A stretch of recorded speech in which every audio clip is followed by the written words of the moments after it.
Welcome, ladies and gentlemen, to our English broadcast of the Chinese LPL. I am Max Atlas Anderson. This is Jake Spawn Tiberi. We're ready to take you through the first couple of sets here tonight. I'm very excited, actually, because King exploding onto the Rift in their second game yesterday. The Yasuo coming out of Insec looking fantastic. But, you know, the first game not so great against M3. Yeah, you know, both teams actually struggled first game. Let's take a look at the last matchup, though. He grabbed the MVP for that one, was running around. Oh, no, this actually isn't. This is halfway through their lineup, of course. Yeah! So that's you, that's Crystal. These are Snake's members. Snake actually split with WE last night, so they were able to peg back game 2 after they had a much better banning phase. You also take a look at Ella. They let Aluka get Sion, they let Spirit get Nidalee game 1, and it just didn't go their way. Yeah, and Mystic's Vayne went completely off as well, if I remember that game correctly. It was the Snake in game 2 looked like they were just angry at the fact that they lost game 1 more than anything else. They weren't the happy faces on the desk because there are so many points up for grabs if you do manage to get that 2-0, and that is exactly what they were looking for last night against the lowest placed team. And once again, going up against King, who are also in exactly the same position, sitting down there on 10 points. Yeah, now also tied up with UP. So, you know, everyone just down there on the bottom of the ladder. And Beast might need to wake up. Yeah, maybe. But Snake had a relatively easy week. They had WE King, and then they have EDG, who are currently slumping on Sunday. And they had a good chance of being able to bolster themselves up into that first or second position. Splitting with WE, you're exactly right. They've been experimenting, and that was a frustration comp you felt that came out of Snake. Yeah. They went back to very key picks like the Draven coming through there, and they were just aiming to win that game as quickly as possible. They knew they were the better team. As we go through King's lineup, these guys have been all over the place since they've landed in Insec in the top lane. Definitely look like they're finding some more form. You see the Yasuo game you mentioned, but a heck of a lot of Vladimir. Yeah, Insec has been really trying to mix it up there in the top side of the map, but the conventional top laners, not exactly his style, but the Yasuo looks pretty damn good. Huey, though, plays a lot of Rek'Sai. Yeah, that's his champion. If he gets Rek'Sai, he looks good. If he gets anything else, he doesn't look as comfortable. No. So we'll have to see whether that's something that can be picked away from him by Beast. And Korn in the mid lane, he's been a lot more consistent. The Twisted Fate didn't look fantastic. The Assassin play still looks really good. He had a Yasuo game in recent memory, as well as that Echo game looking great. Yeah, Name as well. It's been a long time since we've seen the hyper carries from him. Been sitting back on the Corkies, on the Sivers for quite some time. I think before that, those 5 games, there are still a few more Corkies and Sivers to be looked at. And Zero, he picked up a Karma, and they picked up a victory. No, they actually lost that game. They won 100% lost that game. Was it to do with the Karma, though? I'm going to throw out a hesitant yes. No. Karma has some great utility through the AoE speed-up she provides, but you can also buy that relatively easily through an item. Is that called a Talisman of Ascension? Yep. In fact, there's 2 of them, aren't there? There's the Righteous Glory as well. That slows people down as well. That does heaps more than Talisman. Right. Yeah, so the Karma pick away was something that was interesting. I like to see Zero experimenting. He's one of the players that does like to do so. But we'll have to see whether he stays with that or whether he goes to something like he did in Game 2, like the Nautilus, just play nice and defensive. He's also had some unique item builds lately. Oh, dear. He had a QSS GA game, I think, last week, which was quite interesting to watch. It's always a pretty standard thing to do, isn't it? You know, on your support champion, just pick up your Sight Stone and then go straight to GA. Yeah, exactly right. You don't want to die. He was protecting that KDA. Well, Snake definitely having a lot more victories on the blue side of the Rift. 75% actually, but 42 on the red. They are going to be starting off on the blue this time around, if I am correct. And yes, they are. So up against, you know, the weaker side of King. Yeah, so we'll have to see whether King can get one of those elusive red side victories and come through strong. A lot of it does have to do with their drafting phase, you feel right now, King. Yeah. If they're able to get comfort picks, if they're able to get Yasuo or something in the top lane that they can really impact the game, if they get a lot of CC and then allow Insec to be the damage threat with Vladimir in the top lane, it really does help them get through to the later parts of the game where Name can start taking over still. Incredibly aggressive AD carry right now, Name. And with Zero in the bottom lane, keeping him relatively safe, they're playing an okay brand of League of Legends. Yeah, he's certainly mixing it up just a little bit. There are question marks over the top of Zero, but still definitely a phenomenal mechanical player. We'll just see whether he builds something like a Mikhail's as opposed to the GA this time around. Flandre, you could see on your screen, pretty ready to get onto the Rift. And Snake, they're eager for the 2-0 this time around. They really want to try and get ahead of their counterparts, all hanging around in the top side of the standings. And look, really, if you compare this to last split, it's very, very close, and it's a whole lot easier to get to that top position this time around. Yeah, it certainly is. EDG doesn't have that stranglehold that they have from about halfway through the season when no one was going to catch them. But King, they need to get out of last spot. These are a team that want to be able to make playoffs, want to make the push towards the world stage. And as you can see how sleepy the Snake players are today, it might be a possibility. Yeah, this could be the opportunity that King were looking for to strike at these Snake players, just because they do look like they're half asleep. Beast, of course, was just catching up on some Zs, and then he's going to be getting straight into it. You could imagine they're probably just holding back for now. But as you can see, ladies and gentlemen, we are into Champion Select, and we'll see exactly what is going to happen. But first up, Snake ban away the Rek'Sai. Yeah, that's not surprising at all. That's what Huey's proven that he can play, and if he doesn't get that, as we said, a little bit less effective. So we'll see whether it's something that they're worried about. And Draven hits back here. Name doesn't want to have to deal with that in the bottom lane.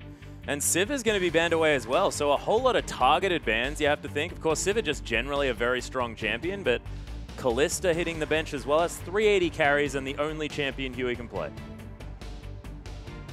I know that sounds a little bit mean, but yeah, that was rough. His Lee Sin isn't horrible. Lee Sin isn't really getting too much success. No, Lee Sin's actually not as bad as he was in the meta. We're seeing a little bit more mage tops. As long as there's only one tank on the map, Lee Sin can be played in the competitive scene. Well, Vladimir is going to hit the bench as well. Snake taking that one away from Insec, or potentially Korn there as well, as Rise is going to leave as well. Sort of the standard red side bans of Kalista Rise coming through there, and Flandre with his pick of the litter as far as top lanes are concerned if he wants to, but it is going to be the Echo, most likely for Beast there in the jungle. Yeah, certainly or for Flandre, he's played that too. Yeah, Trinity Force, Frozen Heart, pull-down boots. I mean, you give Huey a hard time. That wasn't the best performance either. Oh, no, but, you know, he likes to mix it up. Does Flandre? It's fantastic. Huey, though, is hovering over yet another jungle pick there for himself in the Gragas. Insec hovering over the Lee Sin. Just a bit of a throwback there to Insec's champion of old. Now moving over to Name's Corki. We'll see whether he's going to pick that one up and take it to the Rift. Yeah, Insec's original shot at the top lane as well when he was playing on the KT lineup. Did see a couple of Lee Sin games come through from the top lane, so definitely is a real possibility. His mechanics are up to par on that champion, but they go with a lot more standard picks the first couple. It's going to be Corki, it's going to be Gragas. A lot of mixed damage coming out of Corki allows something like Yasuo to be picked up in one of the other lanes if they do want to go with an AD threat. Korn's proven he can play it already. Just in case you sneaks that Echo into the mid lane, that is one of the counter picks we see right now, and we'll have to see whether Huey can make the Gragas work. Well, Yu is considering an Azir here as well, as Ella does have the Janna option. He's going to lock that one away, actually. So Ella definitely on a comfort champion here, and Beast is going to take the Azir here for Yu. And King, they can definitely go for that that Yasuo, of course. Fantastic pick with the Gragas as far as the combination is concerned for the last breath, but look, Insect just does look better on carry top laners. Yeah, he certainly does. They can't go for it in the mid lane anymore. Azir deals handily with Yasuo, so they can bring it into the top lane. That is one of the counter picks we generally do see for Azir, though, if it does come through. Yeah, and Varus is the look at here for Korn. Of course, pairs nicely with Corki as far as that poke comp is concerned, but taking Zero's Thresh straight away. And I remember last split, we just couldn't stop talking about Zero's Thresh and how incredibly good he is on that champion. Still remains true at the moment. And now Snake going to have to deal with a potential poke comp coming through from King. And Snake not quite finding the success with poke that they were otherwise looking for when they tried it out. And we'll see whether they've got the answer to it. Yeah, they were going outright poke on the side of Snake. And this is more of a siege comp. You know, you got the Gragas to be able to push people off the turrets. Name's going to chunk through them with the Trinity Force. You got all those arrows raining through from Korn. So we'll have to see whether it is going to be an out-and-out poke comp or whether they just use it to siege and take quick objectives. Double AD carry. Always good at starting off those fast pushes. Wow, and Crystal's going to lock away the Vayne here as well. So taking it into the Corki, likes the fact that you can tumble away from the phosphorus bomb, but it's a difficult lane matchup. Yeah, I honestly think that that is a horrible lane matchup for Vayne coming through there. Even just Sheen auto attack can outtrade anything Vayne's going to bring to the table. Vayne Janna is the preferred lane, so they have got something in there, especially late game, keeps the Vayne incredibly safe. Add some auto attack damage to the tumble, which you tend to max first in this lane matchup just because of all the bonus AD you get through here. So we'll have to see whether that is something they can make it work, and a standard tank going to come through for Insec in the top lane. Yeah, he's just going to be back on that Nara again. Has played it a little bit recently, but it's not exactly where he looks comfortable as far as playing that tank, just building all of those defensive items and not being able to 1v1 an entire team. I think last time he actually bought double offensive, if not triple offensive items. I seem to remember it was like Frozen Mallet, Black Cleaver, and right, okay. So that sort of brand Hex of Streaker. It was when they won against EDG. That is what I know for sure, because I know they ran it into Amazing J. So we'll have to see whether it is something that he can make work again. Of course, that Nah is a very decent counterpick against the Hecarim, shuts him down a lot in the early laning phase at least, and that is the matchup we're going to have in our top lane. Yeah, and we'll see whether there is going to be a lane swap. Of course, Snake probably not wanting to go into the Thresh Corki with the Vayne Janna if they can avoid it, and the double jungle of the Smite Hecarim going to be pretty nice there, but we'll see what happens as we get onto the Rift. Beast is going to be taking the Echo against the Gragas in the hands of Huey, not able to get his Rek'Sai as you into Korn, as Korn's just going to sit back and shoot some arrows. Yeah, he's just going to make sure that he's scaling up. Need the levels to come through in the queue before he can really start dominating the lane. This lane, however, should be quite simple and straightforward from Name from level 1, especially with a Thresh joining him down in the bottom lane. Will be hard for Crystal and Ella to survive. Yeah, Ella looking to try and put on his defensive pants as best as possible, try and save Crystal, get him through this one, but Vayne isn't necessarily the Crystal champion that we associate with Crystal. He's had a couple of Vayne games coming through, I believe, or in since we started casting.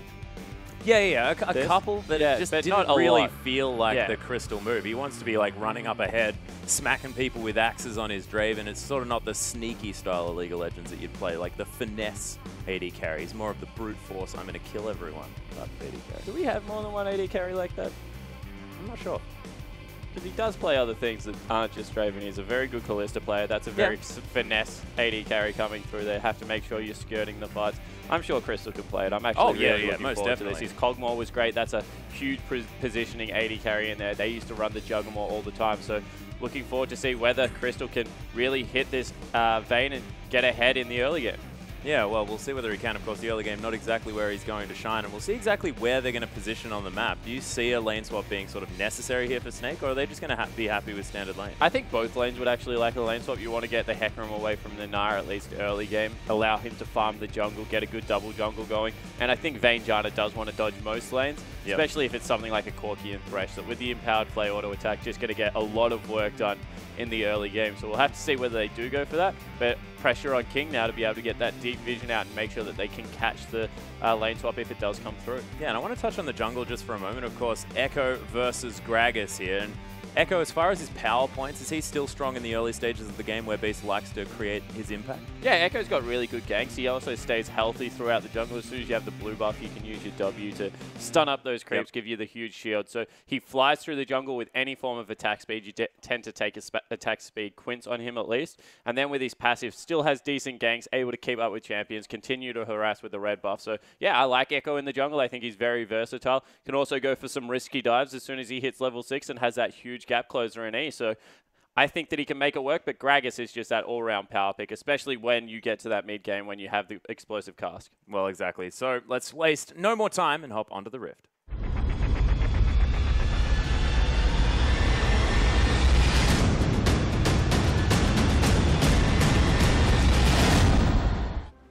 And here we are, ladies and gentlemen, Snake versus King, our first match of the day for our second day of week 7 of the LPL. You just farming it out against Korn. Already 2 minutes into this one. As Echo, we're going to start off with that red buff, just taking that one down as Flandre is going to take some Raptors. Yeah, and you see that they were able to scout out the lane swap, so it will be King swapping into the top lane, and they're going to get the 2v2 they were looking for. Yeah, Ella actually narrowly avoids the skill shot there from Zero, as Crystal just trying to farm as best he can. Actually doing okay here. Looking to try and grab that level 2 as quickly as possible, but it's going to be difficult for a Vayne versus a Corki. Yeah, it certainly is. Just see whether Name is able to push him in, start harassing a little bit more. He is throwing phosphorus bombs at him as opposed to the minion wave, so not getting the push he needs to get the level 2. And Crystal, credit to him, has been able to dodge out of a lot of the skill shot damage. Yeah, only about one more creep here, and Crystal gets level 2, does grab it. There's the Eye of the Storm coming through from Ella as well, so a lot of damage onto Name, a lot of control in this lane already for Snake. Yeah, but that was something cute that Zero just did. He tried to walk in front of him just in case Crystal was A-moving. It would have hit Name and Zero instead of Name. Of course, Zero has a lot more sustain in this lane. He's got the 3 potions as opposed to the 1, so you know, it's a little thing sometimes trying to save some damage from your AD carry. Didn't work out, but it's cute. Certainly was. Name's still taking some auto harass here from Crystal, who's pushing very far up this wave, and you can see Echo already moving towards the top side. Crystal just ignoring Zero completely. It's Korn trying to last hit with that arrow in the mid lane. He's going fine down there, though. The bottom lane standard as well, but Flandre is getting punished by Insect. Yeah, Insect just going to be able to continually shove this lane in. That's always going to be bad news for the Hecarim.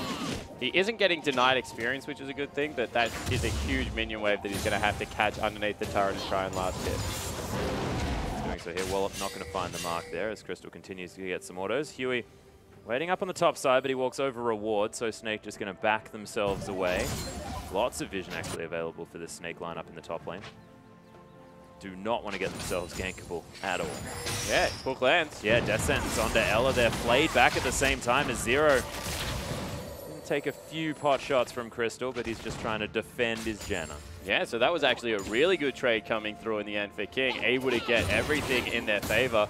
As Flandre is starting to push this lane back out, so things normalize around the map and we have quite a close early game.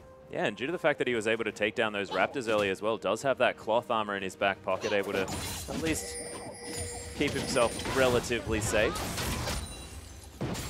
Phosphorus Bomb just used by Nami. He wants to get as much damage onto these creeps as possible, get his own shove going. Yeah, he needs to be able to push that one in and pressure the Vayne underneath the turret. You saw when Crystal had the choice of being able to do that. Oh. Actually, Flandre going aggressive on Insect here. That's a lot of damage down. Insect does need to be careful here on the bottom side. He's building that rage back up, though. Flandre with a slight advantage. Yeah, Flandre looked like he wanted to kill Insect there. As soon as the hop was used, knew that he was in an advantageous trade and wanted to try and get that going. As we take a look back in the top lane, Name gets poked down quite low as well. Flandre taking down some cannon minions as well, so he's more than fine here in this bottom lane. But it is going to be First Blood going down onto Crystal in the top lane. Huey picks up that kill with an expert gank. And this is going to turn that top lane around completely. Crystal with a fair bit of control early on, but it's no longer present. And he's going to miss about a wave and a half up there as well, as Name now shoves in quite hard. Phosphorus Bomb coming out onto those creeps. And they're not done. Huey wants to be able to get in, impact other lanes. And, you know, this is his Gragas. This isn't the Rek'Sai that we talk about, but still the early game impact coming through from Huey. Yeah. And, of course, Huey just loves to pick up kills in the early game as well. We saw yesterday even 3-1-1, of course, when the rest of his team no kills for themselves. Huey making sure that he gets himself How did they have no kills if he was 3-1-1? Well, he was just taking a whole lot of them. That's what I was saying. As Zero lands the Death Sentence onto you here. Nice barrel comes down. You're just going to flash out of the way. Both Summoner Skulls actually cleanses as well to make sure that he's not in range of that flay that was coming through. And all of a sudden, looks like King are the ones getting busy around the map. Almost looked like an explosive cast there. Huey just exploding that barrel as quickly as possible. Korn does need to be careful though. Doesn't have a whole lot of mana in this lane. And Sand Soldier still doing some work against him. Yeah, so it's going to be hard to pressure you out of the lane at this stage of the game. Needs to wait until he has a couple more levels up there. Wow, Crystal. Yeah, going aggressive there onto Name, but not sure whether it worked out. Yeah, he caught a lot of minion damage off the back of that as well. He does have the sustain in the lane, so Vamp Scepter going to help him survive a lot of that poke damage coming through, but did take a lot. And now they're trying to sweep out a ward. And Crystal life stealing off the ward as well. Definitely useful. And Snake actually have a lot of deep vision towards the top side of the map here as well. Yeah, so they're able to catch out exactly where Huey is, see whether he wants to get back up there and gank again. Slight CS advantage in the bottom lane, but other lanes still completely even as this game continues. Yeah, Zero goes for the Death Sentence there, but it's the Gatling gun from Name doing a whole bunch of work. Phosphorus Bomb doesn't find the mark, and Ella with a decent Howling Gale trying to keep King at bay. You can see this whole lane sort of gone a little bit pear-shaped for Snake. It certainly has. They need to make sure that they're just farming up, getting Vayne towards a 1-2 item spike so she can take over the mid-late game. Don't want to fall any further behind the Corki, who just gets that huge 1 item spike with the Trinity Force. And see whether it is. Oh, yeah, doesn't quite find the cannon creep. Always sad. He made the conscious decision to trade damage. He could have had it both. Actually, could have just waited a second. But Name still at half health here, doesn't have a whole lot of mana left either, as Crystal completely back to full now. That Vamp Scepter doing some work here for this Vayne. Still potion or two available for Name if he wants to use them, so he's still fine. But Snake trying to regain some control here on the top side. Yeah, they certainly are. So Snake continue their shove up here. This is different, watching a Corki get shoved in, and Zero takes a heck of a lot of damage. He had the level 6 available, so wanted to try and get a trade whilst he was a strong person in lane, but unable to do so as Echo and Gragas both in the top lane. Yeah, Huey as well looking to try and clear out some vision there. Zero threatening with the Death Sentence. Tried to predict the Juke. Nowhere near close though, and that is going to mean that King do back away from this one. There's the tumble damage with that Eye of the Storm. Crystal looking to try and pressure. Not going to find the Silver Bolts proc there. And Beast has been so patient here on the top side. Yeah, he certainly has, continuing to wait up there as Insect gets aggressive. Yeah, Spirit of Dread is available there for Flandre, but not into the wall is Flandre. He does have his ult if he needs to escape. That's a good trade for Insect. Yeah, certainly is, and now with that huge creep wave under the tunnel, oh wow, Huey. Yeah, Time Winder actually going a little bit wide there as you unable to get over the wall. Huey didn't use the flash, of course didn't have it available there as he's looking to try and trade some damage back. Flandre's fine in this bottom side though. He's just getting shoved in, able to clear out some minions, at least pick up the experience underneath this turret. Yeah, so not able to deny him too much CS there. He's only 2 creeps down, as you mentioned. He's got those boots too with the home guard already, going to be able to run back to lane whenever he would like. And oh, Crystal. Yeah, he's getting flayed back here as well. There's the box. So much burst damage, but the Monsoon helping out. Nice explosive cast from Huey is going to secure another kill under Crystal. Yeah, that was a bad tumble forward from Crystal there. Made him in so much danger as soon as Zero wanted to go aggressive. He just walks up, able to get the Lantern in. Fantastic gank timing once again from Huey though, recognizing the top is a lane that is being repetitively shoved by the AD carry and putting all the pressure down on that side of the map. Yeah, Yu's actually pressuring Korn a lot here in the mid lane as well. Huey unable to impact that one, doesn't have his ultimate. Does have his flash back up though, so the flash body slam is an option here onto the Azir, but he needs to get to that lane very quickly, unable to capitalize on the fact that they blew the flash very early. Cleanse is still available right now for you, and he's nearly got his flash back up. He's relatively safe as this lane continues. Korn just needs to stop walking into second creep. Sense of dangerous things. Korn still able to clear out this one very, very easily. They're only behind a couple of CS. Ella going to clear out a pink ward here on the top side as Crystal sneaks back into the lane. That's a Sheen on top of that Phage now for Name though. Trinity Force very, very close, about 1200 gold until that one's completed. 1-0-1 now, and a CS advantage for the Corki as well. Something that you'd expect, but not with how the lane was going just in a 2v2. Yeah, you wouldn't expect a couple of kills. You know, Crystal wants to stay aggressive in this one, not willing to let himself be shoved in by the Corki and take some harass and just continue to farm up. And that's led to 2 kills going across as you see it will be Black Cleaver first from Insect as well. We mentioned the fact that the man likes to be aggressive as you. Wow. That's a fair bit of damage from Korn. Really starting to level out that Q. Nailed him again. Yeah, he's almost in kill range here. Yu is going to have to go back to base. Korn as well now at that level 9 point. The piercing arrow maxed out. Ella playing very far back in this lane actually. Beast waiting in the wings, looking to try and get something done. Huey is on the bottom side though. Crystal dodges out of the way of a nice. What the heck was that damage? The Big burst back auto attack. Yeah, silly damage from Name. Able to get the Phosphorus Bomb landing at the same time. It's just so much mixed damage that comes through there. Might actually make Name overconfident, you know, because there is still an Echo. It's been there for quite some time, waiting in the wings. Yeah, Beast has been very patient. Zero's body senses did. So we complimented Zero on being one of those smart League of Legends players, and that's just another really good example of that. Able to sense when the gank was in the area. They hadn't seen him on any of the bottom side vision. You can see that they've got a lot out, so he must have been somewhere on the top side, and they just guessed right that he was in the top rush. Insect now commanding lead after that decent trade there with his ultimate at the bottom side of the map. Teleport's available for both of these top laners as well, as Crystal super squishy continues to take a bunch of damage from Name over and over again. Speaking of damage, sort of a poke battle from Korn and Yu there in the mid lane, just yeah, it's trying to get their 1,000 combos cuts down. each time. Yeah, exactly. Crystal now underneath the turret, able to farm out quite well. So 20 CS the lead. Quite an extended laning phase we've had here as well. You know, you have to say that the late game would go in favor of the Vayne at this point, but I still think that Corki is at wow. Yeah, nice death sentence. Crystal probably going to die again. The tumble's down. Condemns Name back, but the Valkyrie's there, and Name picks himself up one more kill. 2-0 on 1, 100% of the kills going down in this top side. Crystal just getting punished. And that was a 2v2, you know, just straight up team fight win coming through from King in an equal trade. But you mentioned it, just really smart use of the abilities there from Name. Able to make sure that he waited until the condemn came through before he velged back into the fight. He was the one that was always going to pick that up. He had control over the bottom side of the lane as well, so there was no way that Crystal could run away. And it was just always in Gatling gun range. And Name, he's going to take a second turret of the game.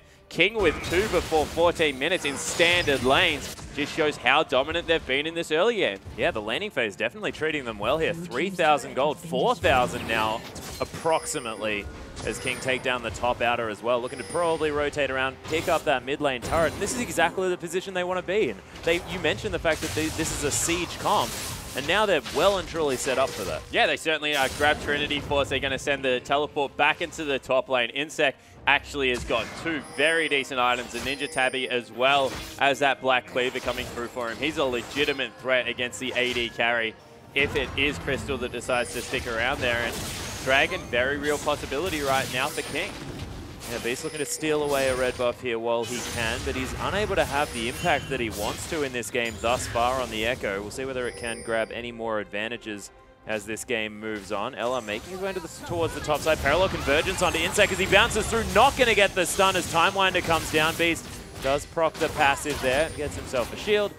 Gets himself out. But King going to take themselves an easy Dragon. Yeah, Dragon going to go over to King. They've already taken their side of the top turret. They also sent 3 members towards mid. Korn's already got blue buff, which means that they've a very real chance of being able to take this middle lane turret as Name walks aggressively around. Yeah, he's actually going to get caught by you there just a little bit, but able to use that QE combo. But Name with the Valkyrie is going to keep himself safe, but they don't take the turret and they lose their top outer. Yeah, but they grab the Dragon in response, so it's still an objective trade. And with the gold lead already, it's nice to get the Dragon stacking up as they go in on Korn. Oh, you misses it. Everyone's waiting to try and pick this one up. Huey actually able to disengage this fight at the same time. Flandre might try and turn this one around, but he's very squishy at the moment. Only that Cinderhulk available. Oh, another Death Sentence lands. Beast in so much trouble. Nice use of the Chrono Break, but it's a double kill for Name, and they take another turret. King are looking like a completely different squad. Yeah, they certainly are. This is a great form of King that we've seen sporadically throughout the split. They just kill 3 members, lose no one in response. The siege is well and truly begun. No wave clear left up, and they're going to be able to grab another turret.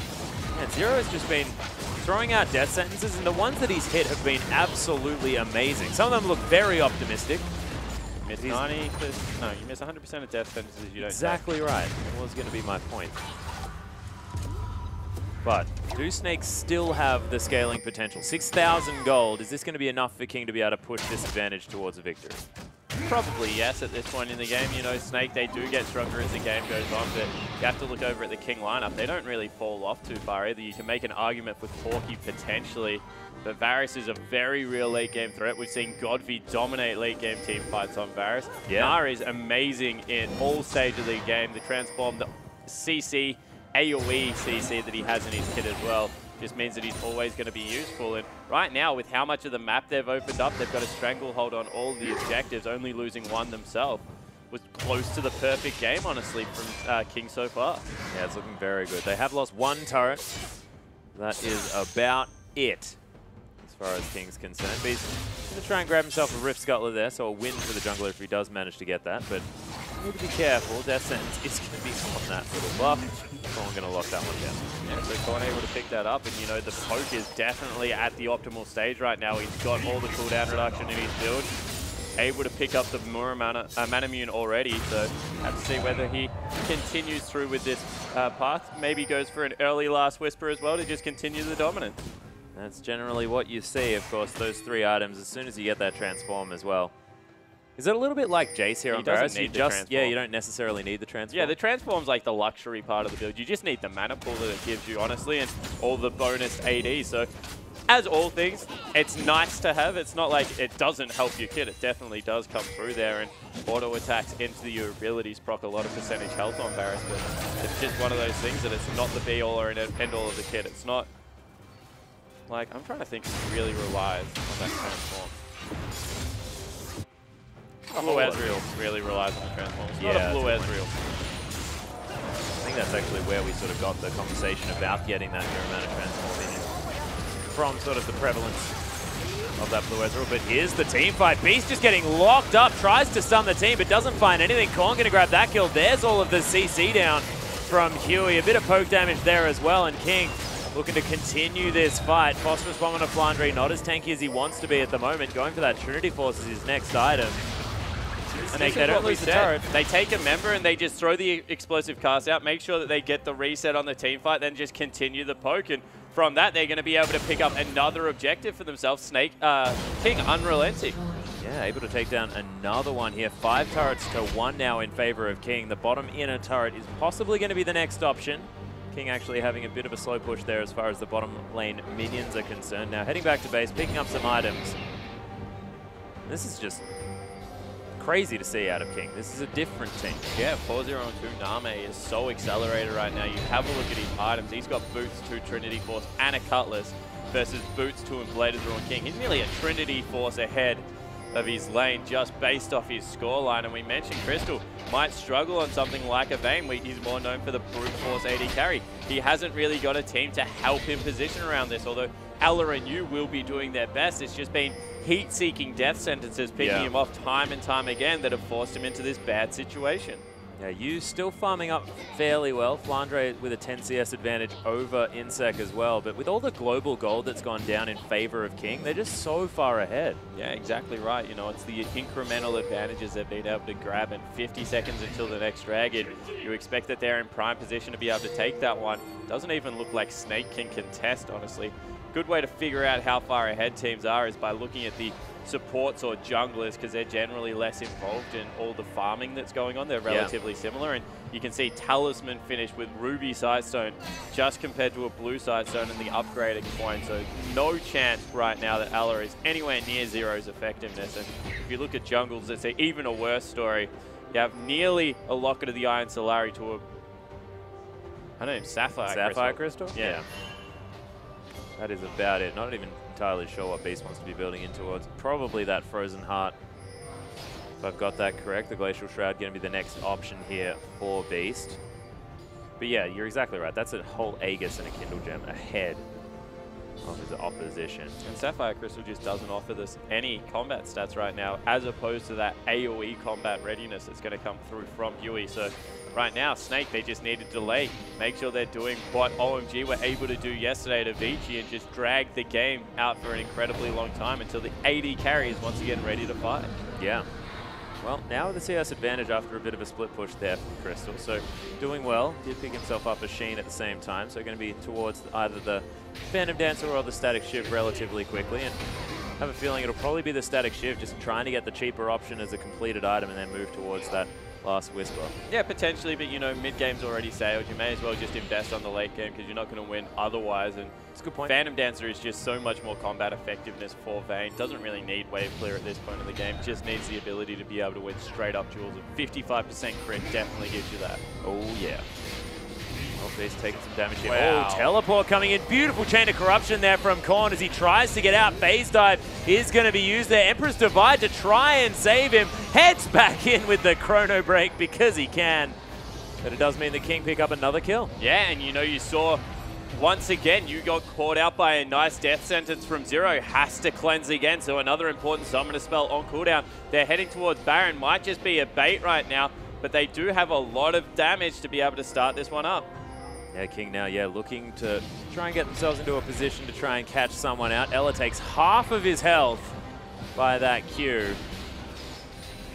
Varus is most definitely at a power point at the moment. Yeah, they just can't fight right now. And, you know, Varus does some good percentage damage to Baron if they do want to start it up. Insect, of course, going to be able to do that as well. Name just does damage at this point in the game. He is ridiculously strong. 5-0-2 right now. And time again now, King are just going to be able to bait that part of the map, make sure they have vision control, which they most certainly do, and just there's not really much Snake can do apart from face check and die. Yeah, Snake do have a cheeky ward over the back of the pit. Unfortunately for them, they can't actually see whether that Baron is going down. Beast able to get at least a ward over the side there so they can see the front entrance. Insec heading back to base, might be able to pick up that Randu and Zoman. He's got enough money. Does seem to be the option for him. So lots of armor for this Gnar, and there's not a whole lot that Flandre will be able to do in the 1v1. Yeah, definitely not, especially because Flandre has gone aggressive. He recognizes he needs to take Name off the map. Not really concerned right now with Insec. If he was, he would go more of a tanky build and just try and outlast him. But Insec is realistically very strong right now. 2 completed items as well as the boots too. You see, and King's still happy to play this one slow. They give up their pink ward positioning because they don't have Name or Insect in that part of the map, and Ali going to do his best to sweep out all the vision that they set up earlier. Yeah, Beast actually not seeing that ward just there. The Oracle's lens was used, but Rift Scuttle is going to be taken by Beast, and Snake at least getting some footing back in this game, but they're still behind 7,000 gold. Yeah, vision incredibly important at this stage of the game. As you see, oh, he does manage to grab it. So they will have a brief window where they have eyes on Baron even without the vision control that they've secured around the area. But turrets seem to be right now what King are focused on. They've got this siege competence still hasn't dropped off that much. So going to be looking to rotate down into that bottom lane, take the last outer. Yeah, Korn's got the Avarice Blade there as well, building up towards what looks like a Ghost Blade as his next option. Now King, yeah, as we mentioned, positioning around the last inner turret that is available. 5 members strong of Snake are waiting around as Parallel Convergence comes in. Beast looking to try and start this one up. Insect going to get caught for a moment. The Emperor's Divide and Insect going to get caught out. Beast as well, he's going to fall down as Death Sentence is going to find a minion. So it's a 1-for-1 as the jungler and the top lane falls down. But Flandre, he's super close to dead. Crystal doesn't want to get Death Sentence. Nice tumble. It's going to save him for now, but look at this poke damage from Korn. It's just insane. Yeah, and 1-for-1s aren't always made equal. They're able to take it and the turret. Now they're pushing in on the base turret as well. Looks like Name might be able to get it or needs to be careful. Whoa, Name taking the 1-2 punch there from Yu as Zero does need to be careful. Yu locks down the kill. More damage from Korn. But Snake at least managed to defend their inhibitor for now. Yeah, so they're able to get back. Teleport coming through. Flandre's trying to take down Name. He's going to get it as well as Korn has to flash out of the way, but the ultimate's there. Flandre's going to pick himself up a double, and Snake may have found their way back into this game. Yeah, and you'll see whether they head towards the Baron area. That is what's being pinged out. It's 5 versus 2 right now, and that was just an overstay coming through from King, not respecting the teleport being available, and they've got Azir and Vayne, who both rip through this objective. They should be able to get it done. Yeah, not to mention the percent damage from Beast as well on the Echo. There's a lot of possibilities here for Snake to be able to get things done. Of course, we are going to have a brief pause. It's going to be resumed immediately. The Snake already down to half health on this Baron. Huey looking for the wonder steal. They do have a ward over the top. Huey finds his way in. It is going to be Beast that locks it down. Yu very, very low. Snake trying to fight this one as Insect doesn't get over the wall. He is going to fall down. Crystal locks down the kill, and Huey body slams his way to safety. Snake grab Baron on 5 members of the team. Yeah, and not able to grab anything there is Insect. He tried to go in and make the hero play, but it just didn't pay off, and all of a sudden that gold lead that we were talking about that was up towards the 7,000 mark is back down to 3 with all the standing gold still on the map for Snake. They've only taken 1 turret. There's another 5 outers to take. That will well and truly put them in the lead if they're able to get anything done with this Baron buff. Yeah, and if they can play this like a sort of 1-3-1 type style as well, use all of those Baron buffs, push down multiple turrets. If they grab 3, they're going to claw back so much of that global gold advantage that King racked up. And this is a King lineup that's now starting to fall off in power. Arguably.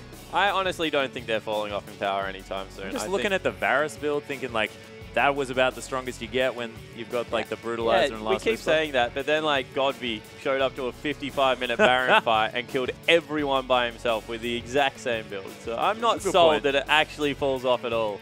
I think Varus is great at all stages of the game. Does a little bit of magic damage through the W as well. So he has best of every world Varus right now. You don't need to try and sell me a Varus. Don't worry. I love that champion. You just told me he dropped off. Well, yeah, look, I'm just feels like he does there, Spawn. That's all I'm saying. Because Snake is somehow managing to win a whole bunch of team fights now that it's about 25 minutes into the game. 4,000 gold now the difference, and Snake able to push out of their base.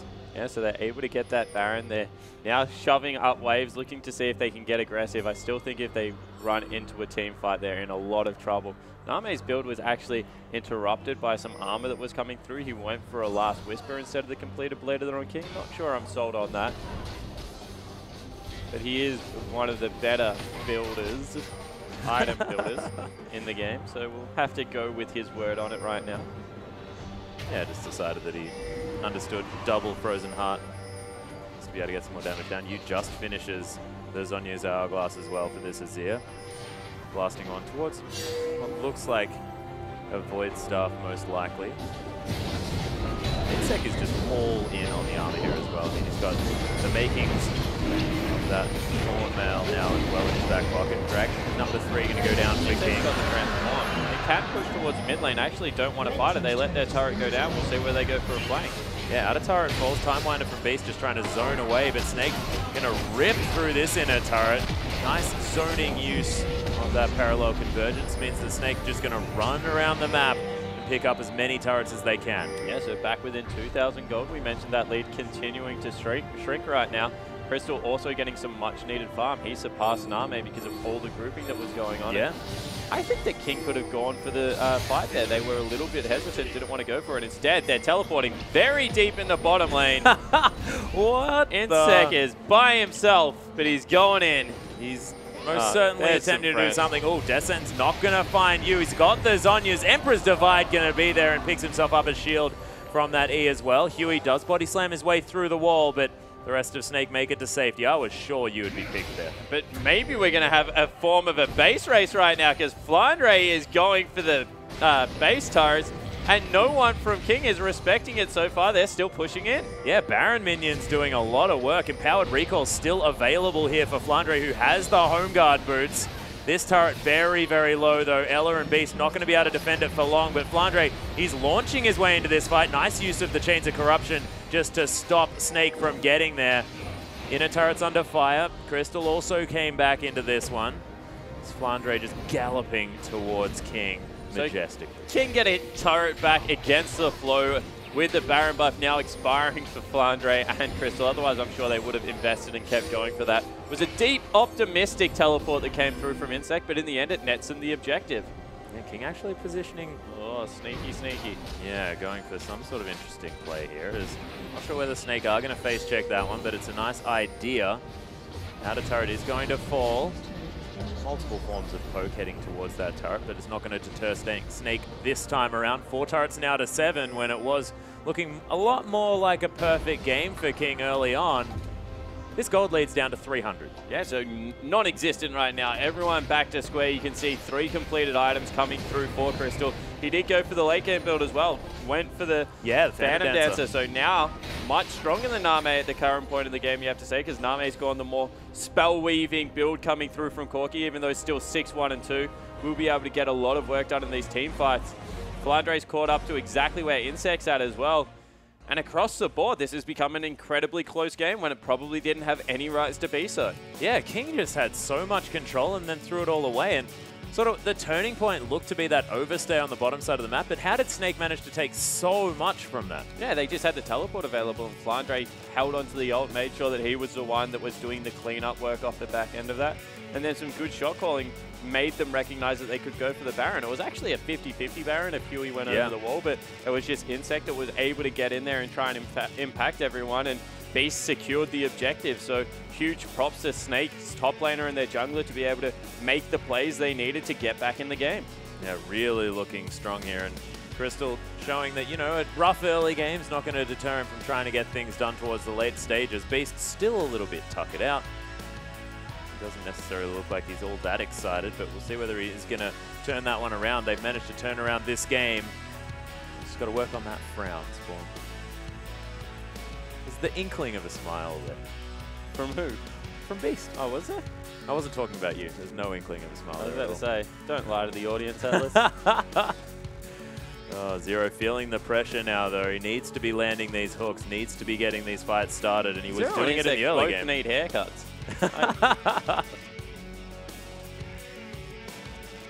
No, Flandre doesn't. No, he definitely doesn't. Yep. Not in his face. He's going to be okay, but Flandre has just looked great on Hecarim thus far. He just really has, and throughout the LPL as well. Just been very, very impressed with how he plays that champion. Starting off with the Ignite there as well as the Teleport, now moving on to the Cinderhulk. And we are going to have this unpaused for you very, very soon, ladies and gentlemen, but I'm excited to see how Snake managed to try and close this one out, or whether King are going to find the form from the early game and turn this one around. Yeah, we'll have to see whether King are able to piecemeal together some form of victory right now, because you have to feel the game is slowly slipping out of their reach. As we said, standing gold is something you have to take into account. Right now, if King win a team fight, they can potentially push in, win the game. Yeah. Because the bottom inhibitor is exposed. However, on the other side of the rift, Snake still have a lot of turrets and a lot of gold advantages to be able to pick up. So something that they're going to have to be careful about. I like how Snake played the mid game. They were not willing to fight. They gave up the dragons, backed away until it wasn't a position for them to be able to turn it around, using the choke points around turrets to make sure that they're getting good Emperor's divides off. And they've played it incredibly well. But King should just never have put... When you have a 7,000 gold advantage at that point of the game, you should just siege up, make sure you're playing the game nice and slow. It was one auto attack. They didn't commit for either, got caught in no man's land and were made pay. Yeah, and you just can't really be stuck in these positions, but Snake just played it fantastically well to get themselves back into the game at the same time. It's not necessarily entirely the misplay of King. It's the capitalization of Snake, knowing that they can still pick up a victory and grabbing it for themselves, and see whether... Getting back into this game, whether the morale is completely turned around here in Snake's favor, or whether King, biding their time, able to pick up a fight that could work out for them. Yeah, we'll have to see whether King can just continue to work on dragons. I think is one of the big objectives right now for them, because the poke works around that objective incredibly well. There are 2 passes that they're going to have to come through unless they come through the mid lane brush, and that's going to be Varus being able to set up like a siege turret and continue to knock people's health down. We see he still does half of the Ella's health when she walks through those areas. And if they're able to get towards a 5th dragon, scaling comps honestly don't really deal well with it. No, I don't think anyone... Dragon's better. Yeah, 5th dragon's just pretty damn good, especially when you're against the side that hasn't even picked up the first. 12% stats, pretty good on top of a team that doesn't even have the extra 6 that you get from the first. I would say it's nearly 12% better. Or double. Really is good as far as multiplicative extra scaling from Dragon is concerned. You said they didn't have it at all. This one. Twice as good. Breaking the rules of your own game, man. Yeah, I know.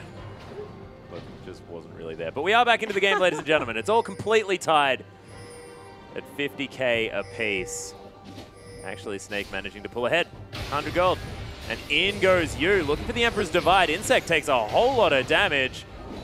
Auto attack's almost there. Flashes out of the way of the barrel there, does Yu. And he's going to be fine. Ella looking to try and engage on this one. Name takes a Dark Passage to safety, and Crystal's in the top lane. Yeah, Crystal continue to split push this one up. They're also going to steal away another buff there. On the top side, it looks like Huey is trying to secure that one for his team, but Name nowhere in the area. And that was optimistic from you, but he was just bluffing, and King didn't really call his hand on it much. Nope. You already with half of that cooldown done on the Emperor's Divide, of course. With a whole lot of cooldown reduction, he's more than fine and being able to just wait. He'll have that ultimate back up very, very soon. So that is the 5th turret down here for Snake. Only one more inner remaining on the map. Parallel convergence from Beast just to make sure it deters King from chasing him out. And Flandre just going to get to work on the last inner. Yeah, so all the turrets going to go down, although Name wants a piece of him. Right now, Flandre's level 18 and Name does not care. No, Name going very aggressive. Does have that Blade of the Ruined King, so we're slowing him down a little bit, but very difficult to slow down a Hecarim. Yeah, Name is Flandre is 3 levels higher, unless that's a 16 and I can't read. No, it's a 14. Oh, looks like things to me. Flandre? On Name. Except Flandre. Ah, no, I think it's an 18. Yeah, so he's 3 levels higher than his component in the top lane. Opposition in the top lane. Yeah, it's ridiculous. Not sure where he got all of these levels from. Of course, he picked up some shutdowns, I guess, but it's just a lot of farming for Flandre. Yeah, certainly is. So opening up the map now, 5 turrets down, only that bottom outer remains, and 2,000 gold-ish. The advantage right now for Snake, they're setting up around another Baron, and this time King going to have to fight from behind.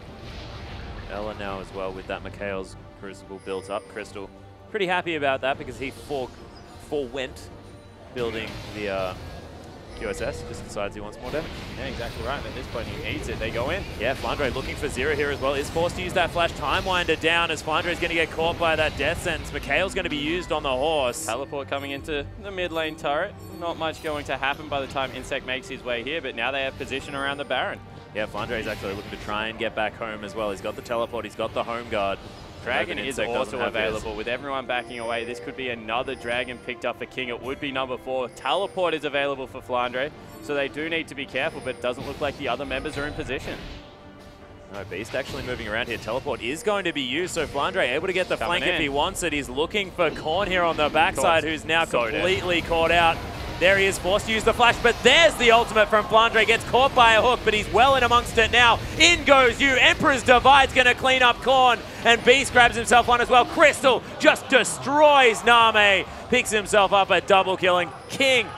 Snake, makes short work of King in that team fight. Yeah, and they might be able to push in and break the base. There's quite long death time. It's 35 minutes in. Instead, they head towards the Baron. We'll have to see if we get another Varus steal at this point in the game. But that just went all kinds of bad. They didn't have the vision behind them to watch for the flank. Snake had controlled the bottom half of the map for so long that it was already there and not going to be there in time, Korn. Baron's already dead. Yep, goes for the piercing arrow. Not going to find anything. And Flandre just wasted no time with that flank either. He just teleported as soon as he went back to base, knew exactly what he wanted to do. And it's these decisive plays that have got Snake back into the game. Yeah, it certainly is. And we'll take another look at it. He just goes in, gets the ultimate right on top of Korn and just deletes him off the map. You know, he's a quarter health from there. It was just up to you to fly in, make sure he made the play. Gets a great Emperor's Divide across a couple of players. And Name gets picked up on the other side. Korn has to head for the hills. But you're right, just good decisive plays, good shot calling coming through, and a fantastic flank. And this is what separates the best LPL top laners from maybe the more new top laners coming in. We've questioned a couple of flanks coming through from Insect, how deep they've been, but that one was right on point from Flandre. Yeah, Crystal and Beast now going to help clear out this top wave. Actually, Crystal giving it over to Beast. He wants to be able to grab that Randuin's Omen. Yeah, Infinity Edge finished up as well now for Crystal, so he is incredibly strong. 60 CS the advantage, and this is what happens when you group all game trying to siege up turrets. You're just able to pick up more standing farmers. Flandre now wants a piece out of Insect.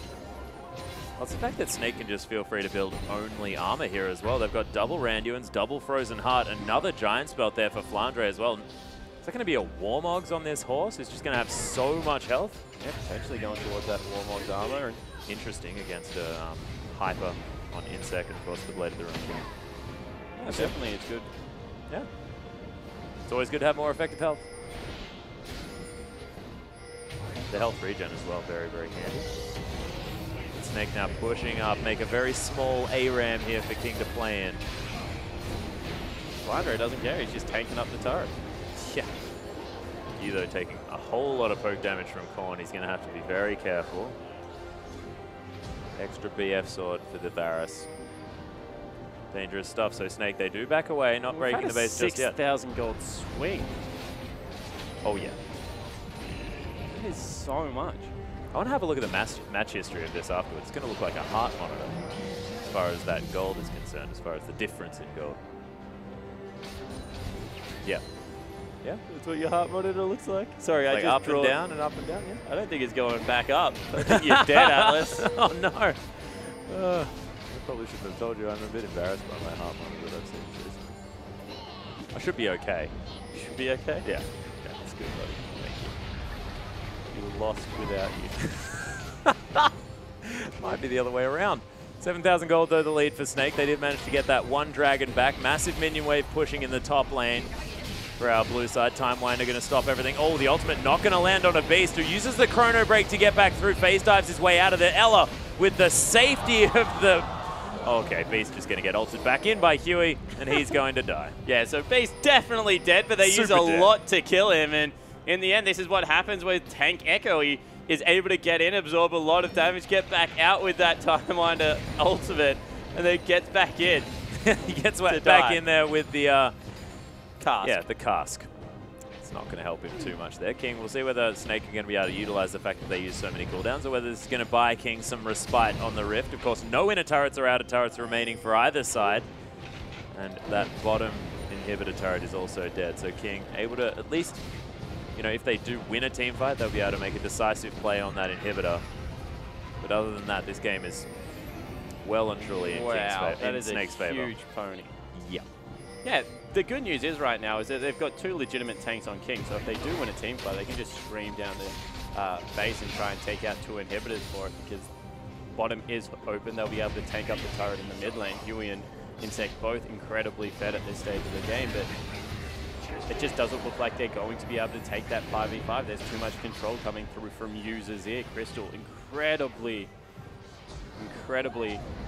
well-purchased Vayne at this point in the game. He's going towards a Banshee's Veil, because that's just how much he trusts his teammates to get him out of all that CC if it comes through. Doesn't want the QSS. This is one of the first Vaynes I've seen without that item coming through. And it seems that the 1-3-1 split push is just going to be the name of the game. Yeah, Flandre in the bottom side of the map does have the teleport, so he's more than happy just farming these waves up. Going to head back to base here as well now that he's got that one pushing. Top wave actually pushing in favor of Snake as well. So as far as control of the minions is concerned, Snake definitely winning out and able just to get continuous solo lane farm for Flandre, who's now going to have about 6 items. Yeah, Name just wants to be able to buy that Infinity Edge right now. Looks like he has enough gold because he's heading back to base, so maybe we'll get one more fight coming through here. 5 items done for a lot of the members of King. Moving on towards the 6th for a lot of members of Snake. So it's going to come down to execution once again. Can they deal with Flandre diving the double AD carry threat? Can Insect get the good wombo coming through there with the jungler Huey, who's had a pretty impressive game on Gragas so far. 8 out of 10 kill participation. You have to say he's played well. Picking up the first blood there as well in the top lane, really getting things moving for King as far as their early power was concerned. Infinity Edge on Korn as well, so not wanting to grab the Bloodthirster, doesn't really care about the sustain, knows that as soon as anyone's on top of him, he's dead. So making sure he does as much damage in the meantime. Yeah, exactly right coming through there. You would expect a couple of Merc Scimitars to finish out this team comp because there isn't even a Mikhail's built up yet. So if any stray CC does hit them, condemned from Vayne, something like that is going to be hard for them to recover in this team fight. Flandre went and got a Black Cleaver. Nice. As well as the Trinity Force. 20% CDR. Definitely good if you're not going to go Spirit Vision. Good point. Got his 40% from those 2 items alone. You're not also get good hit. Effective health with the Cinderhawk coming through there. Yeah. I don't mind it. Armor Shred also very useful against Insect, who's got that Thornmail as well as the Randuin, so he's got a lot of armor. It's going to be the 2nd dragon going down for Snake. Not a whole lot of contest coming through from King. 24 seconds on the Baron though, and Snake are heading back to base. King might be able to sneak it. They might be able to race through it. It's going to be an arse though, because it's already out of the base. They might just hope for a face check instead and see whether they can get anything going that way. They're deep in the enemy territory. Oh yeah. Looks like they're just going to choose to back away. Flandre as well, who's incredibly massive on this horse, sitting at almost 5,000 health. Just going to continue streaming up this mid lane, and King just not really making the decisive move. Yeah, they don't want to pull the trigger on anything right now. Flandre going back into the bottom lane to deal with that Great Wave means that they will spot him out quite soon, and they might be able to pull the trigger on a rush towards the team fight. Here they go. Yeah, Name looking to try and get some rockets over the top as well. On charging some arrows, but you can see Snake, they're already out of the area. They grab the vision that they need. They've got a lot of deep vision as well here on the blue and red sides of King. Sun Turret just going to try and deter King from pushing out this mid lane. You can see you just happy to soak up all of this. Is he building a Gunblade? No, he's building a Will of the Ancients. Oh, dang. It's always Will of the Ancients. It's again, 40% CDR coming through. So important right now at this part of the game. Being able to pick that up on as many members as possible will definitely mean good things. As Snake looking towards the Baron area, that was started by Huey, quite rude. Yeah, stop throwing alcohol at Baron, Huey. Yeah, and then it blames Ella for it. Ella's just a weather lady. Baron's silly sometimes. Well, he's going to be down to half health already here. Name and Huey are waiting in the area. Flandre coming through. Teleport to come in. Way behind enemy lines there, but Zero's just going to get obliterated by Crystal. Huey now caught up. Insect trying to stun up the members, but you can see Crystal just outplaying everyone in the front line of King, destroying Huey as well. Flandre and Beast just going to find Name. He does take down Flandre on his way out, but Beast going to destroy Korn. That is all the damage, and that is going to be game. Yeah, it certainly is. So Snake, they're able to get the team fight. Beast and Flandre just zone out both AD carries, the two super tanks. The base stats coming through from Echo too much in the end, and they're going to be able to rush through and take the Nexus. Yeah, well, the inhibitor definitely going to fall down. Of course, 39 seconds on most members of King. Parallel convergence just for a bit of a cheeky shield there for Beast as they take down the Nexus turrets, and Snake turn around an 8,000 gold lead at about 22 minutes and turn it into a 11,000 gold lead for themselves, and they take the game. Yeah, so in the end, it's an 18k swing nearly in favor of Snake, which is an absolutely huge deal. And you see Crystal not perturbed at all. No. He's like, yeah, we woke our jungler up, that was good, and then we went in and we won the game. No worries, and of course played incredibly well in that last team fight as well, just dodging away from everything that he needed to, sort of eluding the front line of King, and as soon as that Vayne got rolling, very difficult to deal with. King definitely had the right idea in the early game though. It's just all went wrong when Snake managed to win that one pivotal fight. Yeah, it wasn't even a fight, it was just an executional error. They overstayed, they traded 1-for-1, didn't have their top laner available. Got a lot of damage down on that bottom turret. They could have just exited stage right, gone back and reset up. Instead, they stuck around. Flandre got a great flank, able to pick up a double kill, and from there was just no shutting him down. No, and of course then just got so much solo farm there as well. Flandre fantastic at using that teleport, and you could see fight after fight able to get the flanks that they needed, or just stays in a lane and destroys turret after turret. And standing gold was the aim of the game in that one, because it was the fact that Snake just got so much back after picking up that Baron. Yeah, exactly right. So as soon as that came through, there was 5 standing turrets still on the outer ring. They were able to pick up the majority of those, force themselves back in the game, and from there they just controlled the rest of the map. They had the scaling composition and were able to win out. Yeah, fantastic work, but we'll see whether they can do it in the next game, ladies and gentlemen. Of course, Snake trying to pick up those 3 points, but King looking to possibly pick one back, and we'll see whether they can right after this short break.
Welcome back, ladies and gentlemen, to our English broadcast of the Chinese LPL. I'm Atlas. This is Spawn, and we're ready to get into Game 2 between King and Snake. Snake coming back from, what was it, about an 8,000 gold deficit to destroy King in the end there, winning by about 11k. Yeah, so Snake able to really turn it on. You know, you got to give credit to the top laner, Flandre, picking his moments, making a huge impact.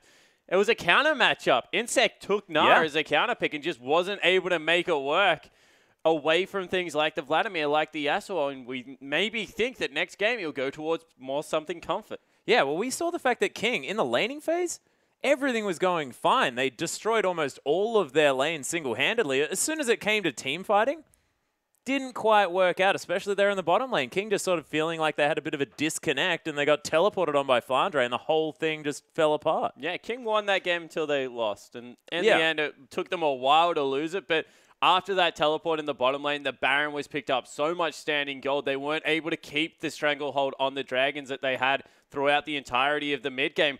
Snake slowly but surely clawed their way back into that game, and then in the end, we keep talking about the sledgehammer that is Snake, and they keep swinging at you, and in the end, even King went down, and Name was ahead by like a full Trinity Force at a point in that game. He was. Not able to get anywhere near it. The Varus was so strong, wasn't able to do anything, and in the end, that was a lovely solo. In the end, it just was nothing that King could do to regain control of that game. No, not a whole lot that they were able to get done. We'll see whether King can turn it around in the next game, because it could be very difficult to grab the morale after a loss like that. When you have so much control in a game, they knew that they were that far ahead, and they knew that they just lost it. Well, I guarantee if they didn't know they were that far ahead, the analyst ran onto the stage and informed them immediately after that game. And you're exactly right. You know, they got ahead. They played smart League of Legends. We have to see whether they can just throw the last 20 minutes of that out the window and get back to playing King-style game.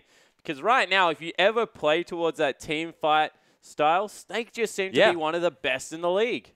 Snake are just always, they seem to be able to pull out team fights that don't necessarily make sense. Snake do one thing really well, and it is team fight in 5v5 situations. And every single time teams take that to them, they seem to get ahead. And every single time Snake go towards something like a poke composition or maybe even a split push composition, it just doesn't work out. Yeah, well, definitely had the team fights working for them in that last game. Draven once again going to be banned away. Snake getting rid of the Rise. So not going to be seeing that one this time around. And Hecarim actually from King, they respect Flandre and his ability to control this game. Vladimir going to go. So Insect not going to be on that champion this time around. Korn, of course, not going to be able to pick that one up either. And King will see what they ban away. Snake probably looking at a Callista as their last ban, but haven't really seen Name played all that much. Yeah, something that we'll have to see whether he picks up. I'm expecting Echo to join this ban list, just as a reactionary ban coming through there. Snake are going to ban Rek'Sai most likely, so we'll see whether Huey is able to pick that one up. Or Snake might just leave the Rek'Sai so that they can grab a couple of power picks as well. There are a few ideas here possible, but Victor is going to be the final ban away from you. I believe that escaped the picks and bans last game. Yeah, I think it did as well, so we'll have to see whether they go for it. And it might be still available? Yeah, I was thinking about Azir, thinking about the fact that, you know, ban away the Victor and then first pick the Azir could be an option here for King. But is it going to be the Echo? Is it going to be the Callista? Is it going to be the Rek'Sai for Snake? That is the real question. There are a lot of different options. 5 seconds to find out. King taking the Snake taking their time with this last ban.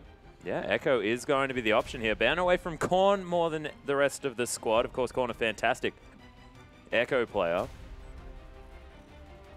And Insect hovering over the Callista, so we'll be able to see Name on that champion more than likely. Locks it away. Yeah, Callista is going to be the pickup here. Not opting to go with Huey's Rek'Sai, which intrigues me. Obviously, he's proven himself on the Gragas last game, had a phenomenal performance, and Zero and Name definitely seem to be the primary carry lane right now for King. So getting them something like Thresh Callista could definitely mean good things. Yeah, well, Zero definitely able to play that Thresh. He's showed it more than capable over the years that he's been playing it, of course, since coming over from Korea as well. Is just really, really looking strong. But Alistair's going to escape the ban list as well. Ella going to pick up that champion. I actually very much like this from Snake because they can now pick up the Nunu if they want to, put Crystal on another hyper carry, and have some devastating teamfights in the late game. Yeah, they certainly can, but you have a look at what has escaped here. It's going to be Huey jumping on Rek'Sai, and there's a Nautilus pickup for Zero. That's what they had their win on yesterday. And all of a sudden, that is a fearsome engage and disengage comp coming out of King. And there's good dive that will come through from Snake, but they need someone to be able to delete Name off the map. Otherwise, he's just going to be hopping around everywhere. And one AD that doesn't fall off is definitely Kalista. Yep, that is very true. Huey there, you can see smile on his face as well. He's like, yes, I've got my champion. We are going to be able to turn things around this game. We'll see whether they are able to, as you now considering what he wants to pick up. Whether they sort of save Flandre's pick for last, whether they're going to save Crystal's pick for last, that's the real question. With the fact that Azir's already been locked in here for Snake. There's also double knock-up available on King's lineup. That is a very good point. Nunu is the hopper here, though, for Snake, and Crystal considering the Tristana. The counter pick. This is what people keep running into Kalista. It's the Tristana. Trades auto-attacked very well in the early game. Explosive. Not going to talk about it. Yeah. It's gone. It's not there. Crystal actually going to take the Corki into the matchup here. Gragas for Beast as well. So a lot of control, a lot of disengage for Snake here as well, as they do have the headbutt as well as the explosive casket. Able to get people very far away from the team if there is a problem. Name considering a Shaco. That'd be hilarious. Insect plays the pink ward Shaco in the top lane. Of course, Insect definitely... Of course, pink ward is the name of the man that came up with the build. It is AP Shaco. Yes. You don't just buy pink wards and run into your lane. Yeah, thanks for adding the context there, Spawn. I just wanted to make sure our fans were... the people at home understood what you were trying to get at with that. Well, Zero actually hovering a Rumble here for Insec. An interesting pickup. He was considering the Yasuo for some time, but Korn is going to take the Twisted Fate into the Azir. So probably just wanting to concede the lane, build Lucidity Boots very quickly, and throw wildcards around. Once again, Azir doesn't deal well with poke, and wildcards definitely are poke. He's able to trade relatively well. I'm not going to say it's an outright counter pick, but Korn should be completely fine. He's not going to get destroyed in lane, but this is something that would give him trouble as the game progressed. Flandre looking at Fizz there in the top lane. Also does relatively well against the Rumble out of Playful and Trickster out of the Equalizer. Yeah, lots of mobility, of course, and not going to be stuck on that red carpet for too long. The time is going to tick down. It is going to be a Fizz here for Flandre in the top lane. The Teleport Smite Fizz is just so difficult to deal with. May not necessarily have sort of the guaranteed AoE disruption that you do get from a Hecarim, but the fact that you're never able to be killed by the AD carry is a real struggle. Yeah, it certainly is, and the damage amplification coming through means that you're still a legitimate assassin, especially if you go something like a Trinity Force in the build. We see more tank fizzes coming out lately than I would necessarily appreciate, but if you go for something like a Frozen Heart, maybe the startings of an MR item and your cooldown reduction boots into your Trinity Force, definitely a threat on the Rift. Yeah, well, Insect taking the Rumble into the Fizz here on the top side of the map. See how he does in the 1v1. Interesting that he didn't take the Yasuo. Just liked seeing him in game 2s on the Yasuo, but Huey's going to get on his Rek'Sai. Beast is going to be taking the Gragas. The jungle pool definitely a little bit stale at the moment, seeing a lot of both of these champions. People keep saying that, but we have like Rek'Sai, Gragas, Lee Sin plays play, Nunu sees a lot of play, Echo sees a lot of play. Like, there's 5. Long gone are the days of Jarvan, Lee Sin only. That's a good point. That is a good point. We've seen a lot of Rek'Sai Gragas at the moment. Just cannot please some people. Nautilus, though. And, what about mid lane? Azir Victor is in every game. Yeah, but Azir is fun to watch. So is Gragas. I love Gragas. So should we have a discussion about which area of the map that you play, Spawn? I am a top laner. Oh, yeah, that's right. Sure you are. Sure you are, Mr. Jungler, man. Well, of course, Nautilus very tanky there on the bottom side of the map. And as far as this 2v2 is concerned, is Corki going to be okay? Yeah, Corki definitely going to have to make sure that he survives the early game. Trades fairly well with the Kalista, however. Well, we'll see how it works as we hop onto the Rift.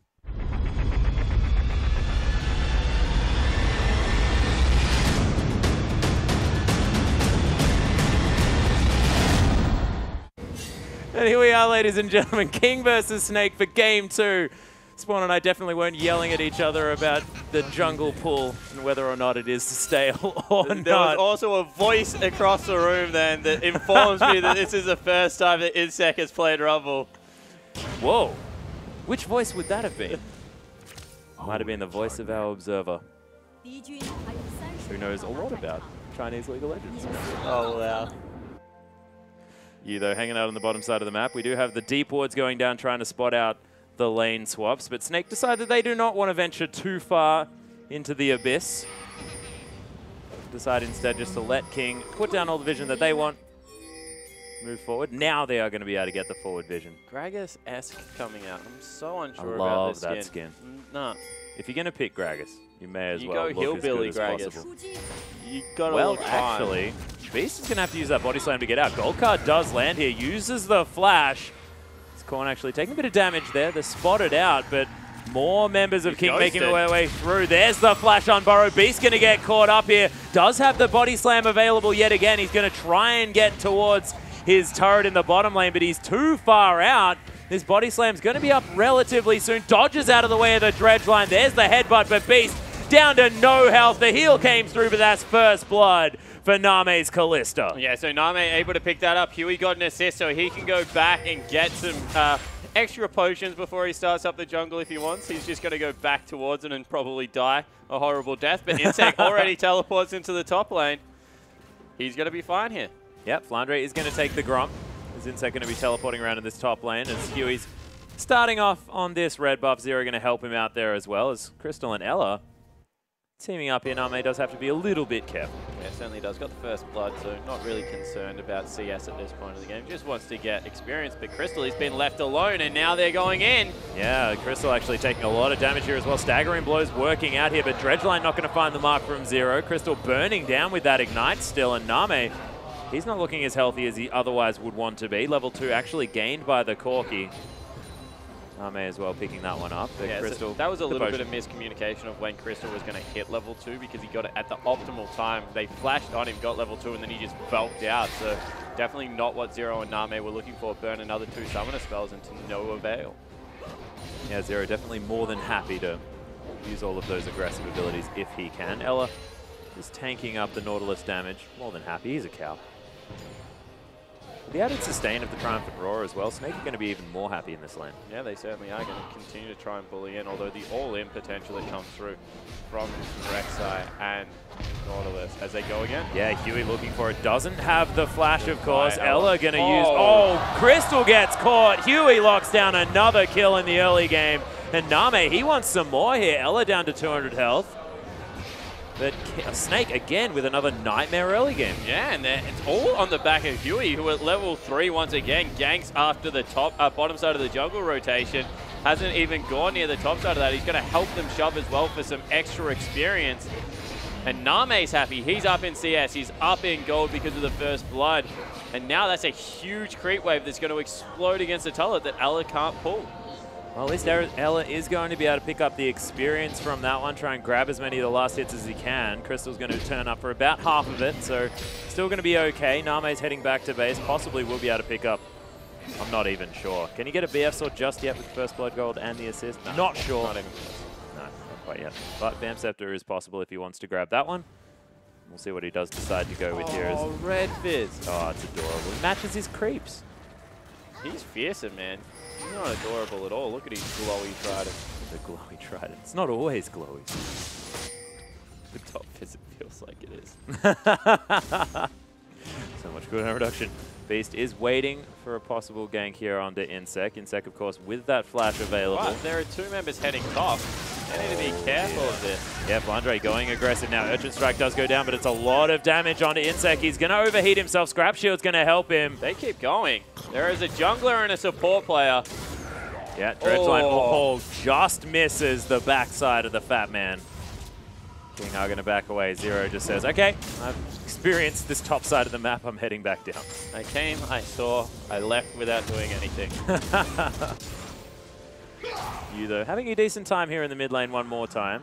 Scorn did head back to base, picks up the Fiendish Codex for himself. He's got a Pink Ward as well, so lots of vision available for King at the moment. Pink Ward's in the inventory of 3 of the members. This is 2 games in a row that Ella's got very deep vision on his side of the map because he's very aware of where Huey is and they don't want to be able to be caught out. Insect probably going to die here. Yeah, Flandre looking for the 1v1. Huh. Nice use of the Scrap Shield. More action here. Valkyrie seems to be used on cooldown for Crystal in this bottom lane. Yeah, not having a great time so far. Name actually leveling up Rend as well in the lane. Interesting. Look like. Name actually with the back timing is down by quite a few CS. Oh, Destiny, the first one coming into the bottom lane as well. Crystal just giving up the ghost. Tries to turn it back around. Gun actually getting a whole lot of work down. Name! There was an ignite from that cow before he had a left. That would have been a dead Kalista, but not going to happen this time, and Name narrowly picks up the kill. Yeah, but able to grab it, and even though his CS is in Crystal's favor, 2-0 on 1 now, Name having a great game on this Kalista. Korn's first TF gank, very effective even though he didn't pick up an assist for it. And once again, all that CS going to run up against the turret. Yeah, it's sort of interesting, the fact that Korn did use the Destiny. It started off all of that aggression there on the bottom side of the map, zoned the Corki, but not actually anything coming out of it for the Twisted Fate, as Yu's going to get caught. Might be Twisted Fate's time to get some action down, but there's the headbutt underneath the turret. Zero with a sweet outplay from Ella is going to go down. Yeah, so just great timing from Ella, recognizing that Zero is going to be there, but now he might be caught. Yeah, he gets slowed by the red card, though. Huey with the Prey Seeker is going to be able to try and get some damage down, but probably would have preferred a gold one there. Yeah, I'm thinking that might have been the preferred choice. Korn now very low on mana as well, choosing to stick around in this lane. Will need to be blues from now on. He's just pretty good on this Azir. More than happy to push out these waves, get himself a continuous gold advantage with all of this farm that he's able to pick up. Flandre and Insect still butting heads here on the top side of the map, but things very even. It looks like these top laners seem to have each other's number, you know, like very, very close so far. Yeah, it certainly has been. Flandre getting the better of it game one. Still some good farming coming through from Crystal's Corki, by the way. He's having a great early game, even though he's died a couple of times. Yeah, he's making the most of an awkward situation, that's the thing.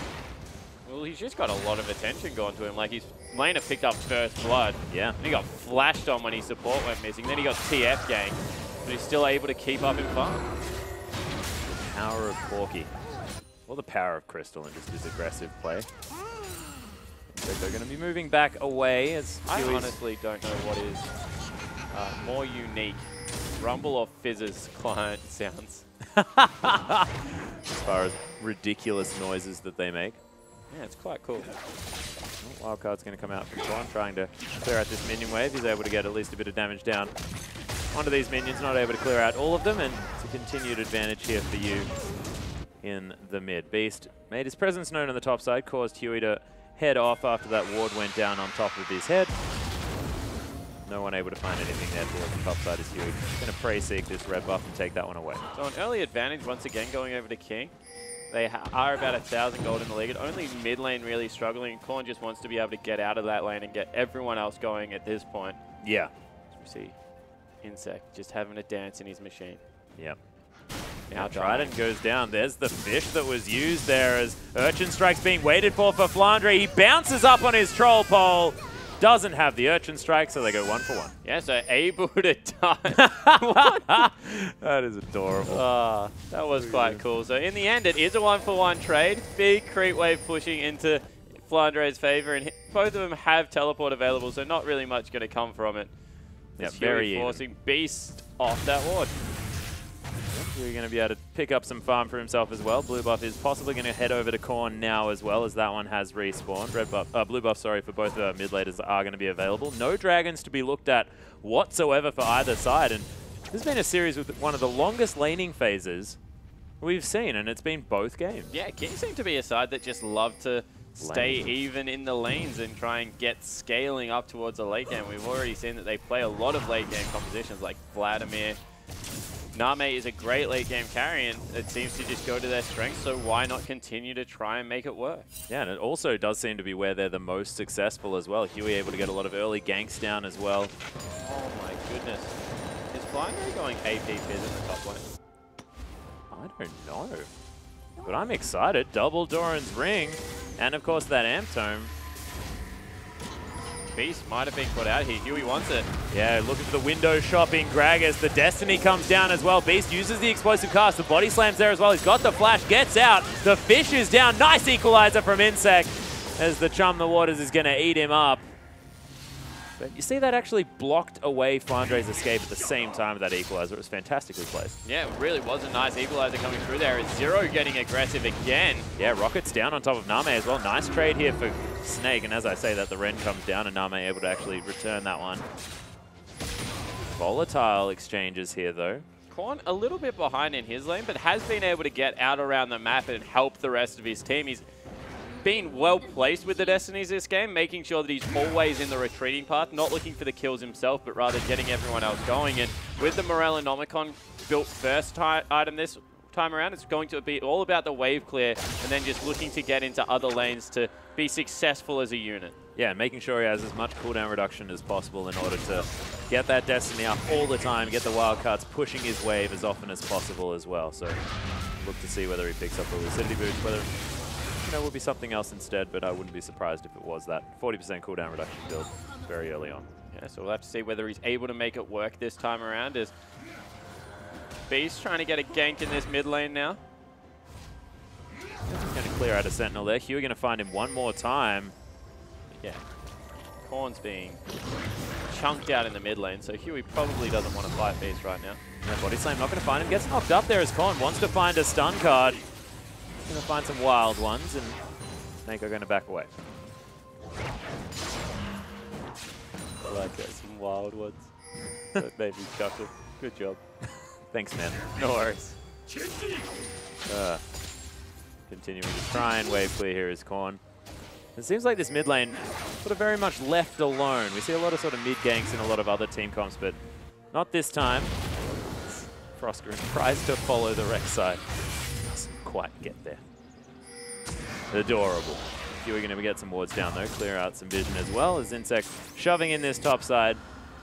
Flandre looking to defend. I do like the red fizz as well. I like that little chroma. I like Jaundice fizz though. The yellow one? Yeah. I'm not a fan of that one. But do you like red or blue Lucian? See, this tells you a lot about a person. I like yellow Lucian. Oh. Oh, yellow Lucian. That was a risk. Why is that a risk? Is there something that I don't know?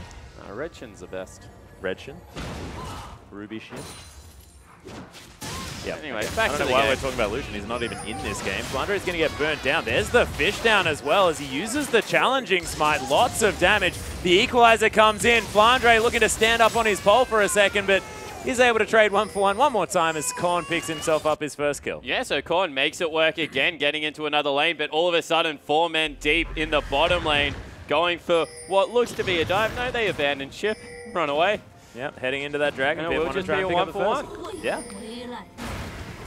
Easy stuff. Top lane outer turret is going to be aggressed on though. You just... It is a full AP top fizz. My goodness, but King actually, that's a 3-man phosphorus bomb. Name getting caught out. There's the Emperor's Divide. He was in a bouncy castle that whole time. Huey gets delivered for the team as well as Snake turning on their teamfight prowess. Beast tries to get in amongst it with another body slam, but doesn't connect onto any of the King members. But that's Name dead, and they took down the dragon as well. Yeah, so top lane turret fell at the same time, trading objectives, but an extra kill coming over to Snake's side.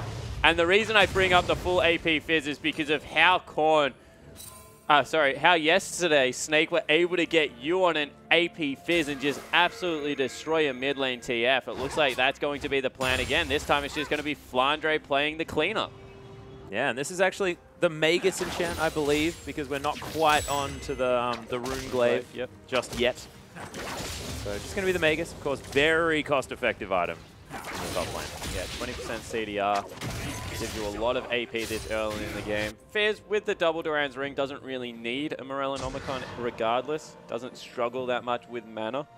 You get a Smite at Gromp as well. Of course, having the Skirmisher save, you get a little bit of your mana back from that one, don't you?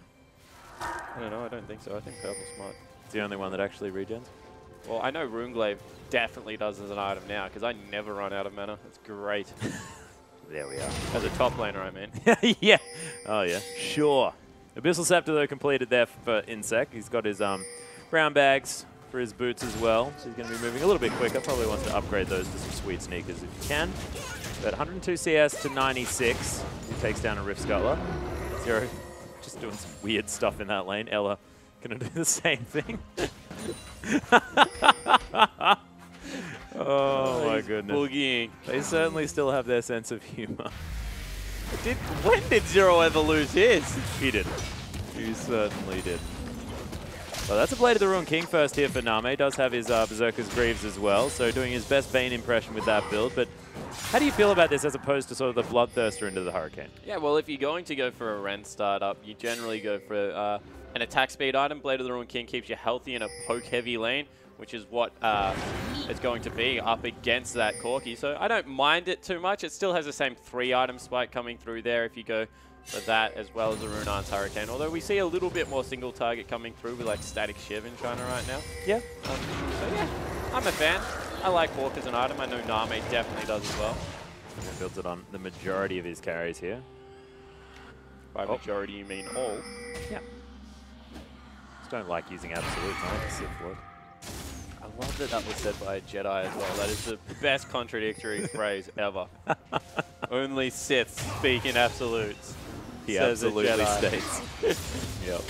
Brilliant. I'm glad that we're discussing the semantics of Star Wars in the middle of our cast. It's confusing. It's like the whole midichlorians argument. Like, how do you get your power as a Jedi? No one cares. They just get it. Nope. We'll introduce a tiny thing in your cell that we can measure with a blood test.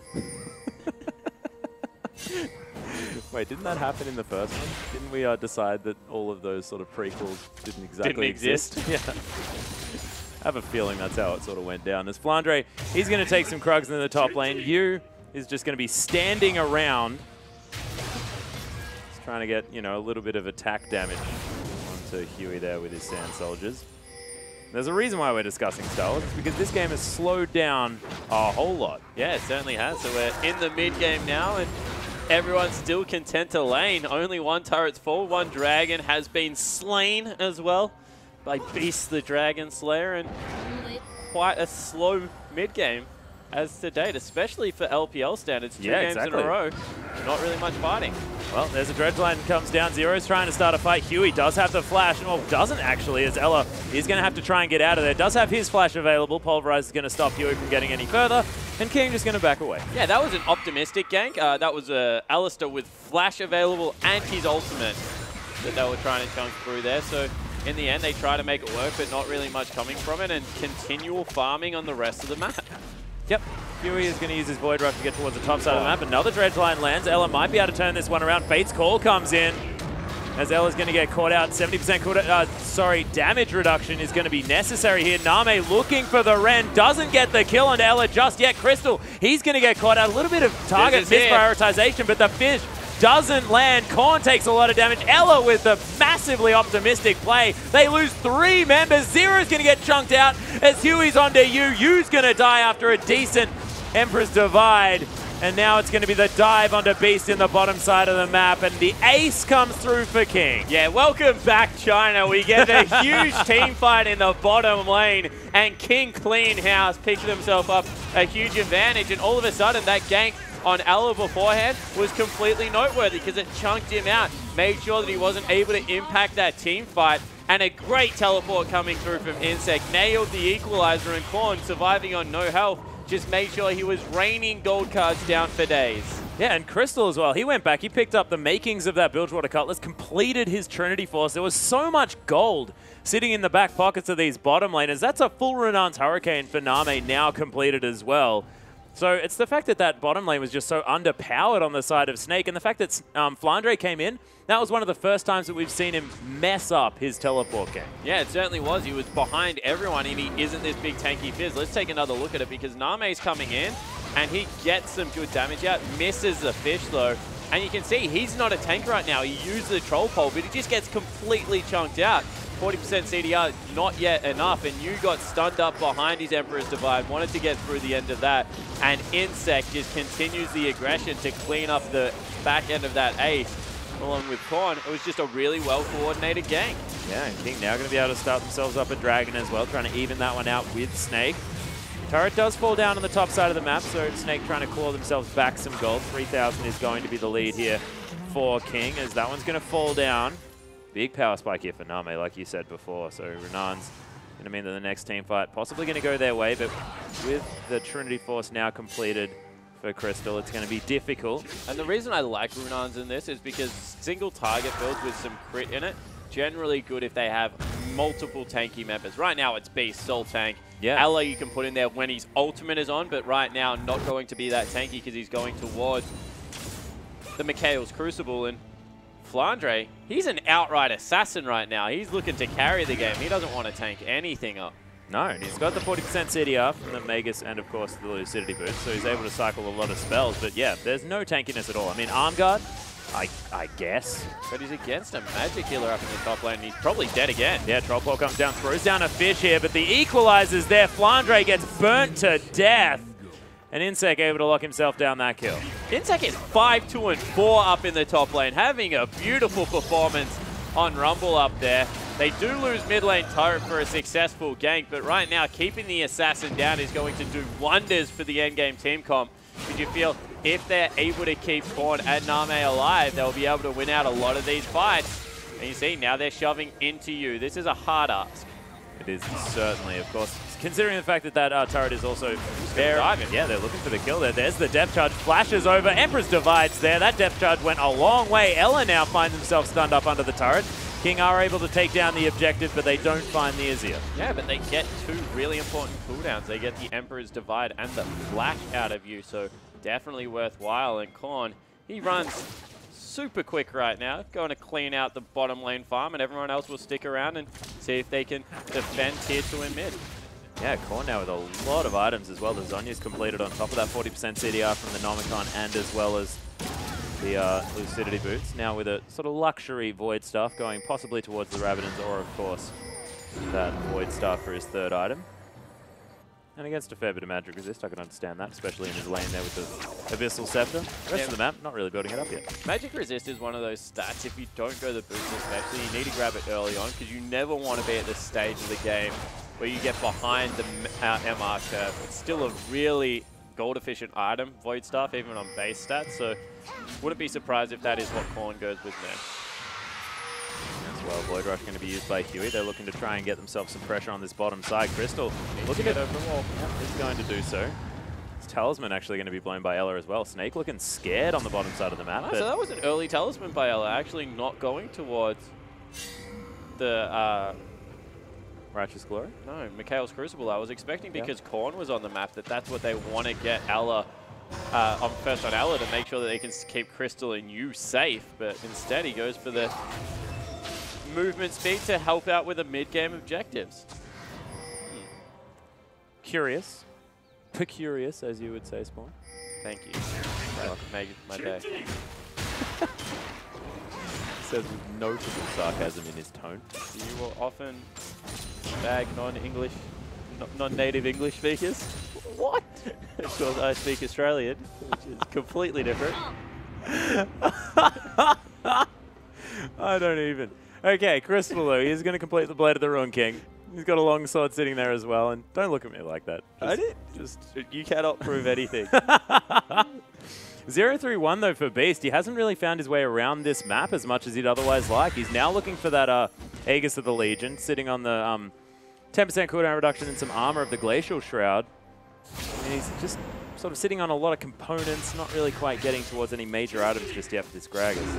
Yeah, hasn't really been able to make either game work so far. You'd have to say a lot of the early game last game was also about Huey. Yeah. Beast falling relatively behind. He scaled up nicely on Echo. I have to see whether he can do something similar with Gragas, as they're going for what looks to be control over the Dragon area or maybe a pick onto Korn in the bottom lane, but Zero's there to help his mid laner out. And as you can see, he jovially runs away. How a man in a big iron suit like that runs so quickly, I will never know. I think it's just like gravity warp, something like that. I've seen his astronaut skin. Looks very strange. Zero, they're able to use that Titan's Wrath to avoid the auto attack damage from you. Ella going to clear out some vision as well, so this game's slowing down one more time. We'll see whether King can speed it back up again. Grab themselves another team fight victory. The Rabadon's Death Cap was the option from Korn, actually, so found himself some extra money, stacking that deck quite a lot. He's able to make it work out. Yeah, and you know, right now in the split pushing situation, he's going to be able to rip through these waves. clear them out very quickly and be able to port around with the Destiny. So a little bit more split pushing, even though that he went with the Zhonya's Hourglass in his build. And I like this because with the change to the Masteries, you still do relevant damage to turrets, even with just AP. You don't really need the Lich Bane until the last item. It really is luxury for me right now. And Zhonya's just gives you so much more presence in teamfights as a Twisted Fate, being able to port in, pull off the Messiah plays, get things going as Flandre is stalking his prey. Yeah, hasn't necessarily worked out just yet. He tends to open every single time with that Playful Trickster as well. Has been a little bit dangerous, but knows that there's a Twisted Fate on the top side of the map. Not quite with the range in order to get him towards the bottom there, as Name's just going to try and take down a pink ward. So a few cheeky auto attacks, and in the end, doesn't commit. Yeah, decides he'd rather the creep wave, and Korn up in the top lane, not being answered. Actually, and that's exactly what I'm talking about. Look how much damage AP dealers do to turrets right now. Silly. You don't need a Lich Bane. Definitely proving that one. Oh, Destiny comes through. Not going to be able to fish him in time as Korn is able to get out of there. But he's going to have to run down. Teleport is available for Flandre, and they're going for it. Yeah, Talisman already used here. Snake looking to try and pick up the Dragon here off the back of the disengage from King. We'll see whether they are going to engage something. Korn's making his way through Flandre here as well. Teleport's there for Flandre, but he's making his way in irrespective of that one. Rend is getting stacked up, though. Name wants to get as many sticks into this that he can. Snake, oh, Beast is going to secure it here. Emperor's divides down. Korn's You burning down. Korn trying to make his way in. You does get a decent maneuver there. Uses his Zhonya's and King. They're starting to burn down, but look at Name's damage. A double kill already. Crystal, he's going to get stunned. Forced to use the flash. Insect just burning him to death as the rest of Snake just getting picked apart. Beast, the last man standing, and King looking a whole lot better this game. They'll transition into a Baron. Yeah, they're trying to be able to pick that one up. Don't really have a full tank member on the lineup apart from Huey, but with the Callista, should be able to rip through this. And that was just, once again, beautiful equalizer and positioning from Name. And a really good flank from Korn. Threw himself to the wall. Yeah. But held 3 members up on the backside of that fight.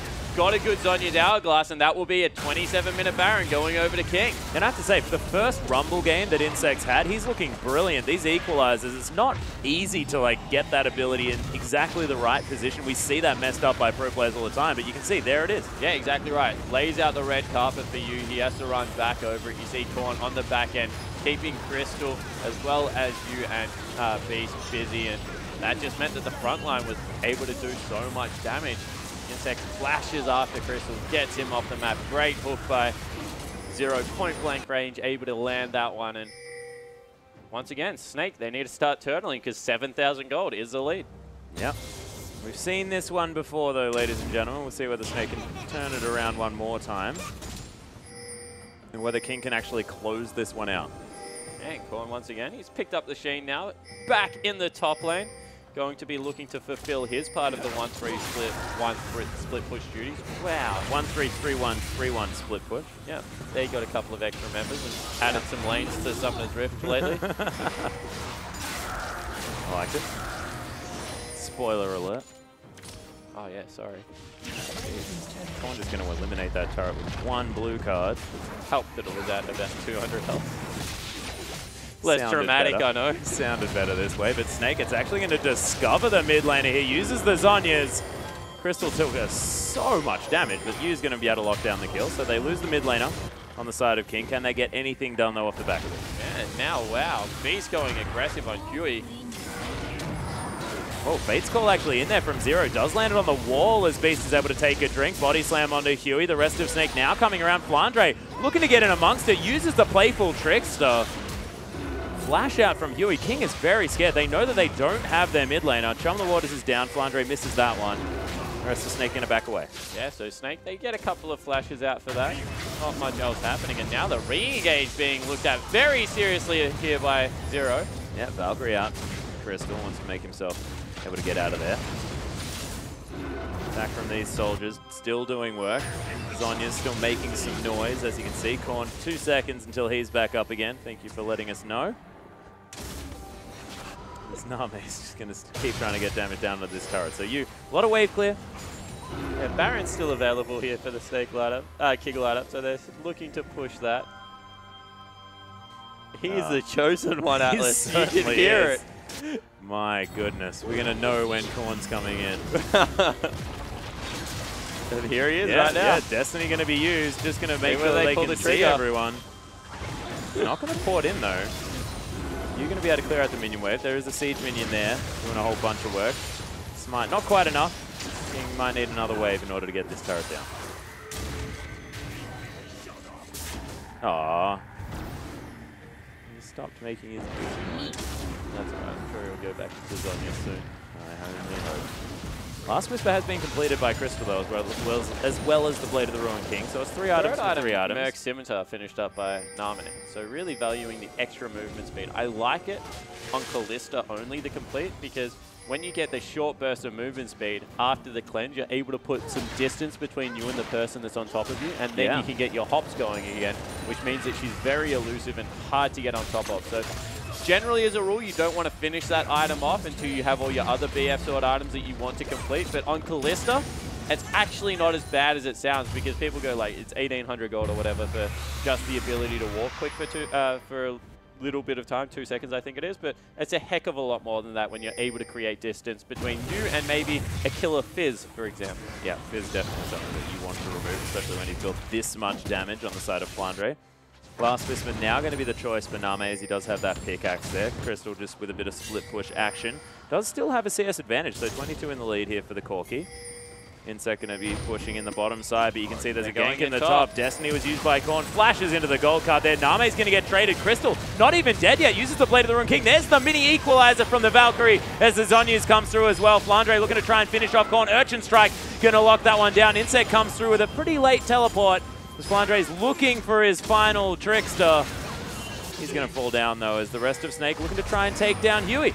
Yeah, so Huey being stalked by that turret as well. Scrappy play though, but it's a 2 for 2. Yeah, it certainly is, and we'll have to see whether King are able to get anything off this. They've got an 8,000 gold lead right now, but Snake just seemed to be able to get the better of it.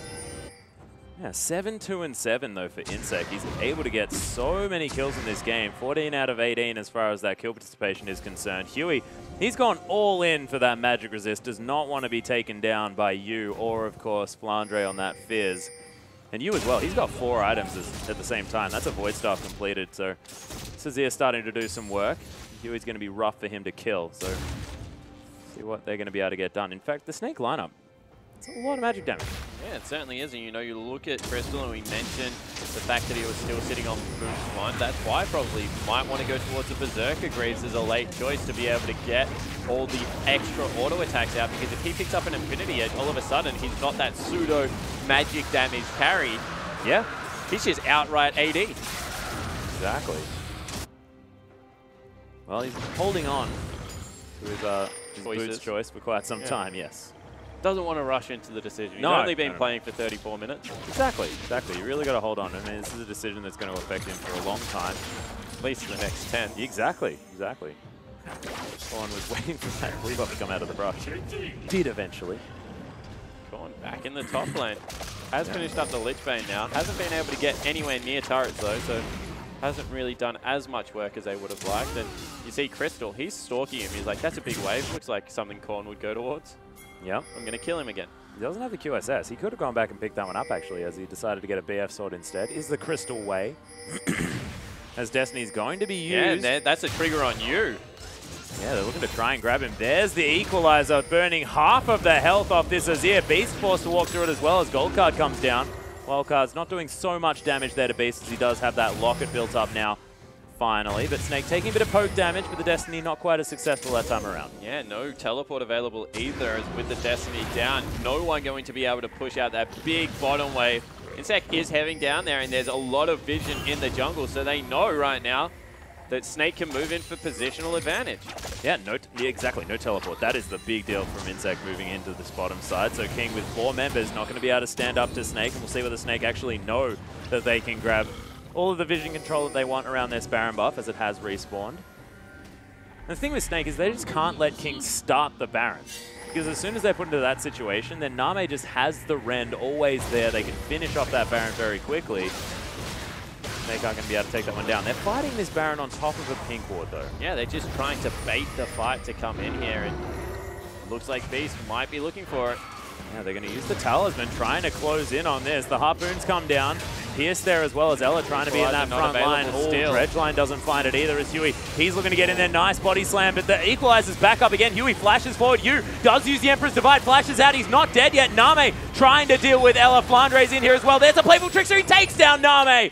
But is he going to be able to survive here? Yu actually on top of a ward. Insec and Huey chasing after the Azir as Crystal going to get taken down by Korn.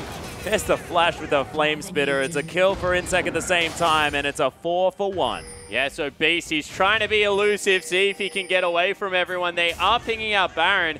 Looks like Korn wants a mid lane turret. There's all kinds of indecision from King right now. Insec wants it. He's like, yeah, come on, Huey. We're doing this one. He's like, who's the jungler? Hit the damn Baron. Exactly. Oh, my goodness. Cheeky Beast is going to find himself out of here. Half of the health on the Baron now as well. Snake having to deal with possibly a 10,000 gold deficit after this one falls. They're waiting for Name. No, they're not. 1 second. Wow. He'd be so mad at his team. Why? But He's guys, just going to be hanging out with them anyway. Nah, look at him. He's on his own in the bottom lane. Oh, goodness gracious. Cheese and whiskers, that was. Cheese and whiskers, indeed. Korn, though, going to be throwing around some blue cards, clearing out this minion wave in the top lane, and having the Baron buff on their split wood, pushing TF is probably the most important part. Might be what you were alluding to there, yeah, Spawn. TF as well as a Rek'Sai right now, because with teleport still not available, or although about to come up, Rek'Sai might fulfill that role in the 1-3-1, and they do need to be able to grab some pressure on this map, because last Baron buff didn't really net King all too much. Now with the Rabbidan's death cap built up on Insect, though, Equalizer was already doing a whole lot of damage. We're going to use that Void Rush, get himself around this map as well, so still looking for some stuff. Flandre, use Playful Trickster. Beast, Zero wants him. Yeah, there's the Destiny. Does use the Zhonya's. Yeah, he'll be able to use that Playful Trickster. Gets himself to relative safety. Almost takes his whole health bar from one safety, gold card. we say. Yeah. That's where the relative comes in. Yeah, Huey though. Huey and Zero searching for something. Inner turret falls down in the mid and bottom lane. King already able to get sort of the minimum expected amount from this Baron buff. You able to get a fair bit of wave clear down, but there are so many minion waves. Look at all of these siege minions as well. This turret is getting destroyed. Beast just throws a cask out. Yep, just uses it. Korn up very, very deep into this fight as Name's moving around pretty interestingly. King not quite committing to anything just yet. Insect does have the equalizer though. See whether he lays it out to try and start this fight up. Both of the cannon creeps are taken down. Zero just tanks it up. Yeah, he blows that. Oh my goodness, Ella gets caught by the dredge line there, but probably not the target that they want. Emperor's Divide comes in. You burning to death there as Flandre. He's going to get caught up. Beast needs to be very careful. He gets stunned. Huey's going to have to deal with that one, and he's going to take him down there as well. So they are going to lose the inhibitor to Snake, and that's 2 deaths as well. Can King get any more? Yeah, what a game out of Korn, by the way. Able to really start this one up as Name hops over the wall to grab the mid lane buff. He was able to delete Flandre before anything had even come through there. And in the end, that's going to mean that Snake are in their base, 13,000 gold down. Yep, Destiny comes in as well. Korn still looking to make something happen, just Destiny's towards the top side of the map. And continue the pressure. Yeah, he's got that Lich Bane. Wow. Yeah, Crystal that's why it's a luxury damage. It's ridiculous. Crystal's still slowed actually as well, so Insect with a whole lot of shield from that scrap shield. And Huey, I just want to mention, 2-0 and 12. This guy's done a whole bunch of work this game. Yeah, been able to get going in the early game once again. Been very efficient, especially when you can compare him to Beast, who's 0-4-1 still. There's been 10 kills. Beast has been involved in 1.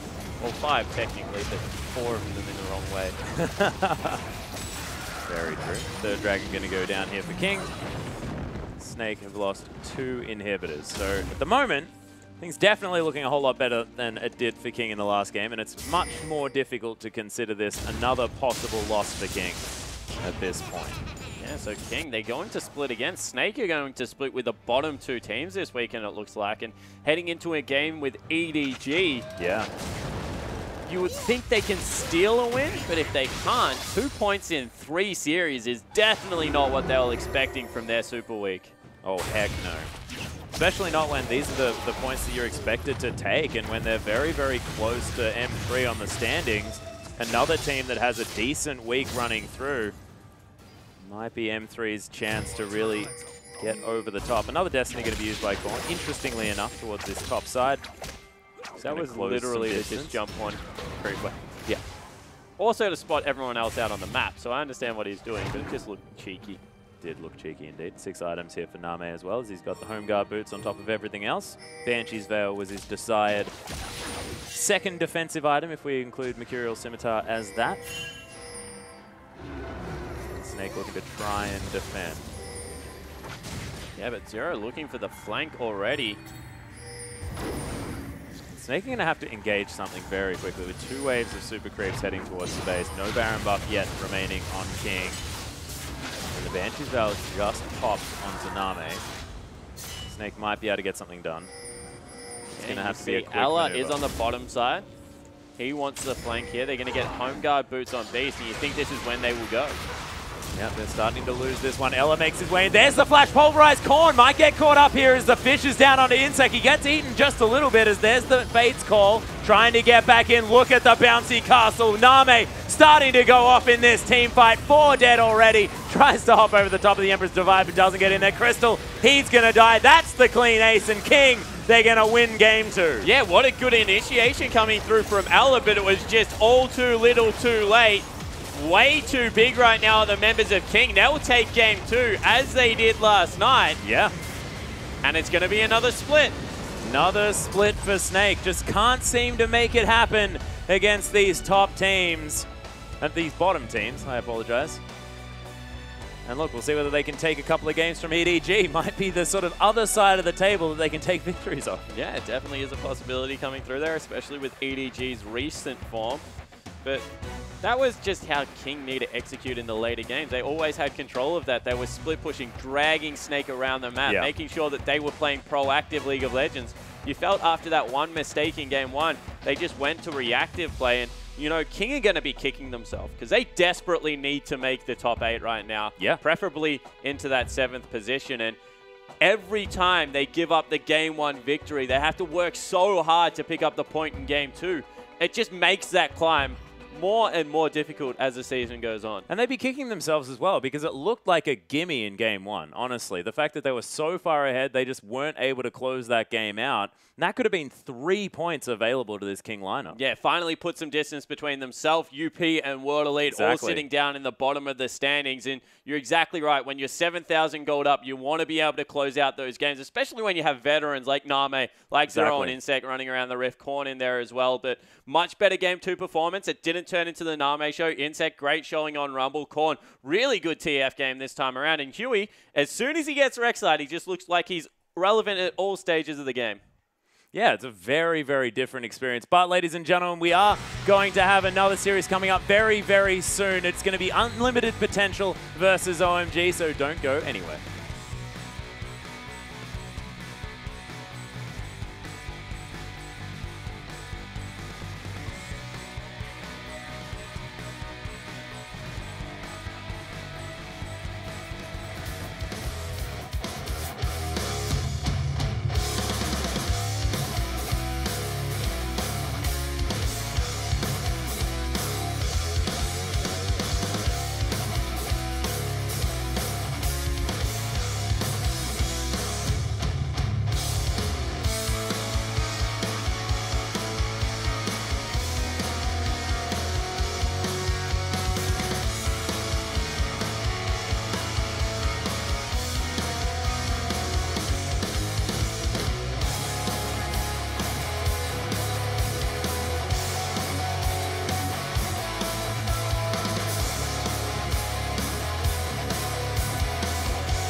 Welcome back, ladies and gentlemen, to our English broadcast of the Chinese LPL. I'm Atlas. This is Spawn, and we're here for Game 2, or Match 2, with OMG taking on Unlimited Potential. OMG coming off a 2-0 victory against Vici. Yeah, so they were able to get it done last night against Vici Gaming. OMG, of course, coming through this week. They have some really big matchups. Vici yesterday, UP today, and then RNG tomorrow. So all very winnable for this OMG lineup, and they need to start piecing together those 2-0s. They're able to get one so far. And it was a close thing, Atlas. Game 1 definitely did not look like it was going to go their way. But in the end, able to pull that through. And Game 2 was a little bit more convincing. Yeah, I was actually able to watch the beginning of Game 1. And I was thinking, oh, okay, Vici are going to be able to take this one. I hop in my car, drive home, and then I get back and I'm like, how did OMG win that game? What the heck happened? It was a little bit ridiculous. Yeah, so in the end, it was a little bit of overzealous play out of Uzi in the first couple of minutes that put them behind. But in the end, able to claw back through. And Cool and Uzi still looking good. Xiong is turning into a solid top laner. Yeah. But if we take a look at that last game one more time, very one-sided towards King. Yeah, King really managing to hold on to their advantage in that last game. And you can see Insec actually able to pick himself up an MVP for his first game on Rumble. 8-2-13. This guy was massive. Yeah, he certainly was. He was able to get around the map a lot, impact it, traded 1-for-1 a couple of times, but this was the first real meaningful gank. This is when the LPL returned. And Insect on the back end of that was able to pick up, I think, a triple kill by the time everything runs out. Actually, no, Korn stole the last one. Here it is. What a jerk. Yeah. How did he even steal it? Oh, gold card. Cheeky gold card. But another good equalizer came through here, and he was able to help clean this fight out. Flashes forward at the end of it to be able to pick up Crystal, who was going incredibly aggressive towards Korn. And Insect did the perfect job between protecting Name and making sure that he was at the front line, dealing damage to all of the threats. Yeah, he was really able to get stuff done. And the fact that he was landing the perfect equalizers in his first competitive Rumble game that we've seen for a very long time, at least, is pretty impressive. Yeah, it certainly is. So able to come in. There's a different timing towards Rumble. You have to deal with a different resource system, of course. Yeah. The heat is very unique and touchy to get used to. You don't want to overheat at bad times. And he managed all of those in different situations and stood up to Flandre, who was going an assassin build in the top laner. I like that Flandre, once again, is mixing it up, but wasn't able to come through with a win for his team. No, wasn't quite able to get that fizz necessarily working there in the top lane. And do you think it was sort of like based on his performance that Snake really struggled there, or was it sort of like the whole team effort as far as losing that game? Yeah, a little bit of a team effort. You have to say that a lot of pressure was towards the jungle area. Huey, we are often overcritical of. He had a great series as well, and Beast did not show up whatsoever, so that was a little bit of a disappointment when it came to the lineup of Snake. But Flandre, he had a great Game 1 performance. Can't take anything away from him for his Heck Room play, and trying new things yet again. They're trying to turn him into a threat. If he can pick up an assassin like the Fizz that you proved that he could play yesterday, gives him more to work with in these games, but just wasn't able to get it done. Yeah, just more tools there in his belt. But let's move on to our next game, ladies and gentlemen. Unlimited Potential versus OMG. OMG coming off a victory against Vici Gaming. And look, you mentioned the fact that they have 3 matches this weekend. Vici was looking to be one of their most difficult opponents, now moving up against UP that are struggling a little bit of late. And let's have a look at this lineup now as well. Lung, they're in the top lane. He's had some mixed performances. Things have been going okay. Did look fantastic on the rise, but we'll see whether they can have another sort of breakout EDG performance like they did, managing to take those 2 games. Was a little while ago now, though.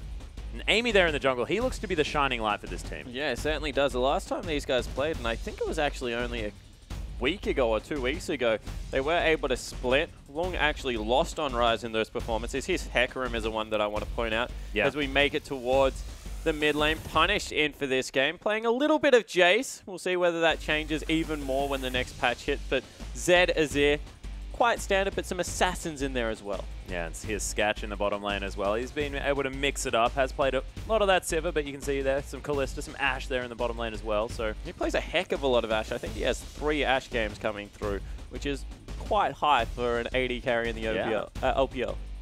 Yeah, but this is the guy I want to talk about. Hart, coming over from Samsung Blue, of course. Fantastic player in his own right, really able to get things done for UP. And he had a breakout performance sort of early in the split, but has been a little bit more quiet of late. we'll see whether he can really step it up and carry his team through. Yeah, they definitely need his shot calling as the game goes on. UP looking a little sloppier as the game progresses. Amy and Hart really do start a lot of the fights for them. You feel if he's on Alistair, they're going to be in for a good chance of winning the game. Otherwise, it is going to be difficult as you see them bouncing around. Yeah, Punish is just bouncing on his chair.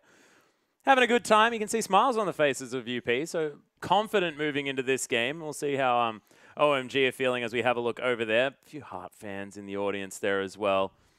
You can see UP, bit of fan following. Yeah, they certainly do. Swift in the middle of it. He plays for QG. That's an irrelevant sign. Well, it's not irrelevant for the day. Maybe just irrelevant for this particular match. Still getting a whole lot of attention there. But OMG having a decent split thus far. We're going to have a look. 63% win rate so far in the LPL. But Jiang in the top lane has had some interesting performances. Of course, trying to expand that champion pool a little bit. Yeah, it certainly is. And you know, he was able to pick the Maokai up last game and couple it with Uzi's Sivir and do great things. You see Loveling, he also had a fairly decent series. Loved his Gragas. Evelyn was good, but got a cheeky triple kill at the start of the game, which always makes you more accelerated than you normally would be. Yeah, and Cool. This is the guy that's really stepped up this split. Cool has been playing fantastically. You can see first game was able to just chunk people out on that Varus.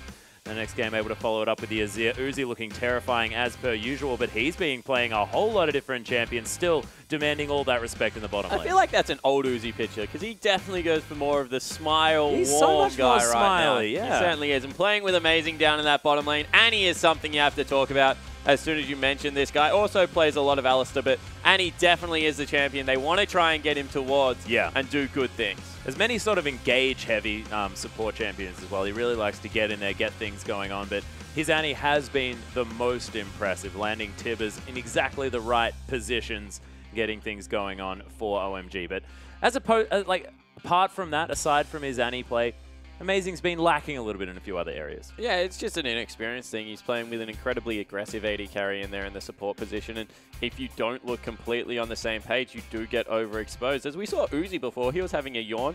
Once again, just an update, guys. Cool's hair is looking fine, so don't panic about that. Oh, we're certainly not going to. Not anymore. And Loveling returning to the lineup here is... How are you thinking that Jojo was doing as opposed to the Loveling style? That's a straight upgrade, bringing Loveling back into the lineup. Loveling's just much more pressure in the early game. Wow, that is the best. Oh my goodness. Grumpy Cat Cool, that was great. So good. So incredibly good. OMG, pretty good at winning on the blue side, not so good at winning on the red side. You can see very different graphs coming through though. UP struggling to fill out that top left corner, but they've definitely grabbed some more sort of, I guess, you know, gold dispersion, I believe, is what the left-hand option is. Gold dispersion. What the hell is much better? Yeah, not sure whether dispersion's even an English word, Spawn. So, look, we'll get there. There's the close-up of Cool. And as you mentioned, hair looking wonderful. Yeah, it certainly is. And you see lots of serious faces over on OMG's side. They got the 3 points night number 1. They would be not happy if anything, for the next 2 series, they want another 6 points. Anything less than that is a fail in their mind. They were on 16 points to start off the week, I believe, now towards the 19-ish area. And if they can continue to jump up, they're going to be a serious contender for some good seeds up there with Snake and EDG. Yeah, really like trying to pressure that top position. Uzi, there's a slight smirk on his face, but he was looking very serious before, almost a frown.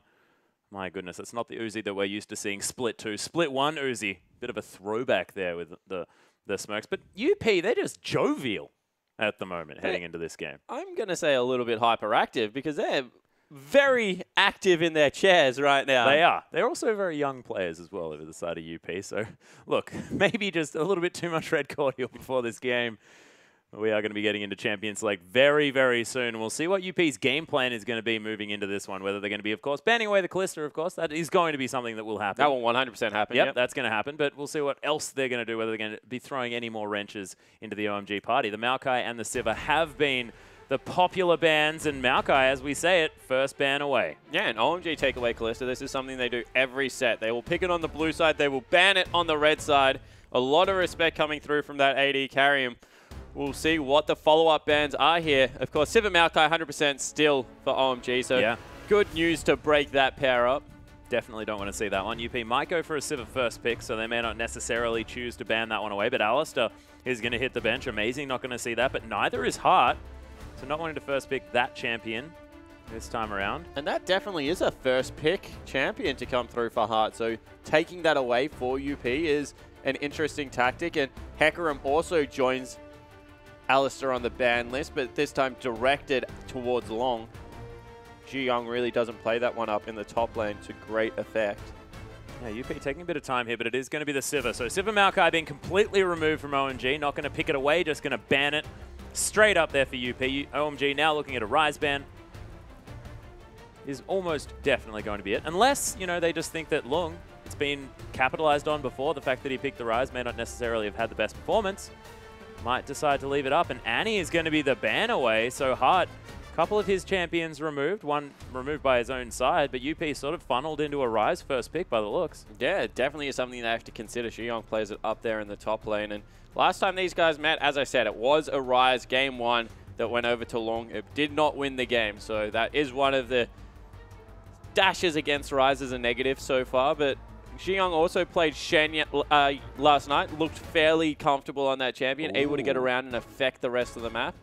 Shen has a reasonable laning phase against the Rise, not easy to chunk him out of lane. UP did think about it for a while, but it is going to be the Rise first pick, and Jiang was considering the Rise for a moment. See what they decide to go with here. Of course, Azir still available. Multiple junglers still left up for Loveling as well if he decides to go there. But Loveling's champion will absolutely fine, so he probably doesn't need to pick it. I want them to go towards Gragas right now for Loveling. I think that it is a very good aggressive early jungle right now, and Loveling plays it well, and that is what they choose to do. Yep, fantastic. Jiang is going to lock away the Nautilus as well. Could be going into his hands in the top lane, of course, was the one that pioneered that champion there towards the top of the map. Amy, though, does have the Echo available, another champion that snuck through the bans, especially when there are so many targeted ones. I mean, Annie, Maokai, and Sivir not necessarily seeing bans a lot, so a lot of these high-priority picks have made it through the draft. Yeah, certainly haven't. Amy's jumped on Echo, I think, 3 times so far. Fairly good win ratio on that one, and Cool plays it to great effect in the mid lane. He's the Echo player right now for OMG, so being able to take that one away really will increase UP's chances throughout this mid game where Echo can definitely take over as that assassin. Yeah. And UP actually forgetting the fact that you can trade around your champions towards the end. They're just going to pick for their own roles each time as Amy grabs away his jungle Echo. We've got Punished on the Victor in the mid lane, and Lung is going to be taking that Rise up top. Uzi hovering the Vayne at the moment, but it might just be sort of a bit of a fun hover, and we'll see what he decides to actually lock away. Last time they played it was Uzi on Vayne. I believe it was a pentakill game coming through. So we'll see whether he wants to repeat that performance, and it is going to be Shen locked in straight away. Yeah, Shen going to be locked in up there for Jiang, so that means Amazing's on the Nautilus, and it's going to be paired with a Jinx for Uzi. Yeah, so Uzi going to be incredibly safe. This is, once again, nearly the replica of the comp they ran yesterday. It was Tristana instead of Jinx, but both do relatively similar things, and a lot of safety around this AD carry position right now, especially if they grab something like an Azir, or even further, they can go towards the mid lane Varus again, make sure they have another ultimate to be able to lock people in place, and then diving onto Uzi just becomes an impossible task. Yeah, precisely. Well, Hart is actually hovering over a Blitzcrank for a moment, but decides not to. Heads back towards the Lucian Janna lane. Sketch was considering an Ashe, but it is going to be Lucian locked in there. This is going to be the lineup here for UP, so they do have a lot of mid-game aggression, but I'm not seeing a whole lot of tankiness as this game goes on. I mean, Amy's going to be building the full tank Echo, of course, but is that going to be enough here up against OMG? Because they're looking so tanky. Yeah, we'll have to see whether they're able to make it work, because right now, they've got so many mid-range players that are going to have to enter Uzi's dangerous zone to be able to make things work. And Sketch incredibly low range. Lung is pretty low range in his own right. Even Punished, although the laser is long range, the transfer power of that Q is a little bit more mid-range, and Uzi can just sit back with all this peel around him, all the shields that are going to come through, and just take pop shots at whoever he wants. Yeah, and OMG now picking up that Twisted Fate into the mid lane as well, so a lot of global pressure now available for this side, and I was wondering what they were going to do to augment what is this really tanky lineup, and I guess one thing is sort of prevent UP from being able to snowball out of control. Yeah, exactly right. So now they've got a valid 1-3-1 split push option. They've got double globals coming through with Shen and Twist of Fate both being picked up. Yeah. They have the ability in the mid game to really stretch UP thin, who are only relying on a teleport, don't even have the Rek'Sai. And this is going to be a difficult game playing the map for UP. Yeah, and it's sort of relying on them to manage to find some sort of snowball to get going. Lung there in the top lane against Shen. We'll see whether we find a Banner of Command first off. Of course, haven't necessarily seen it in the LPL thus far. Echo against the Gragas as Amy's going to pick that one up into Loveling and punished. He's on the Victor, so feeling pretty comfortable there, but Cool's got the Twisted Fate, so he's got the playmaking potential in his hands. Yeah, certainly has. Going to be able to get into other lanes and impact it. You would expect it would be Uzi's lane. He's taken Jinx into Skatch's Lucian. That was Skatch taking that matchup, and that is very short range versus long range. Yeah. Hart going to have to do his best to keep him alive as Amazing takes Nautilus. Yeah, so Amazing on a pretty comfortable pick here for this guy. Of course, does like to be on some sort of engagement. Does have the dredge line, of course, the depth charge there as well. If you don't feel like hitting a skill shot, definitely fine. And we'll see whether Uzi's going to be able to have his way with the lane, because it looks to me like Skatch is going to have to play very aggressively. Yeah, Skatch either has to get an advantage early or just be relegated to farm under turret. Also, with the range discrepancy, wouldn't be surprised to see a lane swap. Well, that's true. We'll see whether there is a lane swap, but let's get on to the Rift.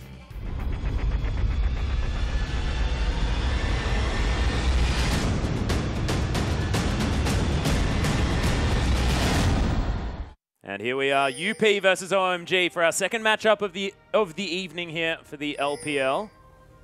OMG already positioning very much so towards the top side of the map, looking to try and scout out a potential lane swap. And look at the color coordination on that three-man group, all red and gold coming through.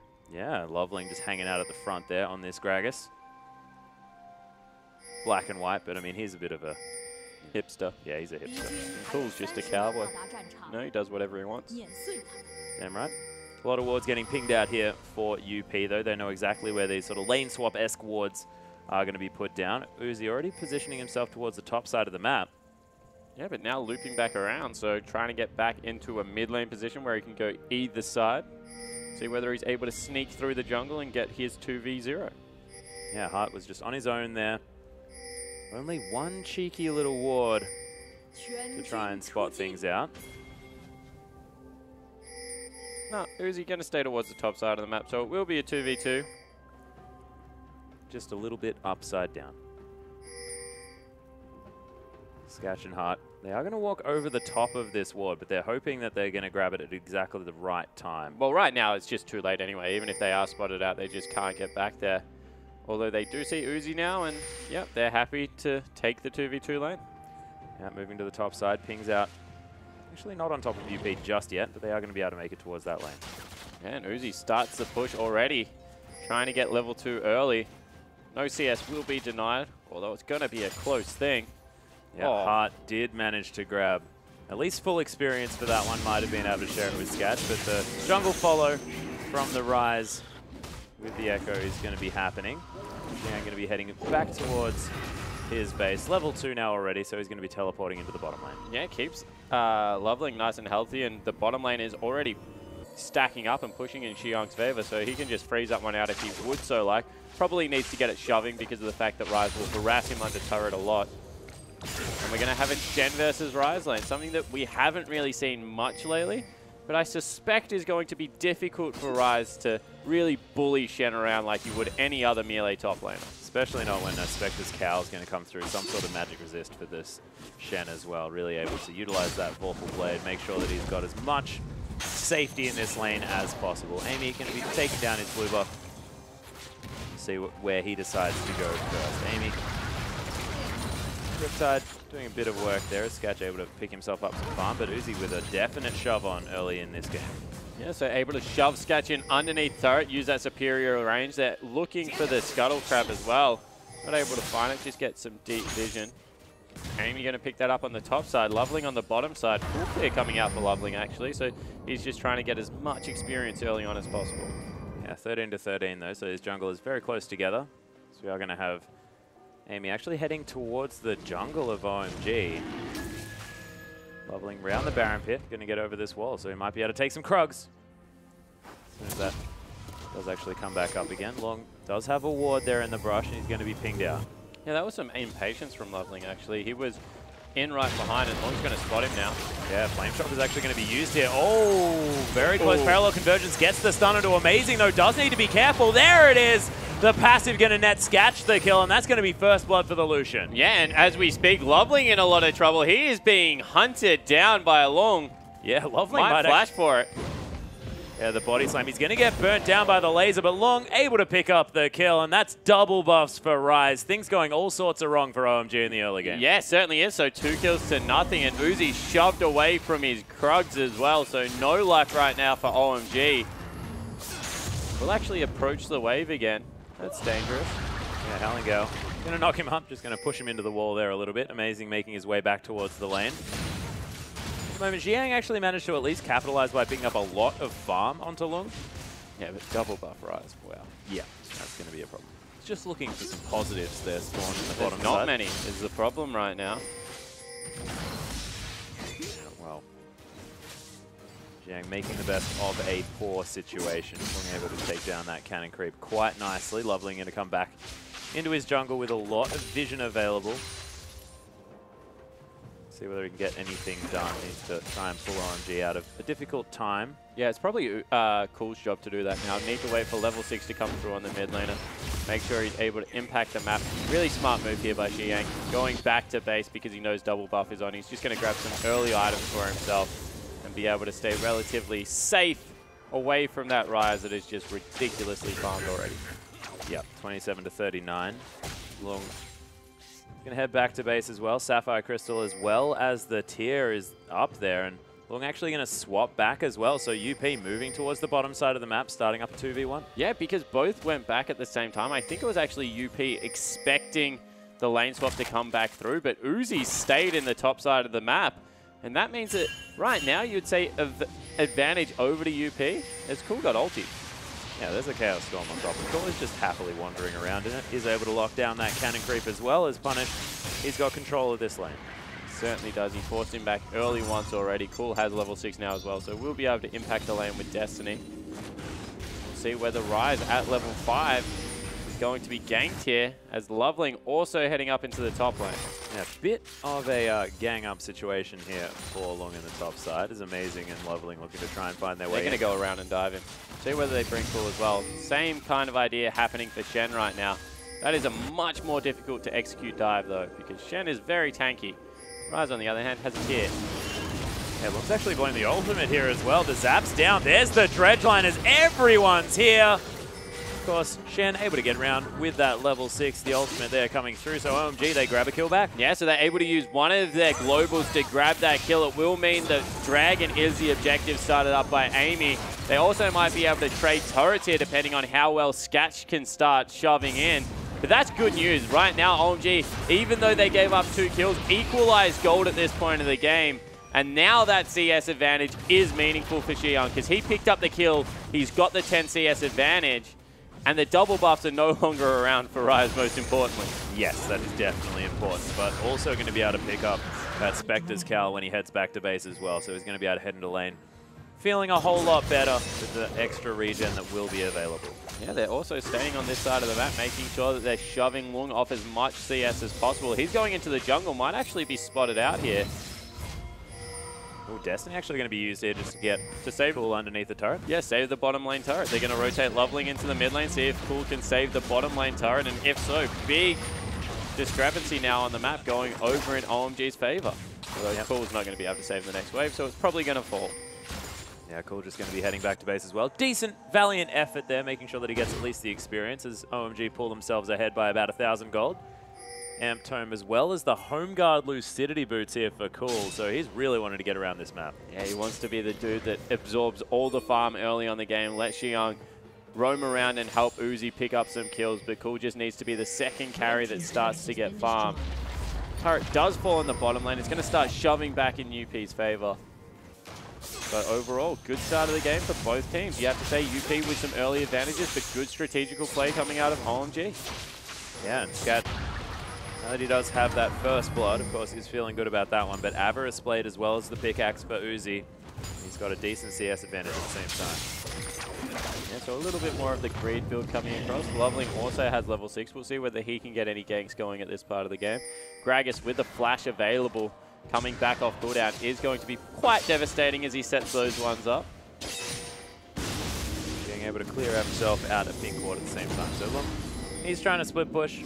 Well, it looks like split push at the moment, of course, just laning more than anything else as he pushes back up this top lane. Amy's Raptor Sense going to notice the ward on the red buff. OMG taking down a Rift Scuttler as well. So, of course, next Dragon probably going to be a point of contention. Another Chaos Storm under cool in the mid lane. He's sick of this thing as well. Yeah. He's like, I am running so quickly with boots too, and I cannot get out of range. But it's not going to do too much damage. Of course, the first evolution of the Hex Core has been purchased by Punish, so we're going to have a little bit of extra damage on that Death Ray, but other than that, not too many items. Yeah, so Wave shoved in the bottom lane. That's going to be broken right now.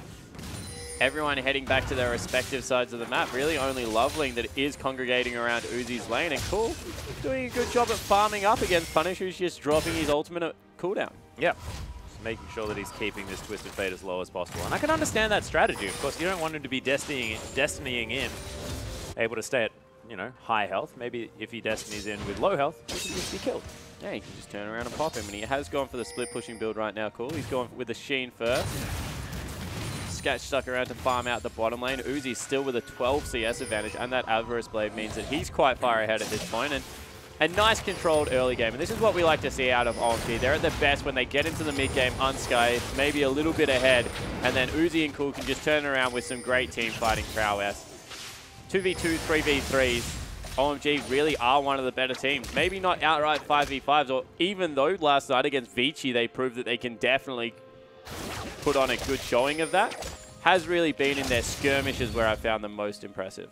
Yeah, and there's the fact that UP as well, not that tanky of a lineup, probably not wanting to really get into this late game sort of team fighting phase where OMG probably will just be able to outlast.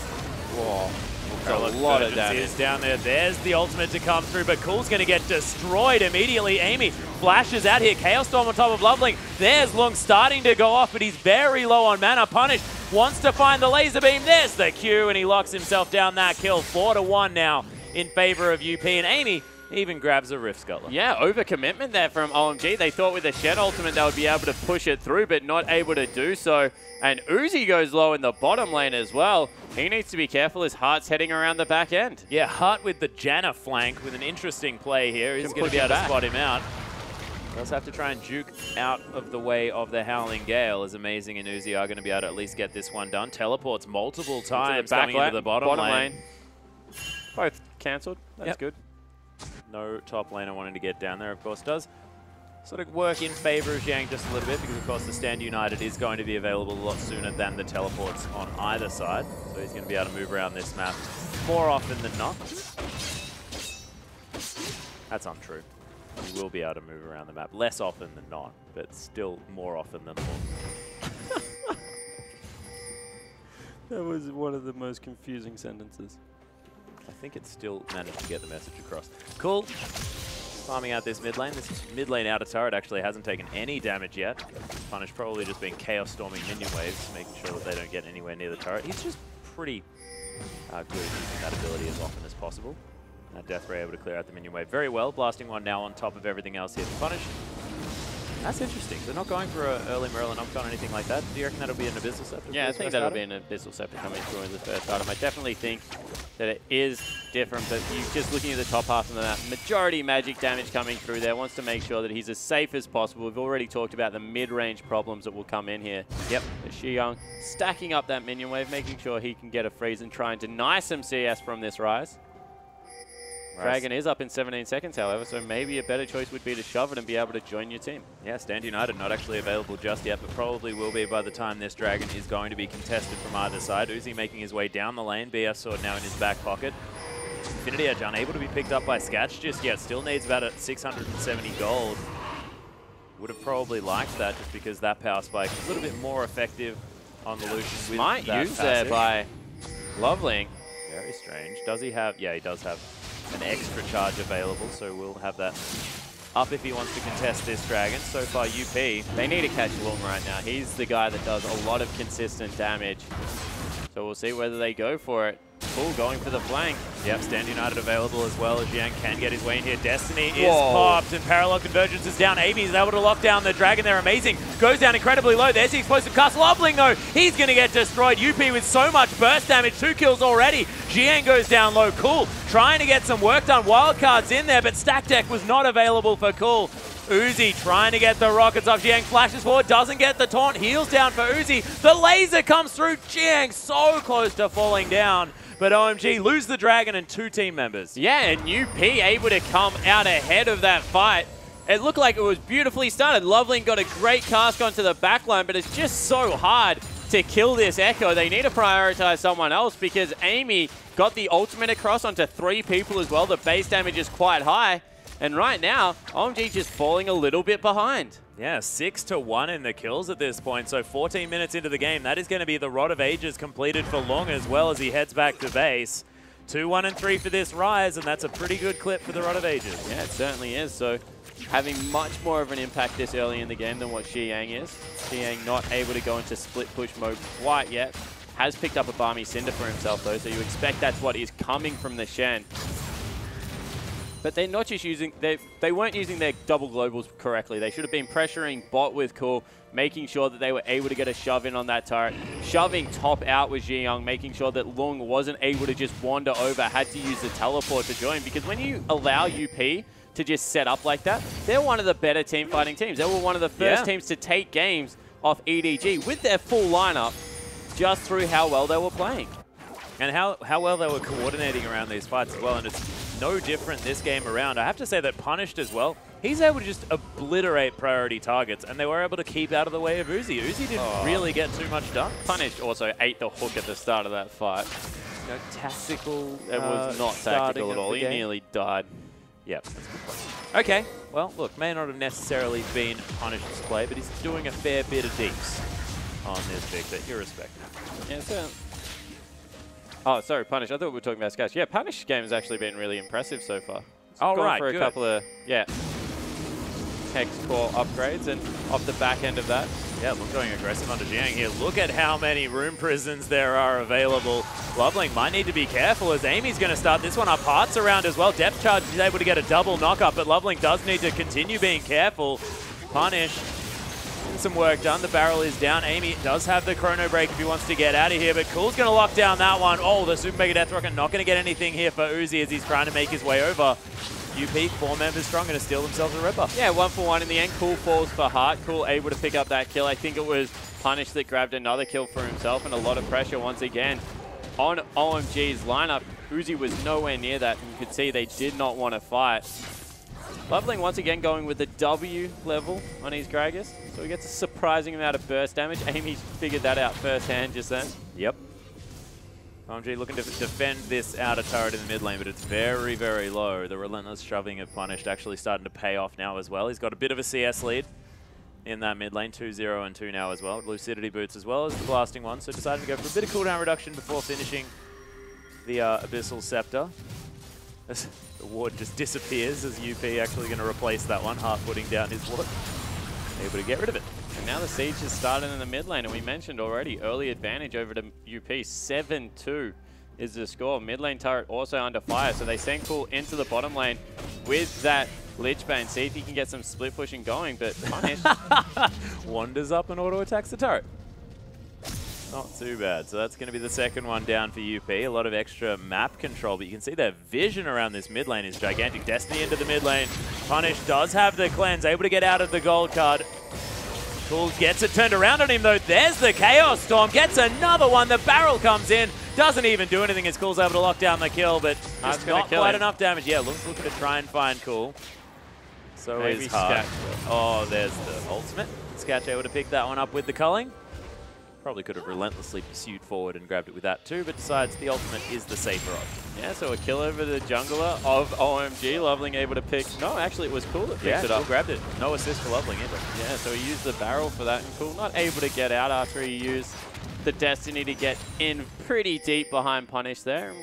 Just continue split pushing coming through from OMG. You feel this is what they need to do. split push, have Uzi in the mid lane absorbing all that farm. And then just everyone else can around the map try and stay nice and safe and just absorb some CS. Because right now, we're in some pretty serious power spikes for UP. In fact, Punish has already finished up that Hex score. Yeah, perfect Hex score now as well. So no longer is Cool going to be able to run away from the Chaos Storm. That thing is going to be pretty good. Yeah, it certainly is, and maybe that was the idea behind it. As Cool like it. Now going for some cooldown reduction in his build.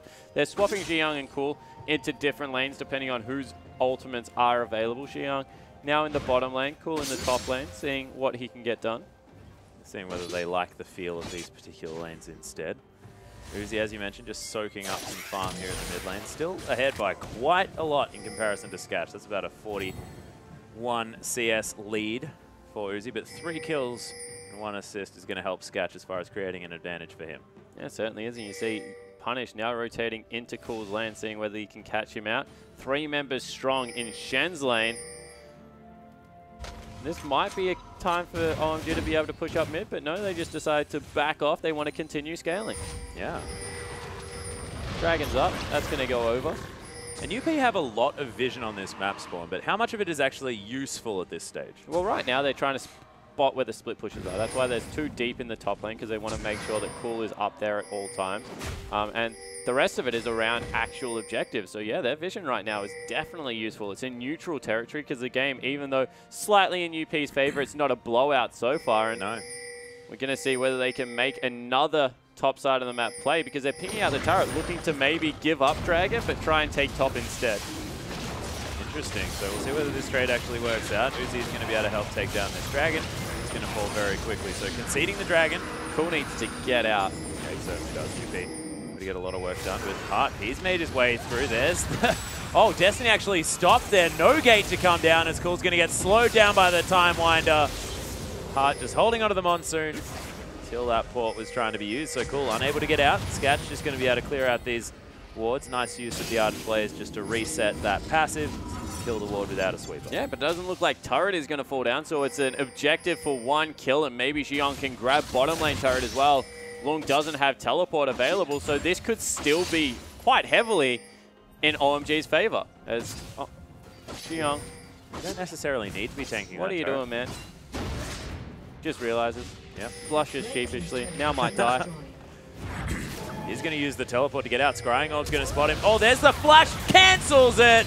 And in goes the ultimate from Sketch. Able to get the kill in the end there with the piercing light. And Lucian really starting to get going. But yeah, and across the map now, UP just making play after play to get their team ahead. You can see they're trying to stall out here, OMG, and continue the split push, but Cool got caught. Now Jiyoung got caught, and they're not getting anything for it in the mid lane just because Punish straight line wave clear is way too strong. Yeah, and this is all off the back of Hart as well. That's double interrupts that he's managed to get down, picking them up kills that they sort of weren't otherwise going to be able to grab. We spoke about Hart being a fantastic player for this squad, and a lot of the matchup to do with this game is the fact that, you know, Uzi, the big playmaker for OMG, but it's Hart, the shot caller, the guy that's able to really get things done, get things started for UP that really is the shining light. Yeah, and we'll have to see whether OMG can persist with this strategy, whether they go towards more team fights as the game goes on. You'd have to suspect with how strong Punished and Sketch are that is a risky prospect. And even Lung just continues to scale up in here in the top lane. Yeah, almost has that Seraph's Embrace completed as well, you have to feel. Archangel stuff. Not exactly something you generally see on Rise, just because oftentimes, once you're up to building it, you've already got that tier fully stacked. Well, not quite there just yet, but it will be very, very soon. He's going to be able to head back, grab some Merc Treads, stop himself from being locked down. Sketch actually has to go up against Cool here as well. Depth Charge comes down. Sketch has been caught, and he's going to get killed. Yeah, so the Global's used to secure the shutdown onto Sketch. Maybe that will buy some relief for the OMG lineup to finally get some objectives. Did you feel this mid-game team needs to start pushing down some structures? They've only got 1 turret so far to the 3 of unlimited potential, and doesn't look like they're going to get any closer to getting one because Rise is already in the bottom lane, and Punished is, surprise, surprise, still in the mid lane. Yeah, Punished. As soon as there's minions there, more than happy to pick those ones up.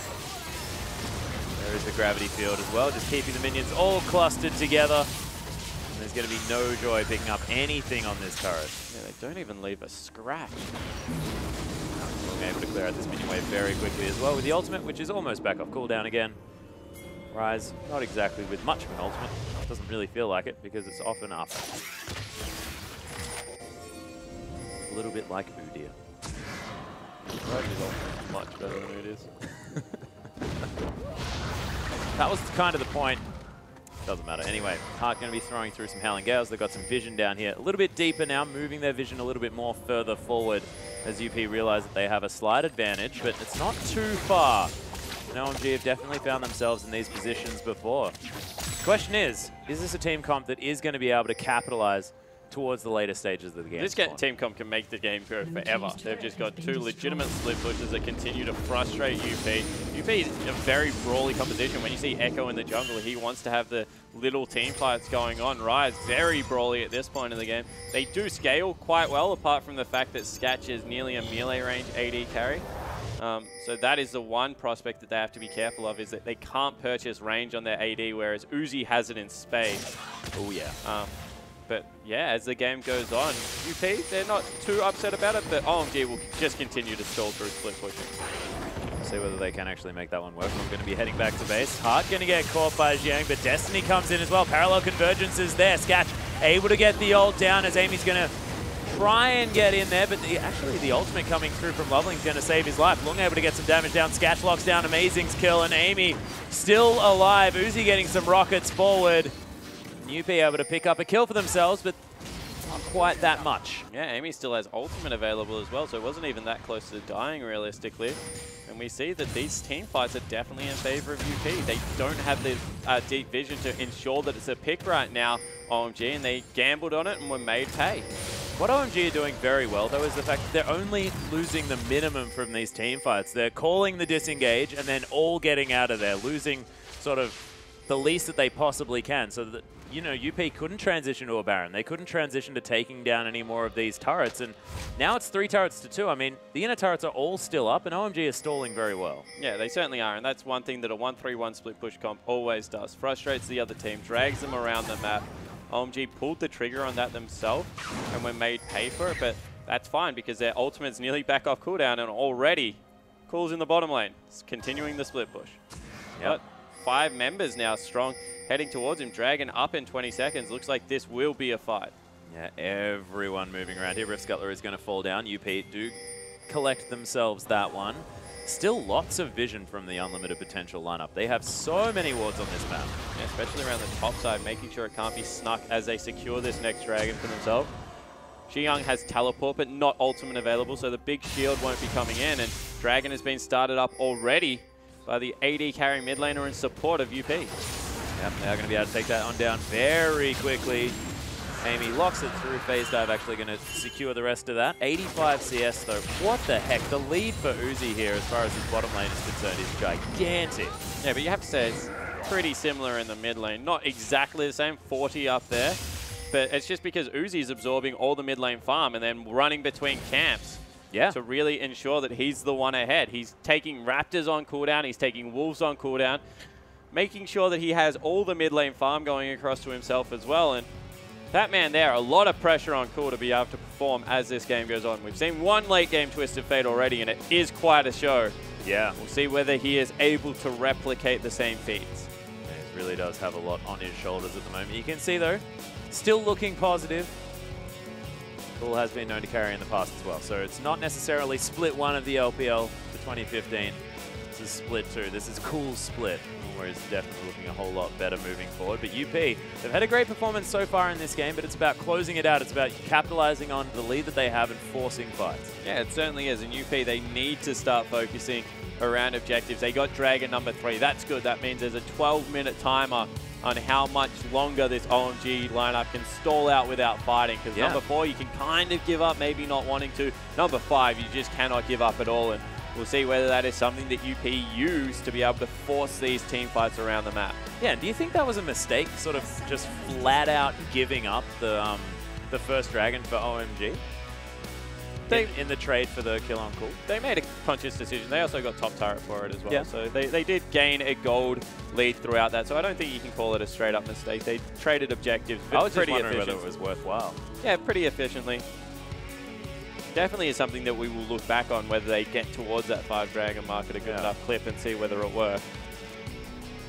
It'll be interesting to find out whether or not that is going to be something that actually comes back to bite UP, or whether it doesn't, but they wouldn't be in this position now, and has been a lot on heart. The fact that the Monsoon cancelled out the Destiny, then able to get the flash into the Howling Gale to stop the teleport from Jiang as well. This Jan has really been making things happen around the map, hard able to get things started. They're going to have members reconnecting into this game, of course, ladies and gentlemen. The pause not going to be lasting too much longer. Hopefully these guys can get back into this one and we can get this game underway.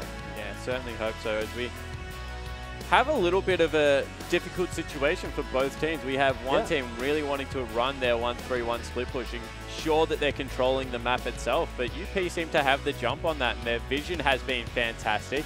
Means that they always have tabs on where the split pushes are, and when OMG think they have someone caught out, they don't have the correct information, and they've been trying to team fight and losing one member and over again. So OMG really needs to secure their vision control right now.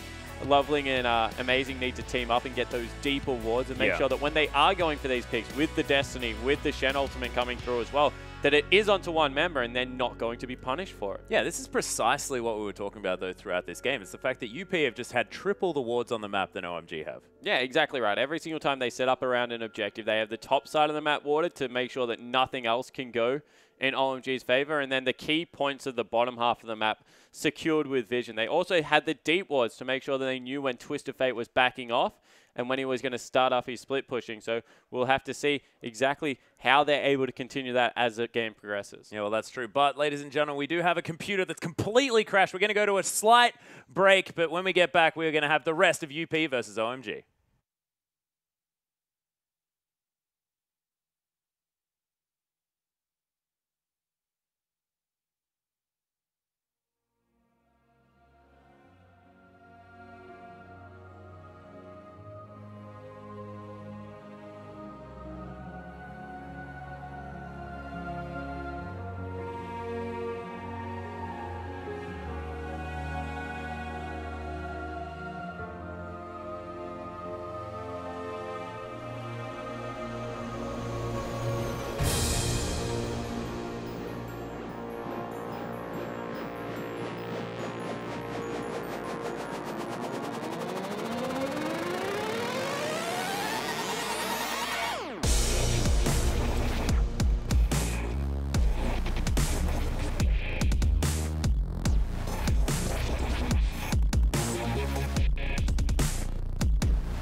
I will hold you in my arms.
UP versus OMG. I believe my welcome back was actually cut. So, welcome back. UP. Third time's a charm. Third time is most definitely a charm. UP waste no time now that we're back into this game. They're saying, okay, I forget what's going on. Let's just do Baron. Loveling waiting around. He does have the Stand United on top of him. Immediately monsooned out as well. Wonderful play. Sketch locks down the Baron with his non-existent smite. And UP able to make things happen as soon as we get back into the game. Yeah, so straight away they pull the trigger on a Baron call. That gives them the first substantial lead of the game, 4,000 gold now. They're up a lot in kills, but OMG just trying to run them ragged around the map, get as much as they can going. But with that Baron, it might be time for UP to finally start sieging. Yeah, UP actually given a lot of options now that they have that Baron buff. We'll see whether they can utilize it. Lung going to use his Baron in order to take a Grom. Not sure whether that's the best maneuver there, as Jiang's going to take some Krugs as well. Uzi just going to clear out the mid lane, and so far UP just going to use this one to reset all of their waves, make sure that they have control of everything. Yeah, well, they need to make sure that they do it correctly. Don't just rush down mid and potentially lose a team fight. Instead, they're getting control of the map back in their favor. You can see the two split pushes still waiting top and bottom right now for OMG, cleaning out all that vision. And as we said, it really is a race to 5th Dragon right now. You feel that Baron will help. It might even give them a gold advantage, so when they get there, it'll be better. But still going to be difficult. That was confusing. Pause started and resumed instantly. They're just going to go and hang out with some folk for a moment. But yes, so game once again going to be in pause mode. Man, we've had some seriously wrong computers at the moment. Yeah, we certainly have. Game. I don't know what's happened. Someone's eaten a cord. Not entirely sure. Someone's eaten a cord. Is that what first comes to your head? Yeah, I think maybe they should turn it off and on again. Is it plugged in? Have you turned it on and off again? Yeah, that sort of thing. Just the general IT. Wording. See whether that works out. We are going to get back into the game very, very soon. In fact, right now. Yeah, uninstall and reform that, mate. I think that may have just happened. This Scat is going to be able to take down the inner turret. Whoa, cool. Tries to get out, but Scat crits his face off. And amazing right in amongst the fight. Punish destroys him with that Chaos Storm as well. Loveling. What is this burst damage from UP? Loveling's a tank, but he's not tanky enough. Jiang as well. He's now going to be the focus. Is there going to be enough damage? There's not, but they are going to be able to take down this turret. UP. They're probably going to be able to win the game. 20 seconds on the support player coming through here. Heart resets everyone at health bars. Long quite tanky. They can get in here and tank it up. Yeah, Amy trying to tank this one through. They've got massive shields on everyone here. Jiang's going to have to use that taunt in order to escape this. And one more Nexus turret remains. UP, they're going to be able to take down OMG in game one. And it feels like a long game, but it was only 30 minutes. Yeah, so in the end, UP able to hit their go button. They were up around the map, and you see some big smiles. They're like, Punished has been super happy this whole series. Certainly have. And Cool's like, what happened? We were paused, we lost. Yeah, I'm not happy anymore. He's definitely vocal, not exactly looking all that unhappy on the desk there, so we'll see whether OMG can turn it around, find some form, and pull things together for game two. Of course, UP wanting to try and pick themselves up an extra couple of points for this one by getting that victory as opposed to the tie. Yeah, exactly right. But OMG, remember, this is a midway point. They're 2 wins, 1 loss now. They need to pick up another win, make sure they continue that forward momentum as they round out this week. And that was honestly cool, just getting caught out in a couple of rotations. Yeah. Got caught bottom lane, top lane, sorry, then was caught out bottom lane, and then was caught out on the last team fight as well, trying to Destiny in and make something happen. And it's just a little bit of miscommunication errors and something that I'm sure they'll shore up in between games. Yeah, they will definitely try to. And Hart as well. I mean, you have to give him a shout out. His Janna play was absolutely fantastic, getting them all the advantages that they need. And that Monsoon in the Baron pit, honestly, was one of the best things I've seen a Janna play. Yeah, so able to force him back out, wasn't able to get over the wall, ensured that the Baron was secured safely, didn't turn into a 50-50 smite. And you saw that OMG wanted to get in there and make one last go of it, but just weren't able to make it happen. Well, we'll see whether UP can pick up an extra win here, make it those 3 points, or whether OMG can tie it all up and grab a point apiece. We are going to go to a short break, but when we get back, UP versus OMG, game 2, coming right at you.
Welcome back, ladies and gentlemen, to our English broadcast of the Chinese LPL. I'm Atlas. This is Spawn, sitting right next to me. We're ready to take you into Game 2 between Unlimited Potential and OMG. And Unlimited Potential, after a pretty extensive pause, managed to just come back and win the game in about 40 seconds. Yeah, exactly right. They just got out of the pause. They all right, guys, let's do this. Took a Baron, took a team fight, took the game. Yeah, sort of just made it seem about that easy as well. And look, it was a fantastic performance. I'd be excited to see who does manage to pick up the MVP for this one, but you can see UP, massive jungle control, lots of buildings taken. In the end, about a 9,000 gold lead for that side, and we'll see whether they can pick up the 3 points by taking a victory in Game 2. But MVP gonna go to Heart, and I love this. This guy deserves it so much for that performance on his Janna. Yeah, it certainly did. It was the interruption of the 1-3-1 split push and the vision control they were able to keep. We're going to see the second interrupt there. That was Ziyong, able to get a kill over to his AD carry Sketch, and then stopping the body slam. Gets rid of the Shen as well. Wonderful stuff. And then there's a beautiful smite out from Sketch. He's going to be able to lock down the Baron.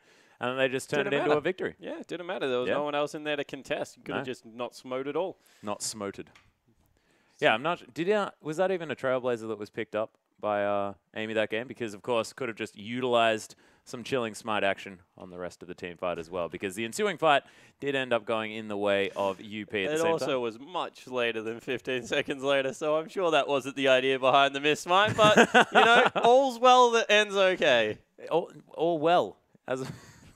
My God.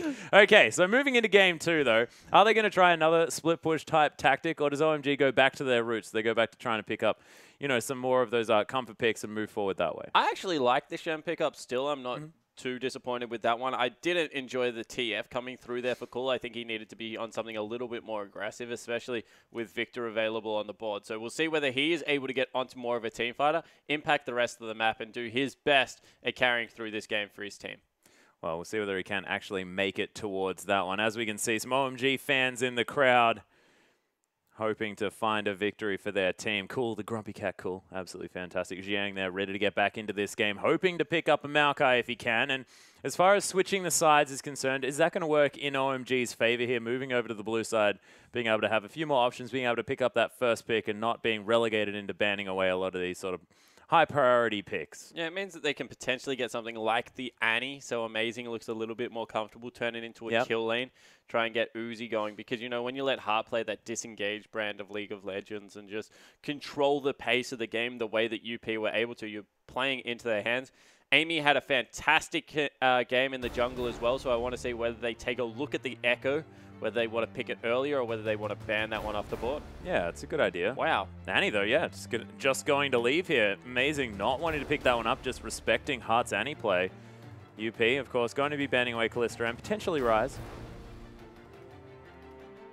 Sivir actually going to be the first ban, so Uzi not going to see that champion. Probably still going to stick with a Maokai, and means one of those two power picks probably going to get through. Yeah, it certainly does, and I want to see whether UP kind of leave Rise and Maokai up, and like which one do you prioritize? I think they actually prioritize Rise, so I believe it happened once before. And that is what Ziyong went towards, but we'll have to see whether it's something UP want to make the decision of. Yeah, and OMG as well, they might find themselves with a Kalista potentially, but Maokai is going to be the next ban here, and OMG, if they leave up the Kalista and the Rise, it means they can first pick at least one of them. Yeah, it certainly is the case, and have to see whether that is coming through. Loveling bans away the Gragas. So that's his most impressive jungler off the board right now as well. Very interesting. It's like OMG thinks that they're doing their best UP impression, banning away their champions. UP, though, definitely know exactly what OMG are about. They're about the Maokai and they're about the Sivir. Now they're wondering what that last ban's going to be. I'd suggest the Kalista. Oh, the Alistair gonna go. So UP want to pick up one of those power picks. Yeah, and it looks like they value the Kalista. I don't think so. I think it is the Rise because Kalista has to enter Rise's danger zone, but it's not. And that has blown my mind. Uzi's smiling. He's happy with it. Yeah, he's very happy with it, of course. Whenever Uzi picks up this champion, things look fantastic for OMG. I wasn't expecting Uzi to ever get that champion again, but non-surprisingly, Rise is going to be locked in for long. Amy's going to grab the Echo. Two huge picks coming through from Unlimited. Well, Unlimited Potential.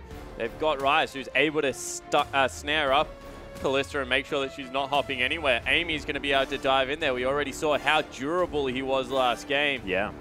I would like to see Thresh over Nautilus, but Amazing also does play Nautilus quite well up there in the top, in the bottom lane. So we'll see what he decides to go with. And Loveling doesn't want to pick his own champion, but they're considering Rek'Sai.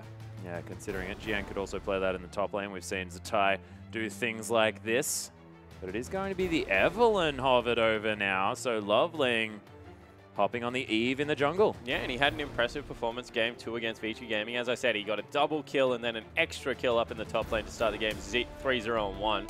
So that definitely helped him out, but we'll see whether he's able to put this pressure around the map and force UP into some bad choices. Loveling's flanks have always been quite good, and he's one of the guys that needs to start up the team fights for his team, because one of the things that we've said about Jiang is that he doesn't really flank well with his teleport. Able at going great forward when Uzi speeds him up, but when it is these strategical, I guess, split-second calls that we're used to seeing Flandre make incredibly well. Yeah. It's not really what Jiang right now is known for. Well, Hart considering the Morgana here. Punish could also play that in the mid lane if they wanted to. OMG, now it's their turn to round out their lineup. As Cool looking to try and augment some of Uzi's damage here with a Lulu pick in the mid.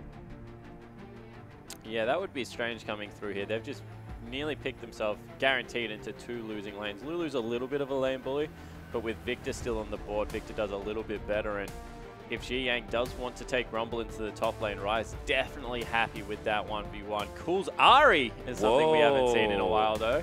Bit of a throwback there. It is going to be locked in. It is going to be the Rumble for Jiang, so a little bit more of a disappointing lane for OMG in that respect, but still going to have a whole lot of mid-game power, and this just looks like sort of mid-game picks coming out the wazoo.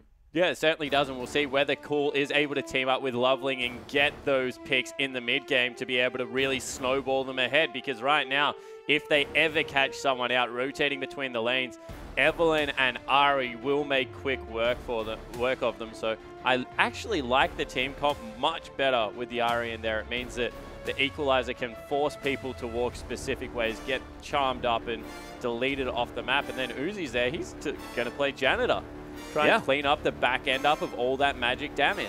Yeah, bounce through, get some Ren stacks, and just lock down some kills. In the end, it is going to be UP picking up the Lulu for the mid, so Punish going to be taking that champion in there. Of course, Cool was thinking about that option, but Punish going to be taking it instead, and they're going to be building up some scatch to try and win some late game. Yeah, they certainly are, and right now, you know, unlimited potential. They have a great team fight. They have a really strong mage in the top lane and a little bit more utility on the bottom half of the map to get their late game jinx going, and with all that range, it definitely is going to be on Scatch to carry through. Yeah, well, we'll see whether he can do that. Lung back on the rise again, had a great performance last time. Jiang going to try and deal with it in the top lane. Loveling taking the Evelynn pick up there. Bit of a leaf out of Clear Love's book there as he brought that one back through, but we've seen a little bit more of the Evelynn in the jungle just recently. Cool, back on his Ari, and I just remember last split, Cool's Ari was unbelievable as Uzi up against Scatch. The range versus the massive amounts of mobility that Kallista's going to have, and I'm just really frightened for UP having to deal with Uzi's Kallista. Yeah, but the counter pick coming through from Hunt, able to get that Black Shield out, stop the ultimate that will come through from Nautilus, and hopefully keep his AD carry safe. As this game goes on, a lot of it going to come down to what fights do OMG take, because we saw UP get the upper hand last time around, but OMG, a lot of pressure on them to perform in this heavy pressure environment. Yeah, and OMG desperate to try and tie this one out as well. They need to get as many points as possible. They've got a lot of games this weekend. They really need to get things going, but let's get onto the Rift.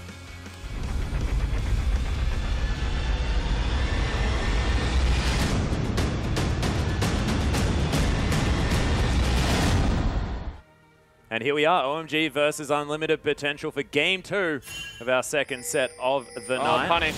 Oh, Punish is going to get caught by the dredge line. Ignited up as well as Loveling with the flank. Hate Spike comes in and Rend comes down to clean it up for Uzi. And that is a woeful start for UP, but fantastic for OMG. Yeah, it certainly is. 4 assists coming through there as well. And it's only the aggressive summoner spell out of Amazing. We'll nearly be back up by the time they're in lane regardless. And what a start for Uzi, grabbing that first blood. Will go back, grab himself a longsword, an extra potion you would assume. Yeah. And be quite happy in that lane. And there's the fact that Callista just loves picking up a longsword item first anyway, so it doesn't affect his build whatsoever. Any AD carry loves to grab that longsword. Even if it's to the point that you have to sit on it till you grab Last Whisper. Last Whisper or Vamp Scepter earlier than you normally would. Extra AD in the AD carry role. I don't think anyone's going to complain about. That's a very good point. I just like the fact that it builds into the first item that Callista wants to pick up. Oh, unless it's a Runans. It doesn't. It's true. What is Runans now? Is it still long? It's recurve bow, Double dagger? double dagger? I think so. I think it's still that. Oh, OMG and sorry, Amazing and Uzi are going to spot Heart and Scatch here, so we are going to have standard lanes. But Uzi now with that longsword, with the extra potion, and on Callista. It's not exactly a stack up of good news for UP. It certainly isn't, so they have to try and shove out. If they lose level 2 advantage here, it's going to be bad news. As we already know what Callista does at that stage of the game, and you see they're shoving them off the lane. Scatch tried to make it work, but not able to. Able to get a few rockets through there. Of course, if he does get one on this middle creep, he's able to lock down at least 2 of them. So not too bad for UP. Punished is going to dodge out of the way of the Orb of Deception here in the mid lane, and we'll see what he can do back on this comfort pick of old here in the mid lane. Yeah, so far zoning away with some autos, completely off the wave. Oh, Charm is going to miss. Orb of Deception on the way back through, not going to find the markers. Amazing's in trouble. Yeah, very early gank from Amy. That was smart from Amy because he knew that they wanted to play aggressive, secure some of the control back in the bottom lane. Amazing has some potions to chug now, and level 2 secured along with the push for Scatch and Heart. I like it as well because it sort of diffuses the fact that OMG we're going to play around that level 2 quite a lot. So Heart now coming in to help clear out this jungle, just throwing down a puddle, leaving Scatch to his own devices. Oh, the reset. Not great. Yeah, he's actually going to take some serious damage here now. That's lovely. Looked like he was looking at a level 3 dive. Odd maneuver, but we are going to have 2 buffs start for both of our junglers, just in a more vertical fashion. Red buffs are going to be stolen away on either side, but probably going to be fine with that one. We'll see how UP's warding is going to change now that they do have to deal with an Evelyn. It's just going to wander through the mid lane. So you see, once again, very deep wards coming through here as they go in. Yeah, Dredgeline actually down here on the bottom side of the map. Uzi actually taking a bit of damage in the reverse, but Amazing actually getting that one threaded through there from Hard. Scatch does have to be so careful, though. The Ren comes down to Amy, looking to try and find his way in here. Timewinder possibly going to be down onto Uzi, but Loveling finding his way through. Discovered by the Echo. Phase dive over the wall is going to mean that he's safe. But Scatch is forced under this turret now. Uzi's got the shove back in his direction. Amazing's got the Ignite back available, so danger signs for UP early on in this game. Amy giving a lot of attention down to the bottom lane to the point where he's level 2 at 4.5 minutes into the game. You have to pick level 3 up off this camp. It needs to be careful he doesn't fall too far behind Lovely. Yeah, that's very true. Loveling has easily made it towards that level 3 mark, picking himself up some Krugs on the bottom side of the map. Now looking to move up, grab himself a Rift Scuttler and move forward that way. Oh my goodness, Scatch completely out of mana, can't use those rockets. Loveling looking for a dive now onto the Jinx, but thankfully UP, intelligent move. They're going to be able to move themselves out. Wolf Spirit just letting them know that that was indeed the best decision. Yeah, exactly right, coming through there. Wow, good dodge of some damage there by Ji Young. Nails both of the rockets, but that's 13 CS already for Uzi in the bottom lane after a great start. And yeah, Jiang going very aggressive there. Amy with the parallel convergence forces the flash immediately. Oh, phase dive on top, but Timewinder doesn't find Jiang. Not even on the way back there as well. Flame Spitter is going to be used. Now Amy in a little bit of trouble. Yeah, Jiang trying to turn this one around, 1v2. Amy's just too far behind as far as those levels are concerned. Level 5 Rumble, not going to worry about this Echo at all. Yeah, exactly right. So chases Echo out of the lane. Still a lot of pressure in the mid lane being built up by Cool here. See, he's also got 11 creep score advantage. And this is just a great early game coming through from OMG. This is a little bit different from what we saw last time. Yes, I'd say almost certainly, as Uzi has built himself up a recurve bow, actually. We'll see whether he does decide to go into the Runans first or whether it is going to be that Blade of the Ruin King as his initial option. We saw Name pick that one up as his first choice, but of course loves the item the Blade of the Ruin King anyway. So we'll see whether it is what Uzi actually wants here. Sketch actually getting danced around by Uzi. Dodges everything. Nice Black Shield, going to keep him relatively safe as Hart. He's now the option. The double red comes through. Brilliant exhaust actually from Hart. Yeah, that saved Hart's life 100% there. Otherwise, he would have gone down. Uzi had so many spears in both members. Ignite was ticking. So really nice play coming through from the support player, trying to keep Sketch alive in this lane, but it seems like it's the impossible effort. Yeah, actually Amy looking for another one as Amazing comes through. There's the parallel convergence. Hart flashes out of the way, but it's a double kill with one hate spike. It is going to be the kill back. But Amy now finds himself the only one underneath this turret. And Lovely does it again. Oh my goodness. Uzi coming through. We got the triple. Yep. I love it. This is exactly what happened last game. People stayed under the turret when Uzi and Amazing and we're going deep. Loveling with just some beautiful timing shows up at the perfect moment. And now every lane has to deal with a 3-0 Evelyn. One more time. And he's going to be building that Warrior Enchantment as well. It's going to be very close to it. And Amy, he was behind before. He's most certainly behind now. Yeah, so nothing going the way of UP. It's actually close to a 3,000 gold lead at only 7 minutes in. And OMG, we said that they performed better game 2 last night. Definitely looks to be a similar story right now. Well, they even managed to win the first game last night. Unfortunately, weren't able to do so against UP in game 1 tonight, but definitely coming back through. And it's looking very similar to what Snake did after dropping their first game. Like, looking like pure frustration out of OMG, looking to just dominate their lanes. Yeah, back to comfort pick. Get cool on an assassin. Make sure he can dictate the pace of this game. Xiang playing a mage up there in the top lane. Lovely also on an old faithful in Evelyn. And seems to be doing wonders so far. Yeah, really making things happen. A couple of assists were picked up for both Amy and, of course, Sketch, but the kill going over to Hart probably not ideal for this UP squad. Their scaling does look pretty good to me, though, especially considering the rise and grabbing, you know, Sketch with a whole lot of late game range and extra damage. Yeah, and safety from the Black Shield and the Wild Growth. They're in scaling mode right now. They've rotated their bottom lane to the other side of the map of Dragon, which is a pretty big defeatist attitude coming through right now from UP. Punish has been pretty good at dodging out of the way of these charms. We're going to turn it around on him, though. The cooldown of Q is back up again. Punish now at about just over half health. First turret going to go down in the bottom lane. Uzi able to pick that one up? Yeah, very easily too. 4-1 now is the kill score. 3,000 gold to lead for OMG. You're just throwing spears through here, piercing these things out. So Vamp Scepter was picked up when he went back, but 76 to 48 in the farm. About a 30 CS lead. There's the flash depth charge onto Long as there's the Agony's Embrace from Loveling as well. Shield down, unable to find any joy though picking that one up as Loveling actually, yeah, lots of damage back there as he's looking for the other Rune Prison, does find it. There's the Dark Binding as Long might actually be in trouble now as well. Uzi, he's gonna get caught, Punish comes through, picks up the kill. Cool trying to come around and make this bad situation good, but he's gonna get exhausted. Teleport in from ONG, Super Mega Death Rocket gets Sketch a kill as Xiang's just gonna burn down the remaining members of UP. Unlucky enough to hang around, but in the end, it is going to be a 2 for 3 in favor of UP. Yeah, and all of a sudden, Jinx in the top lane just getting all of the free farm that you would like. You see Sketch right there on your screen. Actually was able to pick up a kill with a Super Mega Death Rocket as well. Going to look to shove in on this turret. Yeah, he's going to be able to get a lot of damage down there as well. This big creep wave able to push through.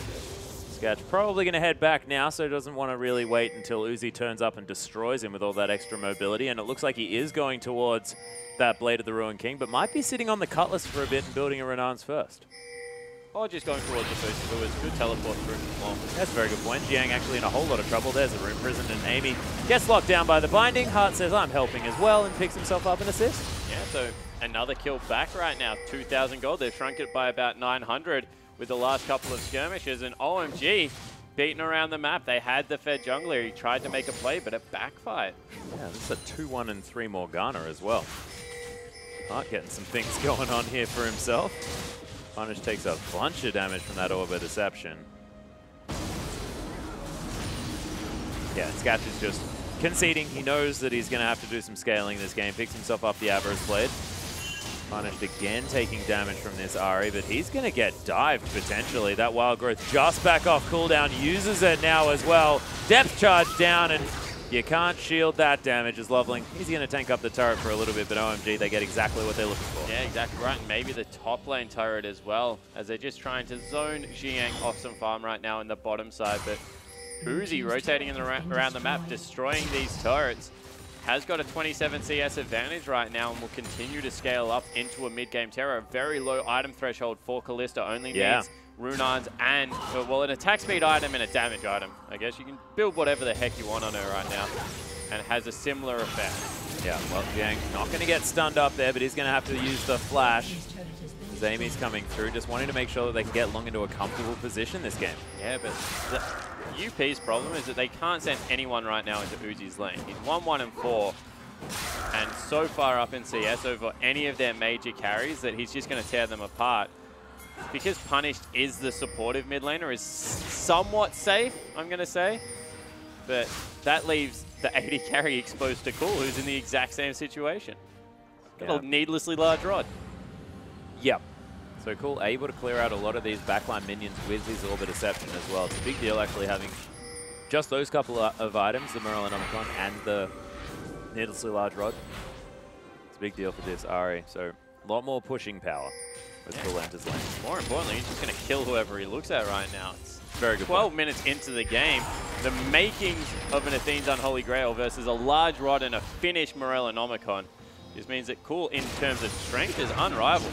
Yeah, it's going to be very, very difficult. Uzi made his way back down towards this dragon, though. Loveling going to easily be able to secure that one. In fact, Uzi just going to press the Rem button. Decides not to. Doesn't want to waste the mana as Loveling's going to lock that one down.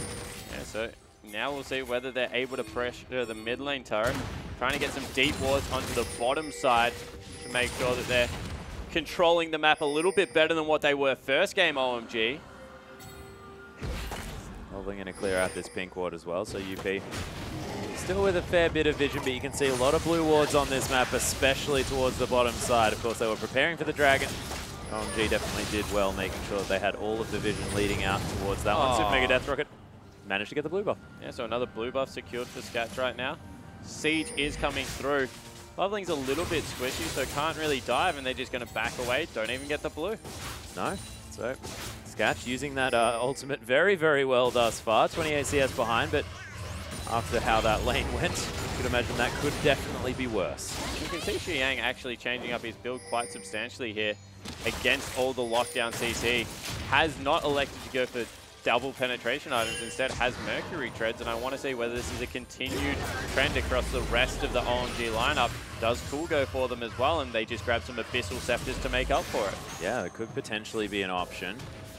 Loveling, he's also got the Merc Treads, as you were talking about there, as the Warrior Enchant has been completed up as well. Sightstone being built, and we'll see what he decides to go with next. Thinking Randuin's Omen. I'm thinking Trinity Force. No way. Scat's going to use a zap there, not going to find Uzi as OMG grouping up here in the mid lane. Chompers go down, they're just going to clear out this minion wave. Amy able to do so with the Time Winder. Chompers wear out, and OMG have to wait for the next wave. So the theory behind Trinity Force on Evelynn is if you can really open up the map and Eve can find people, she turns into this 80 assassin and is able to do a lot of work. But right now, the map is very closed and everyone's playing in the same lane. So if Loveling goes towards that item, which is a luxury purchase, just means that he's not going to be tanky enough to get the flanks that he's looking for. The reason Clearlove can get away with building it so much is Clearlove finds people around the map and is able to take them out. Also has a really good player, tank player in Koro in the lineup in the top lane. It's a very good generally point. Does pick that up.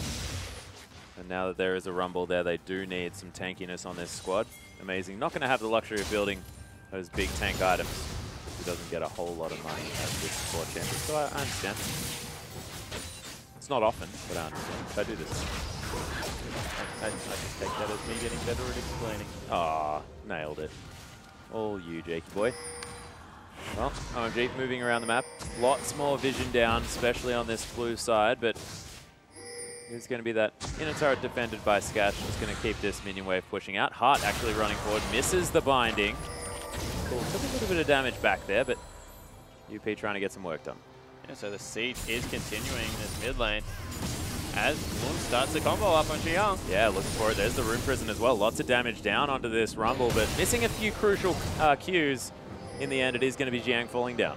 Yeah, so in the end, 1v1 going through to Long. He's already grabbed up that Rod of Ages, and that's a telling sign when you're able to, as Rise, just seek out the top laner, even if they are under their turret, and just 1v1 destroy them in a fight.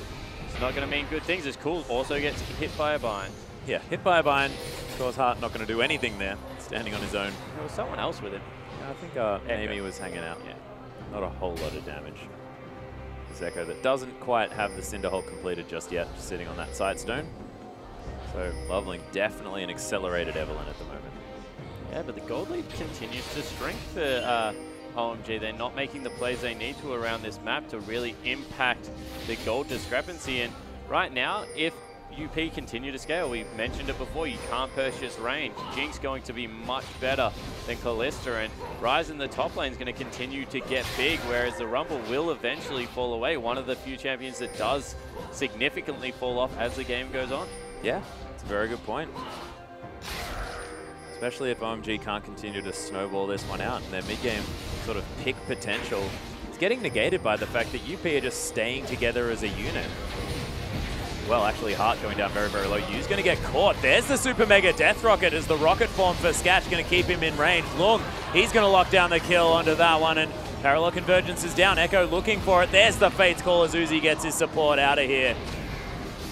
But once again, Uzi's split push in the bottom lane means that they invade top without their AD carry, arguably their strongest member. They're able to keep Hart alive on the side of UP. They'll push down for a turret here as well, most likely. And that's just not good news. There's the flash from Lunglo. They lock down Xiang. Amazing. He's going to get destroyed. No more Fate's Call as Xiang's going to fall as well. Uzi trying to get the work done. He's jumping forward. Sketch there as well. There are some low health bars here as Uzi's going to get caught by the Chrono Break. He dies. Loveling now the last one standing. 3 members of UP. They need to take down this turret because they're not exactly all that healthy. Sketch with that Whimsy shield, he's going to be okay, but a massive fight for UP. Yeah, exactly right. They win it 4 for 2 in the end, and Amy even lives off the back end of that. It was an aggressive dive, don't get me wrong, as we take another look at it. Long went super deep here, but with the flank coming through from Amy was definitely worthwhile, and Loveling was doing wolves. Yeah. You see on the back end, really good layering of CC. Uzi jumps forward, but isn't able to get enough work done, and that clone was right on top of him. Amy able to pick it up with the passive coming through, use all of that movement speed to get out of the turret range and get back in. Yeah, really, really nicely played there from UP. So able to close up that gold lead even further. Only 1,000 now as there's a Spirit Rush over the wall. Hart is forced to use the flash after the black shield in order to save himself, and OMG looking for another blue buff. Yeah, but we'll see whether Sketch, rocket back available, can pick this one up again. Yeah, resets. Is he going to be able to take it down? Just took himself a red buff. Want to king it out. Come on, Sketch, go for it, buddy. No, decides he doesn't want to use it for that. And Cool's just going to lock himself down a blue buff. Well, he's just a blue buff, guys. We'll let him have it this time around. Mid lane turret under pressure right now. Will fall to punish. Dragon will be secured. Super Mega Death Rocket! Trying to get smoke done. Loveling not going to die from that one though, nor is it going to be able to take down this dragon. And it's going to be UP taking down the turret in the mid lane and moving top through, grabbing the top outer, grabbing a blue buff as well. So they lose the second dragon. They grabbed themselves 1,000 gold lead right now. OMG, after their amazing early game, have just started to fall apart. Evelyn hasn't really been relevant in the team fights. Amy's done a fantastic job as the game gone on, and they'll be able to equalize here. But what a close game after OMG looked like they were dominating it early. Yeah, and this was a first blood onto the Kalista of Uzi as well. So, look, if the game could have started any better, I want to know exactly how that is. Of course, maybe 5 kills onto the Kalista could have been a better option. But apart from that, I don't know what else. Because OMG now have to deal with a pretty powered up UP. One thing that they can definitely hang their hat on is the fact that Uzi now has 2 items. Yeah, definitely. And Cool still looking for the picks coming through here. Loveling still looking for the flanks. They're sieging in. Amazing does land. Amazing does need to be careful. He does have the Fate's Call. He's going to be fine, but that is a equalizer. Doesn't really do too much there from Jiang, so a lot of the pressure now down for OMG. Someone was like, told me the perfect response to Fate's Call would be if you use it on a CC'd up opponent, Callista gets affected by the CC, right? I remember that, yeah. Yeah. So now in my head, whenever I see Fate's call and the person that they grab is CC'd, I'm like, why is Callista CCing herself? But it just isn't a change. No, it's not a We thing. didn't implement it into the game. Well, that's going to be the ultimate out of Loveling. Gets himself a shield and runs away. Interesting. But they continue the split push. Rise in the bottom lane, continuing to farm up. Has a 50 CS advantage right now over the lane opponent. Yeah. And we'll be able to push in on this tier 2. And no one really responding right now from OMG. Yeah, Heart hanging around here as well, so knows that there's no one coming around. The rest of UP, they're going to focus in on this one. They are going to be able to take this one down as soon as they get scatched in this lane. That minigun going to tear this turret apart. Amazing and Uzi, they're down here, but they're not going to be able to contend with 4 members of UP, 5 members of UP now that Hart makes his way through as well. OMG just going to clear out the minion wave, and they've been out-rotated. Yeah, exactly right. They should have been able to get there to defend at least with all the AP sitting on cool right now. Xiang, he's just split pushing until his ultimate's back off cooldown. You can understand why he's in the top lane, but no one else had any business being that slow to rotate. And in the end, UP grab another free objective. That one was outright free. They didn't trade it for anything. You can argue maybe 20 CS onto the top lane, but apart from that, not great. No. Jiang is going to go back, picks up that Abyssal Scepter like you were talking about there, so making up for the lack of Sorcerer's Shoes on both of, on sort of Rumble. Or our Sorcerer's Shoes picked up by Cool. He had brown bags before, both of them. But Amy going to take down some Raptors as well. Raptor Sense immediately going to go off, and he's going to be able to clear out some vision. As Scat's going to grab some puppies here. And he's got the 2-item spike, so he's looking okay, but it's Callista still making things work. Does have the Blade of the Ruin King. There's a BF sword there as well as the Renan's Hurricane. So Uzi is a monster, but it's whether OMG can utilize it effectively that's really sort of not really working for this team yet. And you know you say that, but one crit auto attack comes through from Scatch can really turn how this team fight will be played, because there's not much armor picked up on the lineup, whereas Uzi doesn't have that luxury. He has to get consistent damage off right now.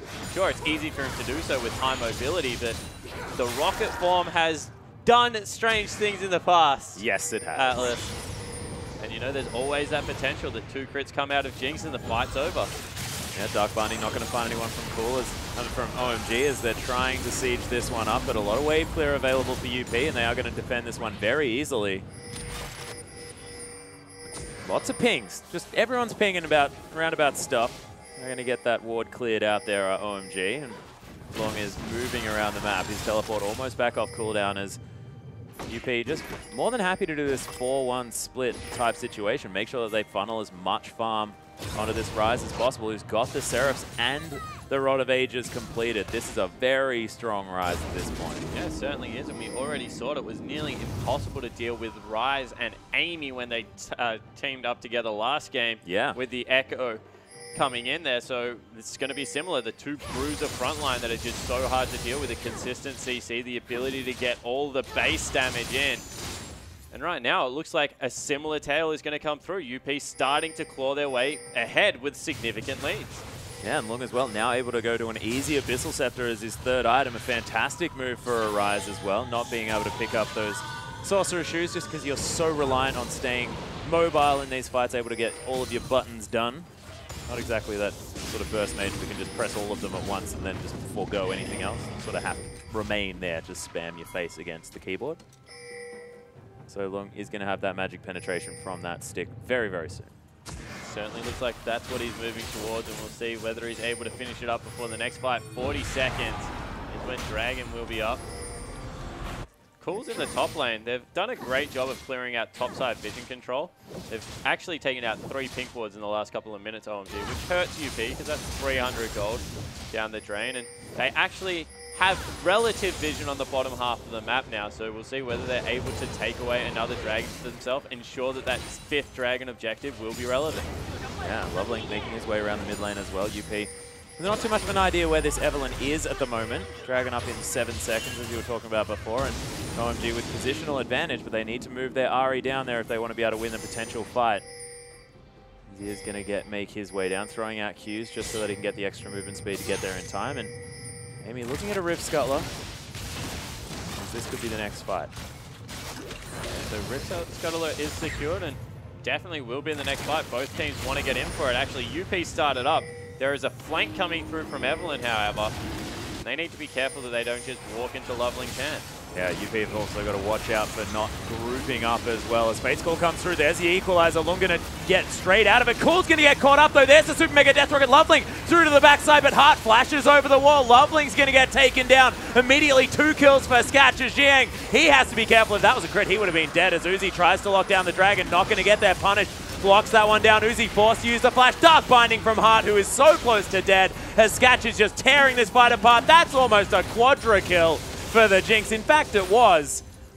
And it's only Uzi that's left alive. UP, they're just going to go straight to this Dragon. Yeah, I mean, the Baron. They're going to start it up straight away. They've got the Fed AD carry. They've got a Rise down here. We mentioned Uzi early game. Skatch 7-1-3, having a terrific late game. Uzi's not going to be able to get anywhere near this objective. Baron done at 27 minutes. It's going to be a 5,000 gold lead. Yeah, 5,000 for UP. They're really making fantastic decisions throughout the mid-game this time. We've been talking about UP, the fact that they look great in a team fight, but some of their strategic play throughout this split has been questionable. This has been a very different story, starting from a deficit and then making all the right moves. Yeah, it certainly has. So good shot calling coming through. You saw that it was Hart that started that one out, able to get in there and really secure some kills for his team. He's 2-2-10. Wow, and the whole of the UP team just seem to be having much better games than their counterpart. Maybe Punish, you know, he's 100 CS behind, but he's got all that AP that he can just throw on top of the Jinx. It doesn't even matter. Let's take another look at it. Come in halfway through with a great 3-man stun, actually securing that fight. So credit to Amy there as Skatch flew over the wall, had picked up the first already. Gets a double kill, and Punish even grabs the Dragon. So nothing OMG liked about that fight at all. Yeah, and Skatch is getting reset after reset, throwing rockets all throughout this fight. As I said, man, you can never underestimate the crit of Jinx. Just crazy. So important as the game goes on. You see now the third item finished up. 7-1-3, definitely ahead of Uzi. And they're trying to look for picks now. OMG know that it's desperation time. Yeah, that was about 2,500 gold that Skatch just spent. Of course, turned a longsword into a last whisper. Grabbed that those are Van Scepters, that Van Scepter as well, so really powering up as Amazing takes a whole bunch of damage. Amy wants to find the stun there and just zoning people away with that parallel convergence. So Amazing going to get caught up, but he's going to get back in there with, oh, goodness, Uzi, 2 shots from Skatch. So far up. Fate's Call, yes, did manage to get Amazing to safety. OMG looking to try and defend this inhibitor turret. You can see there's now a powered up siege minion doing some work, and OMG, they're finding it very hard to move towards this creep wave. Yeah, exactly right. You see the huge shield on Skatch. There's just nothing they can do. Yeah, a lot of damage down there, though, as OMG, they're going in. They're trying to find something. Amazing's going to fall down. Cool tries to get some work done, but no one dead on UP just yet. Super Mega Death Rocket does lock down Jiang, and Skatch gets excited, destroys Uzi as well. This is definitely the Jinx show, as Skatch is just showing Uzi how it's done, honestly. That first game, Uzi didn't quite make it work, and this time, Skatch just getting things done, and it's just because his team's right behind him making stuff happen. Oh, he does nice work. Yep, okay, so as I talk him up, he's going to get destroyed by Cool. No worries. Which is good. I like it when that happens. But in the end, damage is dealt. 7,000 gold the lead right now. Might get a couple more exit kills, but Lulu speeding everyone away means that there's not much hope of that. Yep, powered recall going to come through here as well. And what a nightmare series right now. Yeah, for OMG. For OMG. They're going to make him run the whole way home. Yeah, powered recall. Pretty quick. Not that quick. One thing that we have to say is that Cool's 100 CS ahead. So that's ridiculous. Been doing some work. Still 40 CS is the lead for Uzi. The gold lead sitting at about 8,000. Could be worse. Now Amy going to get caught up from Cool. Nice little charm. Forcing the flash out as Orb Deception onto Hart. Does have the black shield, but true damage not going to be blocked from that one. Still takes a whole bunch of hurt. And Amy and Hart need to go back. Rise showed up and everyone was like, all right, we didn't mean it. Sorry. I actually went with the Void Staff, so we'll go for the Abyssal Scepter as the next item. Interesting. Long. Deciding that much more gold efficiency right now to be gained if he goes the aggressive route. I like the aggression actually coming out of UP because they need to close this one out soon. You can't let this game stick around and allow the picks to come through from Cool. There's going to be farm funneled into the base.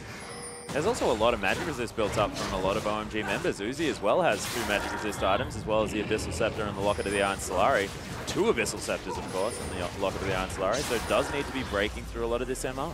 Definitely does, and they're sending some members into the bottom lane. That looks to be where the next bout of attention will be. Furthest lane away from the top inhibitor that they did take would be a good move, but now congregating around mid. Yeah. Minion wave, possibly going to push out here for UP, but we're going to be heading back to base. We'll see what UP decide to do. At the moment, floundering around just a little bit. 50 seconds until the Dragon is up. And look UP at the want to grab their advanced second. wards. As soon as OMG make the decision to contest that, UP is going to have all the information they need to be able to start up an advantageous fight. And they're still just paroling the area they know that's safe and has no wards, trying to look for a pick. Yeah, Amy finding his way around as well. You can see Loveling not spotted in the mid lane, but they know that he might be around. They're going in. Available, yeah. Sketch looking to try and get something done very quick now, as well as OMG looking for something. They don't find Sketch. There is Amy in with the stun, lands it onto Amazing. Going to get Fates called out. Immediate charm. Not going to find Lung just yet though. As yeah, Jiang with an interesting teleport, flashing forward. There is Lung, but doesn't find it. Super Mega Death Rocket onto Uzi to soften him up just a little bit. Amy getting in here as well. There's the Time Winder. Equalizer over the top might be enough to save this one actually, as UP do manage to lose a member. Hart is going to fall down. We'll see whether they can get anything done here, as Amy is going to have to try and escape, but he's going to be the sacrificial lamb for UP. So nice engage from OMG. They finally managed to make something work. Fantastic equalizer in the end coming out of Jiyoung, as he had to quickly exit over a wall. He wanted nothing to do with the start of that engage. And now Cool wants to get this party started again. Super Creeps are in their base. Uzi pushing up mid lane. They might be able to grab themselves the 3rd Dragon of the game. Looks like OMG moving towards the Dragon now, but the wave's pushing in the bottom lane as well for UP. Yeah, it doesn't look like it's going to be able to take the turret, but maybe the re-engage will come through here for Scat. Yeah, they're falling down very low at OMG. Still 5 members though. Uzi very healthy. Amazing. Streaming up the mid lane. Cool went over the wall. Yeah, Dredgeline. Amazing trying to get in there. Of course, a lot of movement speed available. Sketch forced to use that flash. Loveling over to the side. He might die here. Is Amazing right in amongst the fight. Does take down the Lulu, but Sketch is the one they need to deal with. Uzi gets caught up. A double kill for Sketch. Cool now needs to be so careful. Not careful enough. Triple kill for Sketch now as the Super Mega Death Rocket locks down the Foxy Lady. And this is why I couldn't believe that they took Kalista over Ryze, because as soon as Kalista's doing damage, she's in Ryze's zone, and Ryze with the chain CC there just meant Uzi wasn't using any form of his mobility, was just caught time and time again. We mentioned the Super Creeps in the base. They weren't going to take the turret by themselves. Now this wave they have, and all of a sudden UP have time to maybe push in again, or they can ping out Baron. Yep, Baron going to be taken here. 14 seconds onto Cool. Uzi up in another 8. Poor Punish. Why, what happened? Oh, we just took a look at his dead body. Ah, he's alive now. Not too bad. Well, Amy going to be able to tank this one up. Parallel Convergence giving him a bit of a shield there as well. Look at all of his health back from that awesome ultimate that can come through. Not bad at all, and Long going to head back, pick up some well-earned mana from the shop. Grab himself possibly that Abyssal Scepter, just be even stronger on this rise. Second Scrub actually decides not to pick anything up. Interesting. Yeah, only participated in the tail end of the fight. Maybe didn't have enough gold, although you would think with a couple of assists. Yeah. And a Baron, might be able to grab yourself a blasting one. Something like that. But BF's, the Bloodthirst are now completed for Sketch. Does now also have the Spectre's Cowl, so going towards what could only be that Banshee's Veil. Make sure he doesn't get caught by Agony's Embrace, possibly a Stray Charm from Cool as well, so that he can survive that. Visage. Could be. Make sure that Life Steal is very effective. Oh, don't tempt me, Frodo. 8,000 gold is now the lead for UP. They really need to try and close this game out. OMG still have the opportunity of maybe picking up sort of an advantageous team fight, pushing forward for a victory here, but it's going to be very, very hard for this side. UP looking for their 2-0 victory in this one. Yeah, OMG don't want to let that slip. They took a very important series over Vici last night, but not able to get anything done today. as they might be looking for the engagement. No teleport available for the Rise means it will be a great time, but UP successfully get out. Yeah, they get out. Punish is going to head back into this top lane as well. Continue it shoving through. And all of the inhibitors are back alive now as well. So that is a big deal here for OMG. They can now get some wave control. Hold this just a little bit. Uzi, if he can get up to a creep wave, definitely maneuvers it very, very well. Just destroys it. Punished is going to be able to clear out the minion wave as well as Scatch. So that's a Guardian Angel now completed for long. So he's going to survive a long time in these fights. I actually don't mind that here on the new Riot. Yeah, he does very well with the resistances because of the fact that he's got all of that spell vamp in his kit. We'll see whether OMG can find the one fight that they're looking for, because you feel that that's what this game is going to come down to. OMG are a team that will roll the dice one more time. Yeah. UP have funneled into that choke. Dark Binding didn't land there. Parallel Convergence is down. They are going to take this inhibitor easy as you like now as well. Scatch going to rocket form away that pink ward.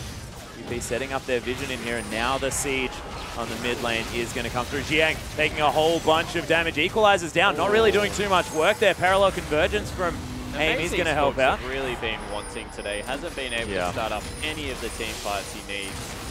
When you compare it to how well Hart has been playing, that really is the differences between the teams right now.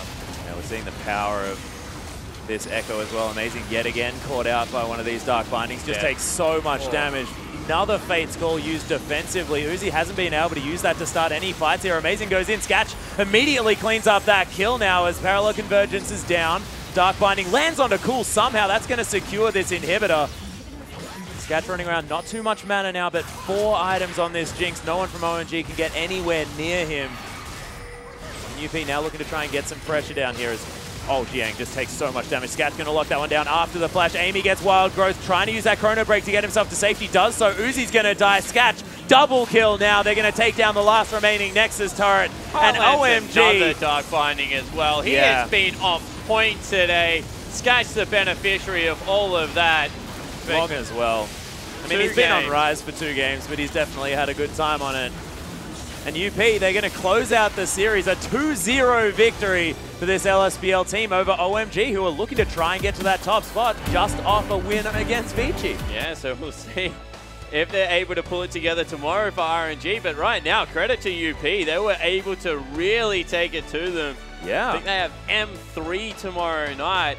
Riding that momentum through, it should be a fantastic series. Most certainly will. We'll see whether they can actually stand up to the power that is M3 at the moment. They're looking like a very strong squad, but did manage to slip up there against King. It's a 1-1 tie as far as that was concerned. M3 sort of continuing through, trying to make sort of this weekend their weekend, because they were against the bottom 3 sides, and UP now looking like they will be able to challenge that squad. Yeah, definitely. And, you know, a lot of questions now for OMG and their consistency. We saw them have an inconsistent game yesterday where they played up and down, went overly aggressive. But today, it was just all about the fact that they couldn't get anything going. They couldn't execute on their game plans. They had this Evelyn that had 3 kills early in the game. Couldn't really get the picks they were looking for. Cool, so far ahead in farm and items. Couldn't get any picks in the mid game. It was just always UP grouping and controlling the pace of the game. And that's bad news, honestly, for OMG. Yeah, well, it's very, very true. But ladies and gentlemen, we are only halfway through the LPL for tonight. It is going to be all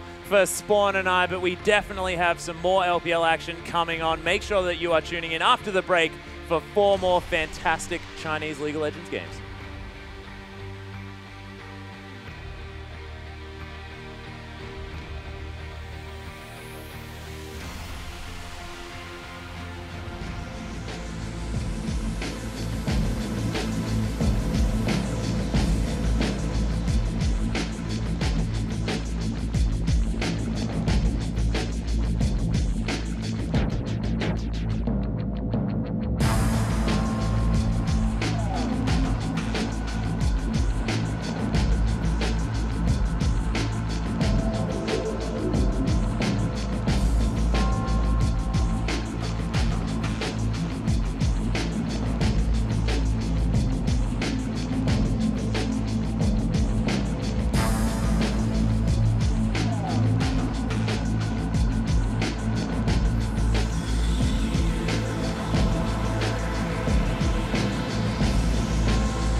Hello, everyone, and welcome to the LPL English broadcast. I am Dominic Sater-Romer. This is Ryan Frosgira and more.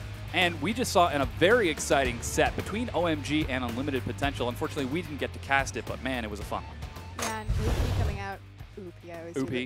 UP coming out, Unlimited Potential with the 2-0 over OMG. So we talked about how OMG have been exposed in kind of the recent weeks being a very one-dimensional team, but how they go about their victories, especially in their draft phase. And UP showing great progress despite the fact that they're bottom of the standings. Exactly. They've been on a pretty solid climb, taking wins off of some upper tier teams, and their performance against OMG, it was a little scattered in the back half of the game, but they managed to pull it together with that incredible bait and just the extended team fighting, knowing, all right, we've lost this fight, but we're not out of the game. We're not out of the war at all. And OMG looked fantastic in the early game of both those games, so kind of curious to see them fumble around their mid-game shot calling, and specifically in their late-game team fights. Like you said, UP, one of the best team fighting teams in the LPL, which is a huge honor to take, especially because this is the Chinese region. Exactly. I mean, the LPL has been on a very interesting, I guess, split in general for the 2015 season, especially now that we're in the summer, because we're seeing top-tier teams like EDG end up losing games to Unlimited Potential, RNG, and here's actually some of the stats from that last game. It's OMG and Unlimited Potential. But look at how much more control OMG have over the jungle, 58% to 42%. So again, it speaks volumes to the fact that OMG, they were in the lead for the majority of that game until the very end. But there's your MVP. It's going to be long. Yeah, I mean, he did so excellently. Sketch? Yeah, he did play well. So, okay, yeah. But they're going to give it to Long. Here's some of the highlights. You can see him taking on Shiyang in the top. And boy, it just was not easy for Shiyang. Yeah, just demonstrating really the power of Ryze. And it goes to speak, again, I think Spawn touched this last game, you know, prioritizing Kalista over Ryze when Kalista is going to sit right in the threat zone. You think Ryze's snare, it has a 600 unit range. The only AD carries who have a longer range than that are going to be Ashe, Caitlyn, Tristana, and Kog'Maw with their augments. So, unfortunately, it's not fun times for Kalista. Yeah, that was the end of that fight that we just saw from the extended trading and engaging, and it really looked dire in those moments. But again, Unlimited Potential held it together and ended up taking the win. But we're moving on to our next series now. We've got another set of interesting games coming up. Oh, yes, we do. It is Invictus Gaming versus Xiaogu. And you might be thinking to yourselves, Invictus, where have they been? Exactly. They haven't played for 2 weeks in the LPL. The last time that we saw them, it was a 2-0 against King. Not last week, but the week before that. And the last time we saw Xiaogu, it was in an amazing split against LGD. Yeah, I mean, these two teams have been playing pretty well lately. Again, Invictus Gaming, they've been kind of missing for the past few weeks. And I guess the big question on everyone's minds when talking about Invictus is, what have they been up to? Where have they been going? Why haven't they been playing as much? And it's just a matter of the schedule not working out in their favor. But they're going up against Xiaogu, who are second right now. They're 1 point away from being first. This is a big benchmark for them.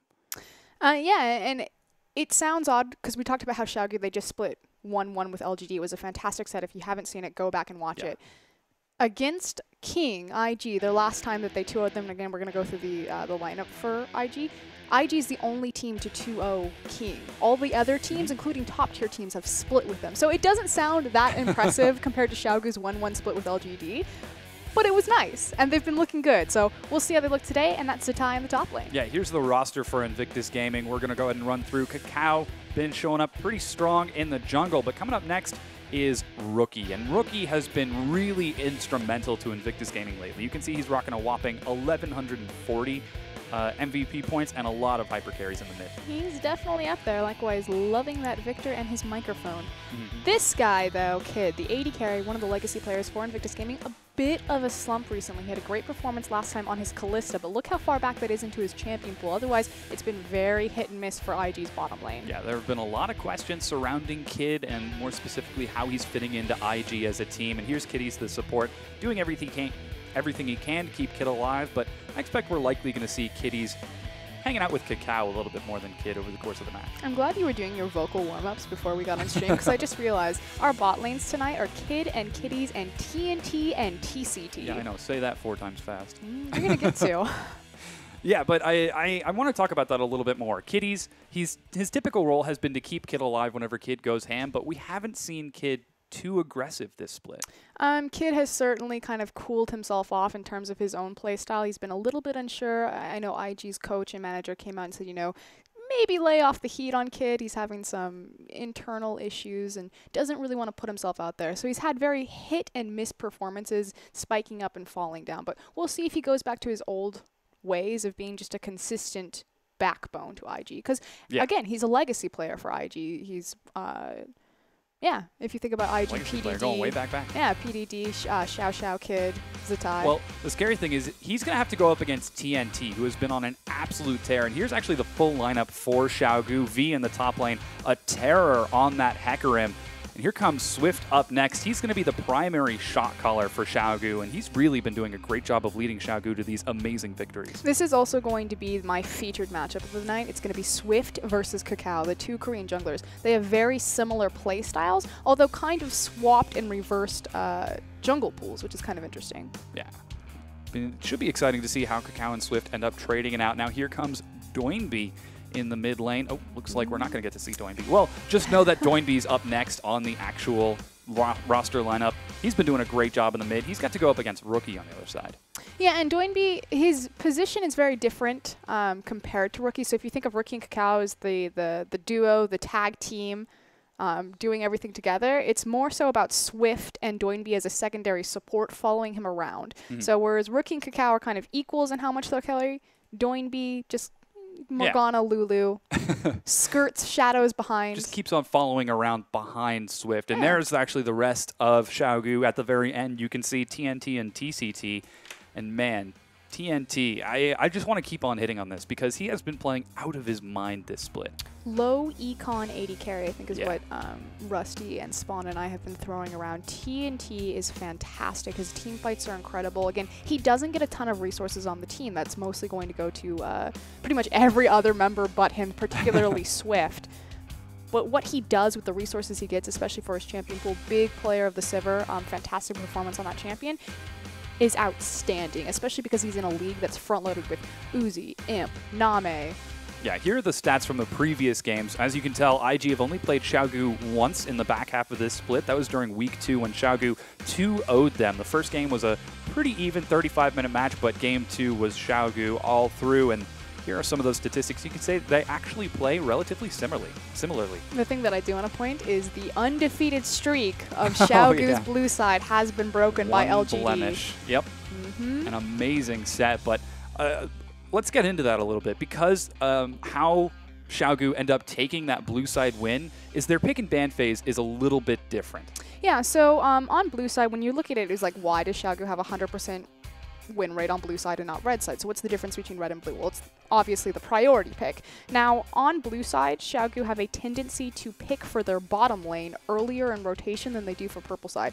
Most recently, they've been first picking big priority picks since the patch changed over to 5.11 to Echo, Rise, things like that, primarily Echo. But even still, it's an Echo first pick and then second rotation immediately into the bottom lane. So going back to TNT, he's not the breadwinner of the team, but he's definitely the backbone.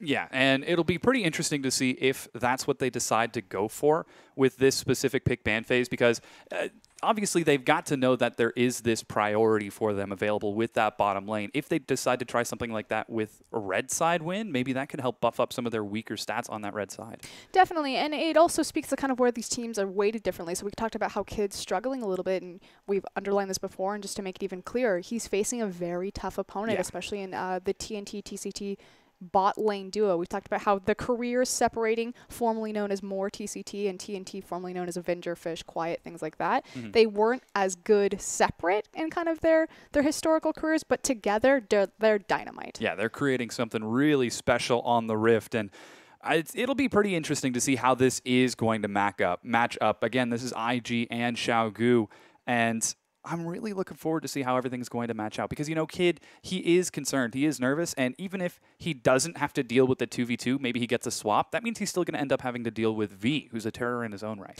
It also is kind of curious on how Kalista will be a factor here. Now, Kid did have an outstanding performance the last time he got his hands on Kalista, and we saw OMG priority pick it last time from blue side. Of course, it didn't lead to victory for them, but it kind of cancels that out. Whereas TNT, if he gets Kalista, if he gets Sivir, it's devastating. Absolutely. We're already in the pick and ban phase, and you can see that Hecarim stricken away from V, Thresh taken away from Kitties, and that Hecarim, that's a callback to when IG played Xiaogu back during Week 2. V got it both games in a row and was incredibly effective. And that was on a much earlier patch, so we could be seeing some potential shifts. There have been some slight changes in the meta. Yes, it was still Cinderhulk, but there's the Rise to follow it up, no surprise. It is a surprise to see it banned from blue side, though, so Zatai not quite confident enough, or at least that's not their plan for their priority going forward. And I want to touch back on the Hecarim, because you are correct, V is an absolutely terrifying Hecarim, but he's also an incredible Gnar player. And outside Gnar and Hecarim, he's actually quite irrelevant when you look at his stats for his champion pool, so I'm curious if any team will target that yet, or if V's just going to continue to run 2 champions and blow through LPL. Yeah, we'll definitely see if that's the case, and that could provide a potential weakness into Xiaogu by the time we get into playoffs or possibly even Worlds. If you can ban out their top laner with 2 champions, well, we might just have a similar showing to what happened with TSM at MSI. And that wasn't exactly because of banning, but you understand where I'm going with that. Next ban taken off the board is actually Kassadin, which is quite curious. Now, Doinby does play a Kassadin. We talked about how he's primarily a secondary support for Swift, a lot of Morgana Lulu play, but he has shown an incredible assassin in his Kassadin and most recently his LeBlanc, although LeBlanc obviously getting nerfed, so switching that up a little bit. Yeah. It'll be exciting to see if he decides to end up going for that. Now, Xiaogu are going for their last ban, and this will be exciting to see what they decide to end up actually removing from IG's enormous roster. It's going to be Rookie's Victor. 2 support bans thrown out, so Kitty's getting hit with both Thresh and Alistar. Now, naturally, Alistar's just a high priority ban, so it's not super detrimental, but very curious to see him eat the targets because there is a lot left open for jungle, top, and mid. You can see IG scrolling through the random button right now. I think it's something like 120 champions still left open. Did Rookie miss shaving? There is a band-aid on his lip, and I am very distracted. Yeah, he's calling his coach over right now to see what they're going to end up picking for that first pick. Looks like it is Kalista for Kid, and this is exciting. You know, we talked about him playing a little bit more defensive, a little bit more safe, but Kalista doesn't exactly excel in that situation. The last time he played Kalista again, though, he had a fantastic game. It was one of the few games where Kid really shown was a primary carry for the team, so we'll see if he's able to repeat that success. Still a little bit concerned because Kid's kind of on the he's on the edge. Slumping a bit. It's the question of where is he going to go from here? Will he recover from this slump that he's in, or is he going to continue sliding down? And this is an excellent benchmark to see. He's up against TNT, who's arguably one of the best performing AD carries in the LPL right now. And Xiaogu, looking at their 2 picks for themselves, you've got Nautilus and Echo being looked at. This is very stereotypical of them. This is a beautiful second rotation from Xiaogu. There's no reason to pick Sivir up at this point just because you've already seen the Kalista, so you don't need to show the AD carry. And then you immediately grab the, again, second tier support. So with Thresh, Alistar banned, and you take Nautilus, what option does Kitties go back to at this point? And how viable is it in the meta, or how strong is it? And then Echo, obviously, just the immediate power pick if you're going down the line. So obviously IG favored Kalista, but that does leave the Echo open. That does leave the Echo open, and that puts Xiaogu in a very powerful situation. Now IG, on the other hand, going to be swapping it up with what appears to be Rookie's Azir. That's a pretty strong lock-in to take away from Doinby. And on the support, it's going to be Kitties on Janna. Oh, no, last second swap over to Annie. I was going to say, there's not too much synergy between Kalista and Janna. She's going to augment her nicely just because Kalista's going to itemize into attack speed and then giving the bonus AD from the Eye of the Storm, her E, her shield. But Annie makes far more sense. It's very clear to see how these 2 champions work together. I like to call it the pseudo Sejuani ult. You throw Annie into someone and then she just tibbers everyone. Yeah, the AoE point blank tibbers. It's pretty hard to miss when it's right on top of you, especially when the enemy team is going to have enormous champions such as Nautilus and potentially Maokai. Now, Gnar is still open, but it looks like, oh no, they're going to swap it over at the last second. V might be holding on to another pick, as it's going to be Morgana and Corki lock-in.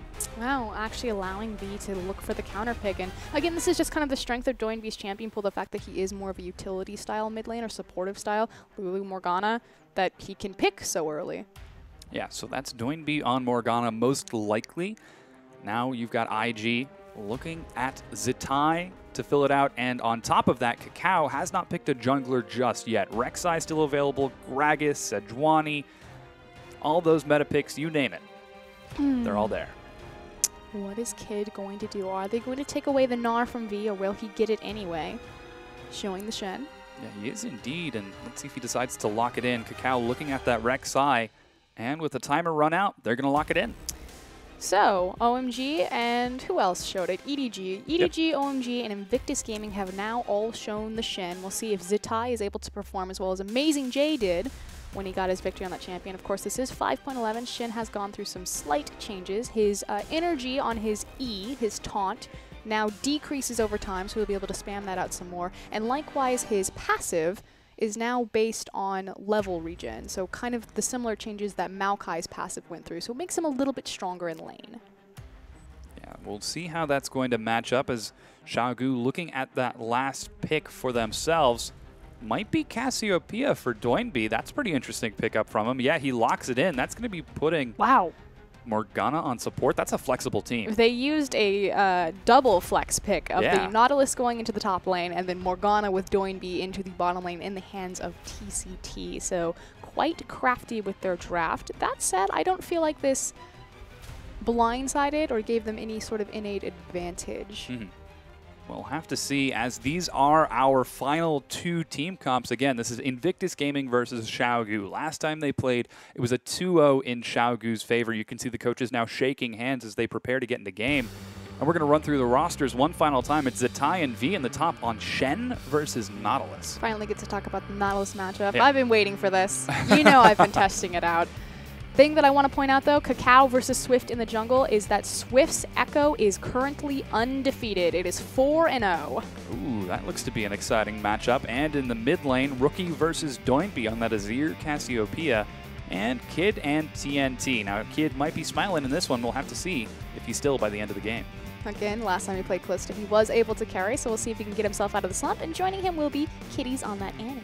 Yeah, and for the support of Xiaogu, it's TCT on Morgana. And I guess the big question is, IG don't split games. They either win hard or they lose hard. Yep. And Xiaogu don't lose games. They haven't gone 0-2 yet. Yep.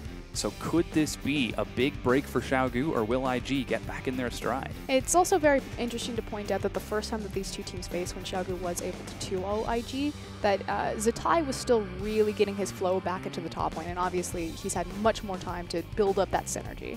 And speaking of synergy, we'll see how it works out as we load onto the Rift.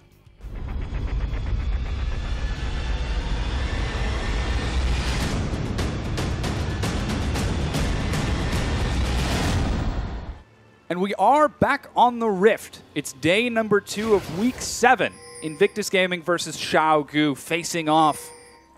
And it looks like we've got a 5-point defensive line out of everyone. No crazy shenanigans just yet. And seems like we might be taking things a little slow this game. Curious if we're going to see any sort of lane swap. It's often very terrifying to 2v2 across from a Calista. Her level 2 power spike is absolutely absurd with that bonus Ren damage. Typically they take their W first. What am I going to call it? Their ghosts. The Sentinel? Sentinel. You mean There's the the word. The one that's already there on the bottom side of the map? Yeah, typically you take the Sentinel first and then you immediately level up the Rend on level 2 and it's an all-in.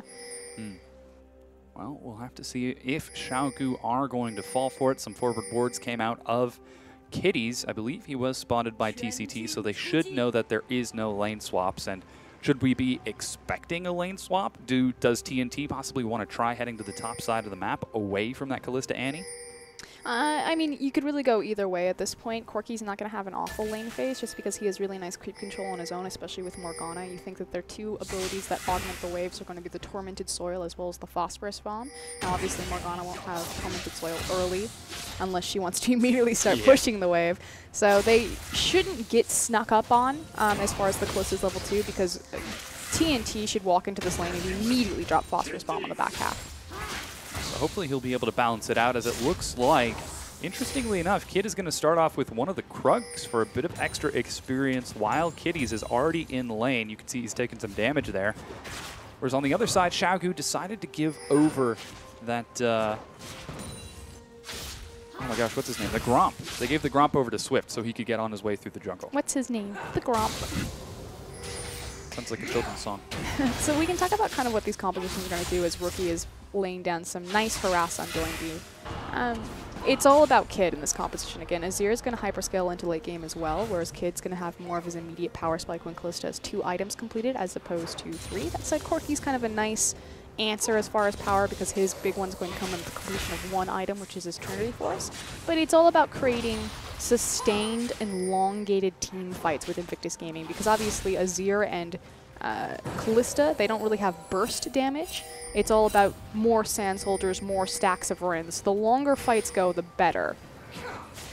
We'll definitely see if that works out in Invictus Gaming's favor. They've got some pretty solid peel with Zatai on Shen and Kakao, able to get into the front lines and back lines as that Rek'Sai. Xiaogu don't exactly have a lot of disengage, so I feel like they might find themselves on the back foot if you see any sort of flash shenanigans from Kitty. Yeah, they don't have a lot of reset potential. That said, neither really do IG. But the nice thing about Xiaogu's composition, or any composition where you really have Cassiopeia, it becomes that much scarier to try to dive the back line because you're effectively diving into the Petrifying Gaze. So we'll see if Doinby uses this defensively or offensively. I would say from Doinby's play style in general and just kind of the role that he fulfills in his team, it would often be used as a defensive maneuver in team fights just to protect TNT and allow him to stay a long liver to lay out poke. A long liver. A long liver. He's going to live a long life. I just want him to stay alive. Well, hopefully that'll be the case as everyone's continuing to farm it up and take it nice and slow. We haven't seen anything from the junglers just yet. Kakao farming to his heart's content. Swift actually with the first recall picks up a Ranger's Trailblazer, which is pretty standard on Echo. And this is pretty standard from both Swift and Kakao to power farm. They are one of the, or excuse me, 2 of the most efficient junglers. I'd say Swift is not as herbivore-esque as Kakao, and that sounds weird to call Kakao a herbivore, but he either power farms or he ganks perfectly. Seems like we're seeing that right now as he finds Rookie. Flashes over the wall coming out. It's first blood picked up by Doinby. Really nice use of the Fog of War from Swift right there to get a nice and easy gank. Now, Azir, Rookie too far up, didn't have the mana available, and effectively Swift just gap closed on top of him with E, had the red buff, burned his flash, and killed him.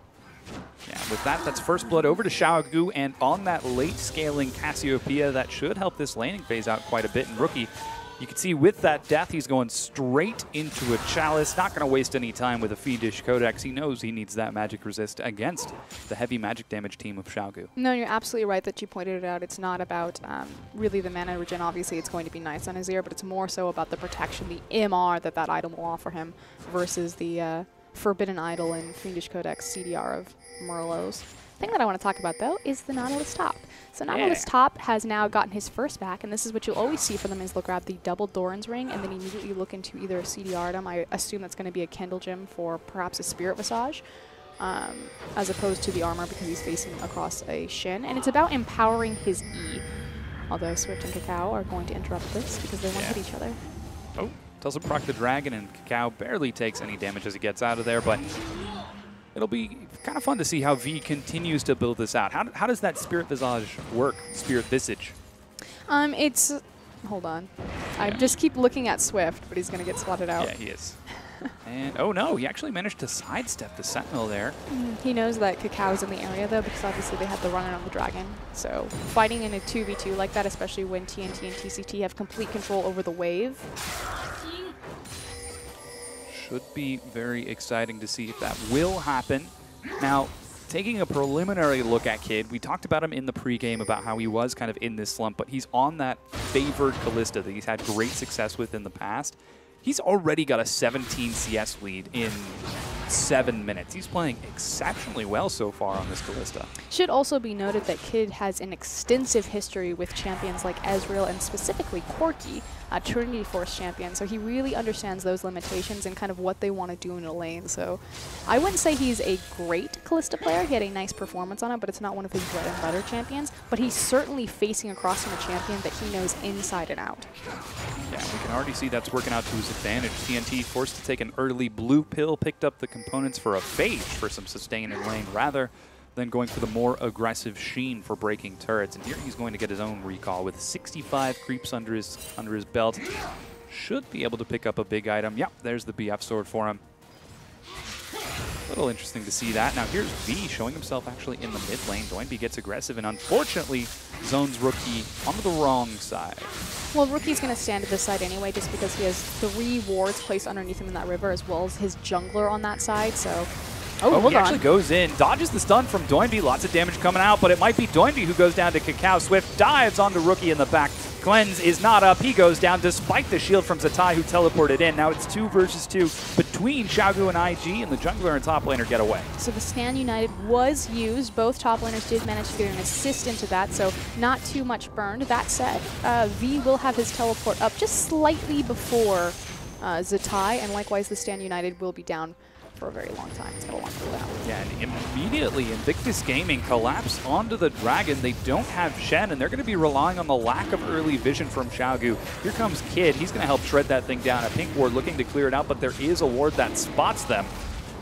TNT's on his way to lane to try to catch that wave. He's not going to make it in time, and IG take the first Dragon. Now the go button to make this decision for the Dragon, because that was a fairly even trade quite across, although Cacao trying to get pretty cheeky here, is because Corki had back and you have Callista, so they just had more control not only in their numbers advantage, but in their smite advantage.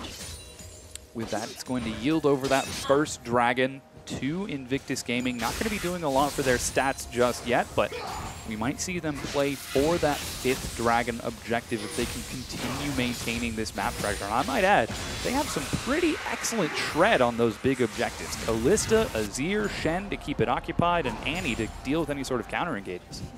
Yeah, I don't think you needed to add Shen and Annie on top of that, but I definitely agree with the Azir and the Callista. Their Baron and Dragon threat is astronomical, which really just means that Xiaogu need to be that much more careful with their warding.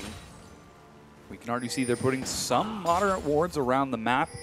Swift opting for the Cinder Hulk first, gets some vision onto the bottom side to make sure that his duo lane, which is already receiving a lot of pressure, remains safe, while he himself heads to the top to keep V alive along with Doinby. He's going to be spotted out by Cacao, who might be looking for a red seal, but Swift gets it and gets on out of there. I feel like both these junglers, again, Swift and Cacao, are very similar in kind of how they play around the map, but what's happened so far is really illustrates the minute differences between them. So Cacao already has more farm because, again, he's very good at farming and just making sure that he's ganking at the most efficient time.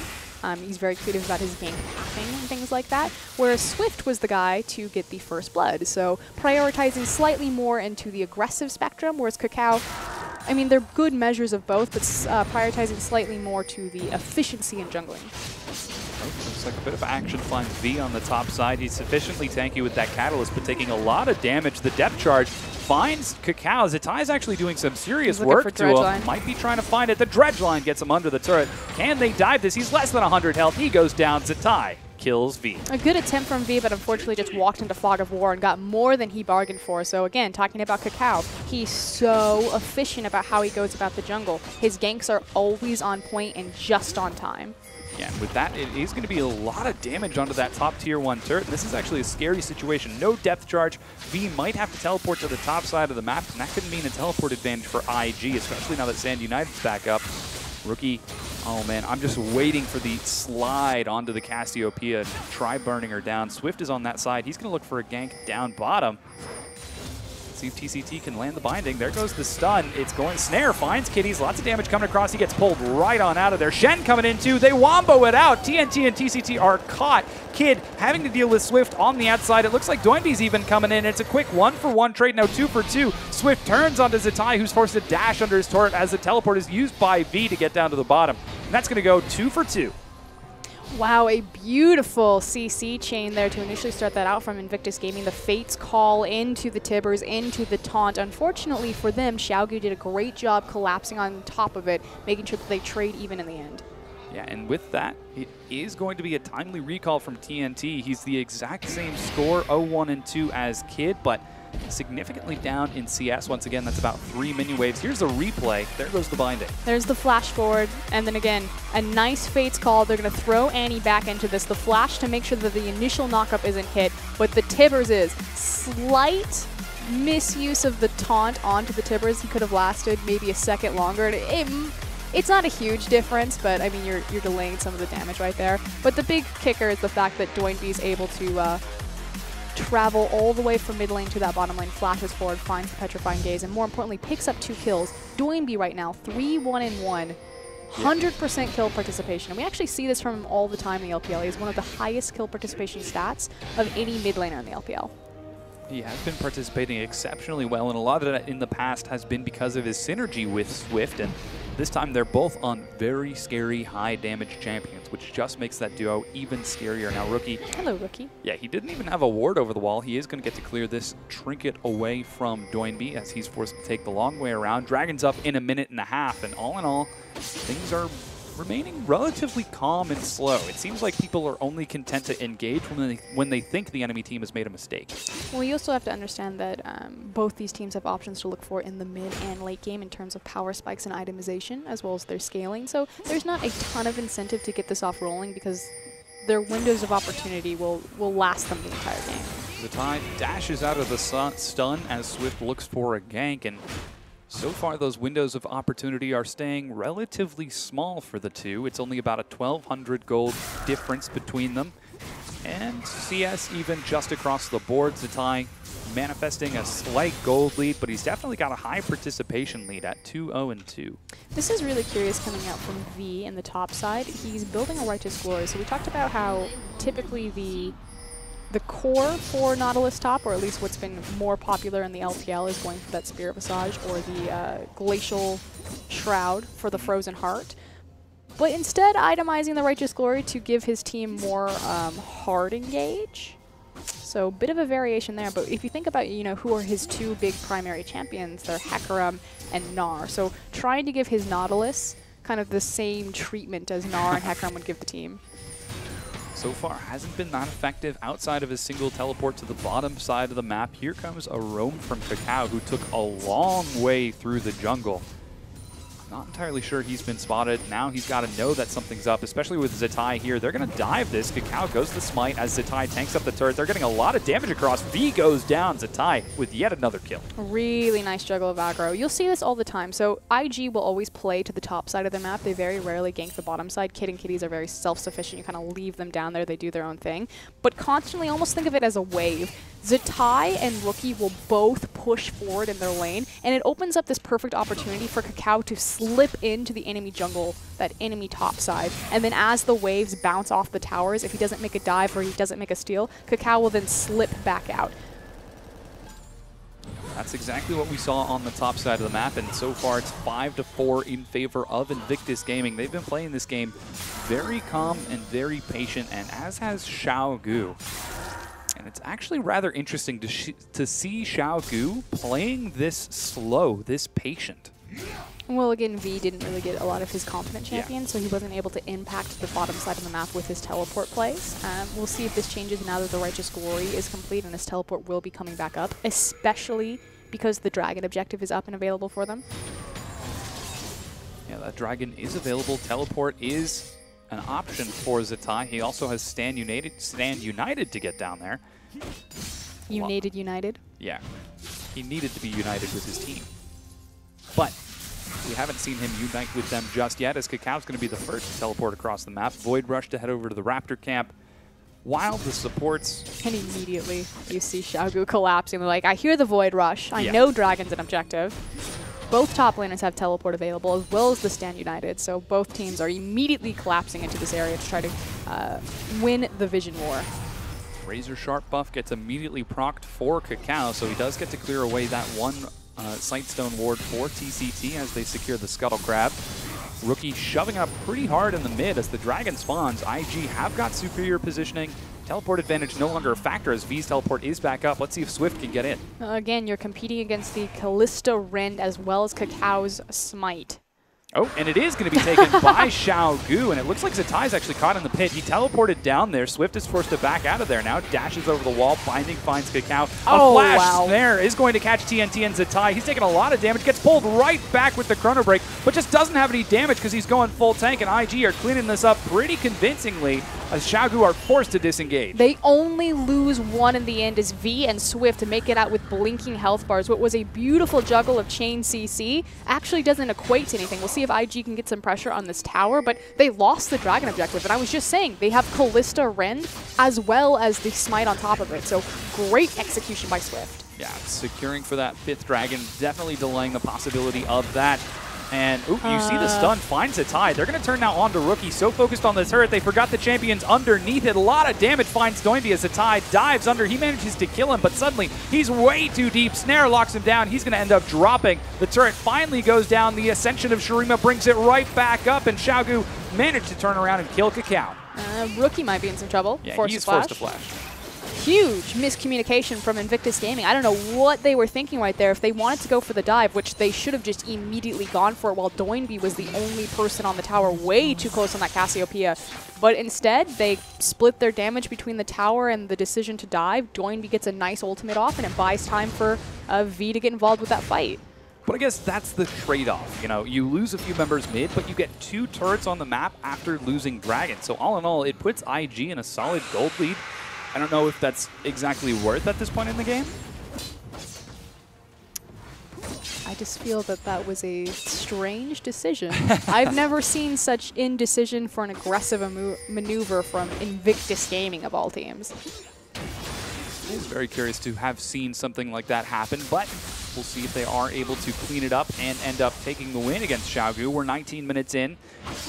Currently even in Dragons, but with those 2 turrets and Zatai monitoring a pretty solid lead in the top lane with 100% kill participation at 4, 1, and 3. Seems like all of the lanes are Invictus Gaming are feeling pretty strong going into this mid-game. Let me tell you about my friend, the Abyssal Scepter. Tell if me. you haven't heard the word of the Abyssal Scepter, this is how it works. I felt like you just knocked on my brain door.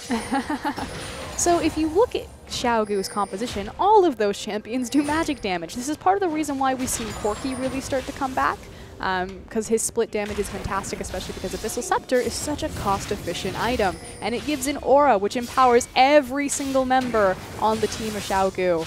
So we'll see if Cassiopeia decides to go for the Merc Treads into the Abyssal Scepter or stacks on top of it with Sorcerer Shoes. I know Dade likes the Abyssal Merc.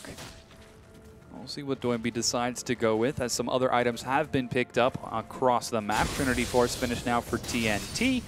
There's a Bloodthirster first out of Kid before going for the Runans. And there's the Spirit Visage first from Zatai. Full magic resist with that, as he's also got Merc Treads on top of it. The Bloodthirster will be a bit of a more defensive item for Callista, because again, that shield, the mages not being able to pop through it. But more importantly, it tells me that this Callista is more prioritized with pushing down towers and having that flat AD to do so, which reflects in the fact that Invictus Gaming have 2 towers to none right now against Xiaogu. All in all, it seems like Invictus Gaming are building appropriately with this magic resist-oriented build. Locket of the Iron Solari, Spirit Visage first.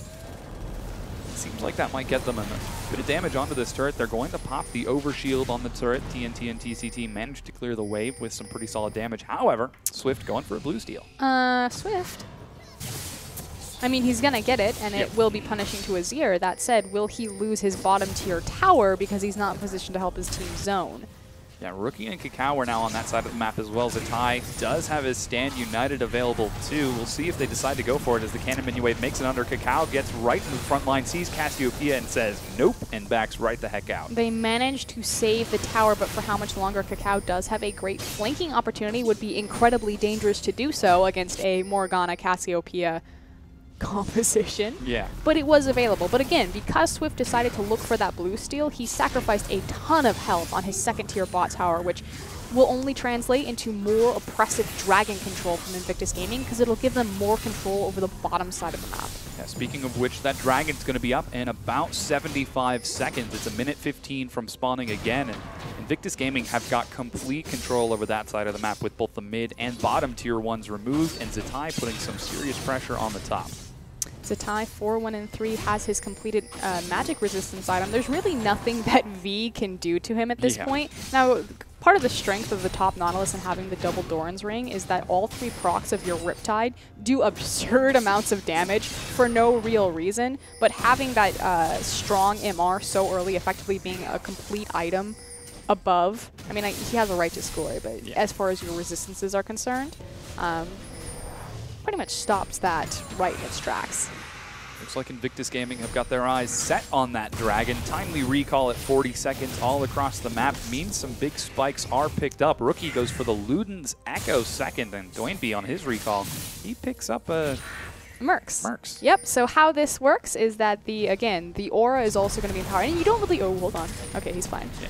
You don't really think of Nautilus, Maokai as like primary magic damage. Typically when you think of a double AP composition, you're thinking Rumble, Lissandra in the top lane, joined by your mid laners. Although as I say this, Swift wants blood. Yeah, he dashes onto Kitties, who's forced to end up flashing defensively. Soul Shackle still finds him. There's the Stand United. There's a lot being tried to keep this Annie alive. Wow. They bait Xiaogu into the tight corridor. All the stuns are coming across, but Xiaogu are still alive after being scattered. Kid forced to flash the wall while the rest of Xiaogu are in the pit. Zatai doesn't find the taunt onto Doinby, but he's almost certainly going to go down here as he's completely isolated from his team. Zatai cleans that up while the rest of Xiaogu are forced to back away from the dragon. Here comes a teleport though. Yeah, there is an aggressive teleport from Zatai. He was just on the other side of the map, but he's continuing to provide chase. Can he catch up to Swift? The knockup finds him. He dodges the amazing taunt. Let's see if Rookie can find him. He does indeed. Chrono Break knocks him out of the way. Drops the stun for a slow. Is he going to manage to pull the Chronosphere off? He does, and Swift gets out.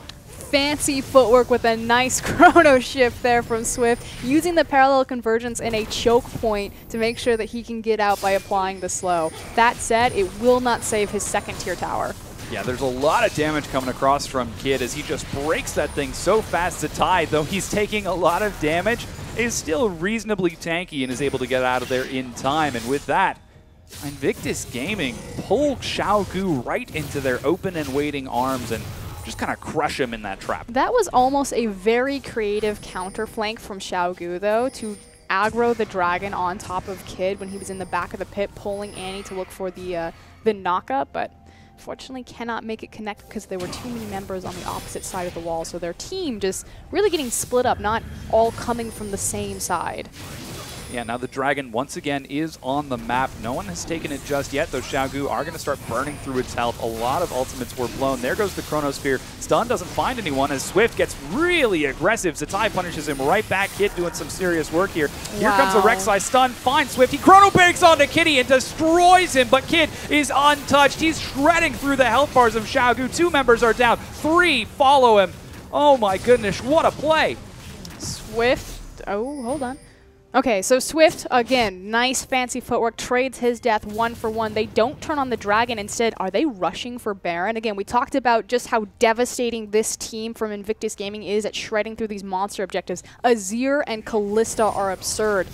And also running away with the team fights. Yeah. Untouched in the back line. Kid is such a monster now that he's got his 2 core items. You talked about that mid-game power spike for Callista. Well, Kid has hit it. Rookie, again, only at 2 items. Not super strong, but he is doing some serious work on top of it.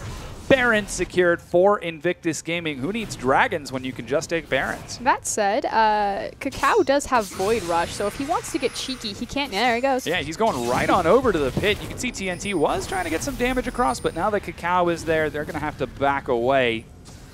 The Empowered Recall gets IG back to base, full health, and with new items in no time at all. And in one single buy and team fight round, Kid goes from 2 items to 3. And they are quickly opening up this game close to that 10k gold discrepancy. As soon as this tower goes down, I think they'll actually have it. Yeah, this top tier 1's going to end up going down. Dragon number 2 is going to be secured by Invictus Gaming, and Xiaogu, they're forced to pull back. They had a very strong spike in the mid game, but Invictus Gaming are just playing the map so well that Xiaogu doesn't really seem like they could fight him right now. And Xiaogu are known as a team fighting team. That's kind of what their bread and butter and how they found themselves so high up in the standings initially to begin with. Now they have talked about recently that, you know, we're looking for some experimentation. We know that things need to adjust as far as our compositions and our styles. We need to mature and evolve if we want to continue to be a top tier LPL team. So not really working for them this time around. I guess that's the big question then. As Flash Stun finds TNT, they're diving the inhibitor turret and they succeed. Stun comes out, it finds Kitties, but Kid again on the backside completely untouched. He takes the full damage of the Chrono Break and is still at full health from that Bloodthirster as he does so much damage. The rest of IG get onto the turret. They don't even need the minion line anymore as they shred through that thing's health. Zatai is just massive at this point, and unfortunately he's, you know, probably 7 minutes ahead in this game compared to where Xiaogu are in terms of their gold values. They just can't cut through any of these. He's looking for it. Look at his itemization. He's got the completed Banshee Veil, the Spirit Visage, and he's building a Phage. You know, just because. He wants to be able to chase people better. Anytime I go to compliment Zatai and talk about how he's matured as a player, he's become a meta role player, he's the true tank that his team needs him, he's lost his edge as that Wild West mid laner who just does random things. He does that. Oh, V looks like he wants to fight. He catches Cacao, but again, Rookie looks like he's the primary target, takes a depth charge. He does have both Cleanse and Flash, but now the rest of IG are there. Yeah, they might just be trying to turn this. Cacao at half health goes in aggressively as Zatai follows it. Kid and Rookie on the front line trying to get into the back as Zatai's running. He is so tanky. They're actually healing him. Yeah, they're doing more damage than you would expect. The recall from Cacao. Kid, he takes a snare to the face. He ends up going down to TNT. Now it's up to Rookie to do the damage his team needs as Doinby is doing so much. He doesn't have blue buff, but he's getting so much damage across. Rookie over the wall ends up going down, and Xiaogu managed to turn this around. Zatai taking some damage, gets caught in the binding. The snare's going to find him too. Is this going to be an ace? Does he have the damage? Zatai makes it over the wall. Swift brings him low. They just aced a team from a 10k gold deficit. That is some Samsung Blue level team fighting going on from Xiaogu. And a lot of it was on the back. Not to point fingers, Zatai missed 2 taunts in that team fight, but fantastic positioning from TNT and Doinby. This Cassiopeia is fully online, and they are shredding through. Oh, yeah. I mean, Doinby's damage in that fight was ridiculous. Xiaogu, after taking that ace, they don't have anything they can take in terms of monsters, but they haven't taken any turrets just yet. They finally dropped their first one of the game. It might be Doinby's chance to take the top tier one as well as IG. Interestingly enough, they send all of their members to the bottom side of the map, and yeah, Doinby takes that second one as well from 10k to 6. Xiaogu closing things up. That was incredibly impressive. Swift, again, I want to underline it again, he has a 100% win rate on this Echo jungle, but we are going to see a replay, so here's the flank from Zatai. Now the thing is Zatai's going to miss 2 taunts in this team fight as Doinby and TNT are now just shoving Invictus Gaming around. Good Emperor's Divide. But he misses the first one initially on TNT, so now TNT has Valkyrie back, and then he misses that one right there on Doinby, and then Doinby is able to just walk him down and shred through so many members. Yeah, so much damage coming out of Xiaogu, and it seems like we were given some hurt to Swift because he was making aggressive plays as if he was building like the mage style of Echo instead of the full tank, but this time that full tank build paid off. He was able to get in the front line with V and soak so much of Rookie and Kid's preliminary damage that by the time Doinby got there, they ended up getting shredded. Now we're 30 minutes into the game. It's even in kills, about a 6,000 gold lead in favor of Invictus Gaming. Not to mention that Inhibitor is down, so IG still very solid in the lead, but we've seen Xiaogu come back from worse. And we're starting to get to the point, speaking of Swift's itemization, looking at that tank Echo, and this is why I actually think that Echo in the jungle is so much more effective for China than Echo in any other position, just because of how good they are about using terrain, choke points, stacking CCing abilities, and how the parallel convergence really works for them in setting up team fights, is by going full tank. He's so tanky. He's got the tankiness just of the resistances that he's itemized, as a teleport is cancelled. Yeah. But he's also got the pseudo tankiness of the chrono shift, the reset on eating up all of those abilities. So just devastating. I love Jungle Echo. Absolutely some serious work out of Swift. He's 3-1-8 right now, involved of 11 out of his team's 13 kills. The only person who's higher is Doinby. He's been involved out of 12 of his team's 13 kills to try to turn this fight around, and that really speaks to how Xiaogu have been fighting. Everyone has been grouped up. They're not letting themselves get picked off. And now the siege is beginning for IG. They took the top tier 2, haven't been able to crack down the mid or top inhibitor, while V mans the fort on the bottom side, but 2 big objectives are coming up in less than a minute. And the big issue is that Xiaogu's bottom lane inhibitor is still down. So yes, they just came back from the big team fight. They're starting to get their core itemization up and picking these fights and actually winning them. But they have so little control over the map because they have to consistently deal with that big super wave in the bottom. Yeah, take a look at the vision on the map right now. IG have vision over everything that Xiaogu can do on the top side, on the bottom side. Judging by their wards on the bottom side, I might guess that they could look to the Baron, but I see Zatai over there, and I'm oddly reminiscent of Season 2, Season 3. Shen split push. This takes me back. It's got the Bomby Cinder to help him push. Does indeed. Yep. Now Also the- has teleport and stand united available to him. Yeah, now that inhibitor actually just came back up. So with V and Doinby down there, he's not going to be able to solo it down. So might look for the rest of IG to make a play. The inhibitor may be up, so this is going to be a sigh of relief. They still need to deal with, I believe, one more wave of super creeps before the pressure is really off. And at this point, Xiaogu need to go in and reset the map, clean out their jungle, make sure that they can reset their minion waves and start getting vision, more importantly, down near this Baron area. Yeah, so the third dragon is secured by Invictus Gaming. Xiaogu do not have control of the Baron. They don't even have control of the dragon. Heck, they don't even have control of their base, as the minions are finally going to get some damage onto that inhibitor now that V has joined up with the rest of his team without that teleport. Yeah, that's really unfortunate for V and Xiaogu because he doesn't have the TP. He's about to get out-rotated here, and they don't have the wards far enough down to see this coming. This should be a free inhibitor for Zatai. Yeah, there is an interesting reaction. Doinby looks like he was headed over there. You can see V dashing over by tossing his anchor as quick as possible. A full 2 levels up. Zatai getting a lot of damage across. Let's see if anybody else decides to make anything happen. Trying to poke Swift out because naturally, if Swift can get a Baron still here, that would be huge. Doinby has now committed. Yeah, Doinby's down there too. That means Zatai's taking a lot of damage. He might have enormous resistances, but he just doesn't have enough XPK. damage. Oh, he doesn't quite get it down. The Baron is taken by IG in the meantime. So all in all, fairly even trade. And naturally, Invictus Gaming, they get the go-ahead right there. Was a little bit risky because Swift was still in the area, so it was a possible smite steal, but they said, Cassiopeia is not here. This is our chance. They've committed too many resources to the top lane. Unfortunately, Zatai isn't also able to get that inhibitor, but was very close, and the high risk, high reward for that play paid off. Yeah, and with the Baron secured, that puts Invictus Gaming once again securely in the driver's seat. No Secure. big monstrous Oh, sorry. objectives to be taken by the Dragon or that Baron. That really threw me off there. Secured, effectively secured. Hashtag worth. PowerPoint.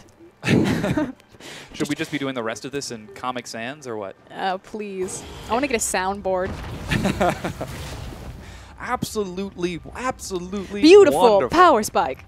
Trinity Force. Okay, so that inhibitor is very low health. It has no turret to defend it, and there are 2 inhibitor turrets also available for IG to siege.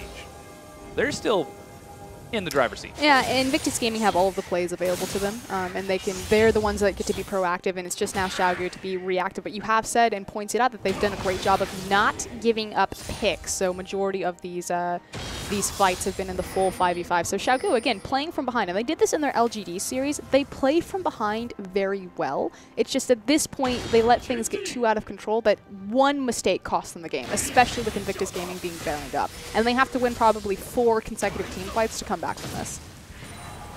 They are on the road for that as Invictus Gaming getting into the front lines. There goes Cacao split while you got Zatai on the top side of the map. Getting a wave prepped and ready for that Baron buff to start shoving in. Cacao trading a bit with Doinby. That is a big shield for the Titan's Wrath. Though he's not taking too much damage, he's not quite able to deal any back while Doinby tries to defend himself in the mid. The 2 carries are here. Can they knock down that inhibitor turret, or will Xiaogu be successful in their defense? Applying their Baron buff in only 3 lanes, only 2 lanes as opposed to 3.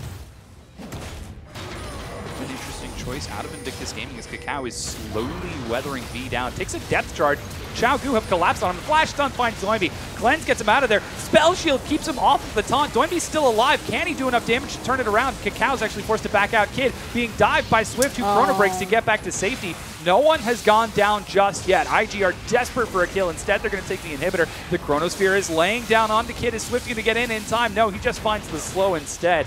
The 2 teams are still going at it. Again, a bit of a miscommunication, though. Swift went in way too early and blew his ultimate without any follow-up from his team, so that loses a ton of front line for Xiaogu here. The Ascension of Shurima has fallen in the mid lane. Rookie with that turret was able to keep the wave staggered out, so now that the inhibitor is secured, and IG are back at relatively full health, they could look to set up this siege once again, though now Baron has just fallen off.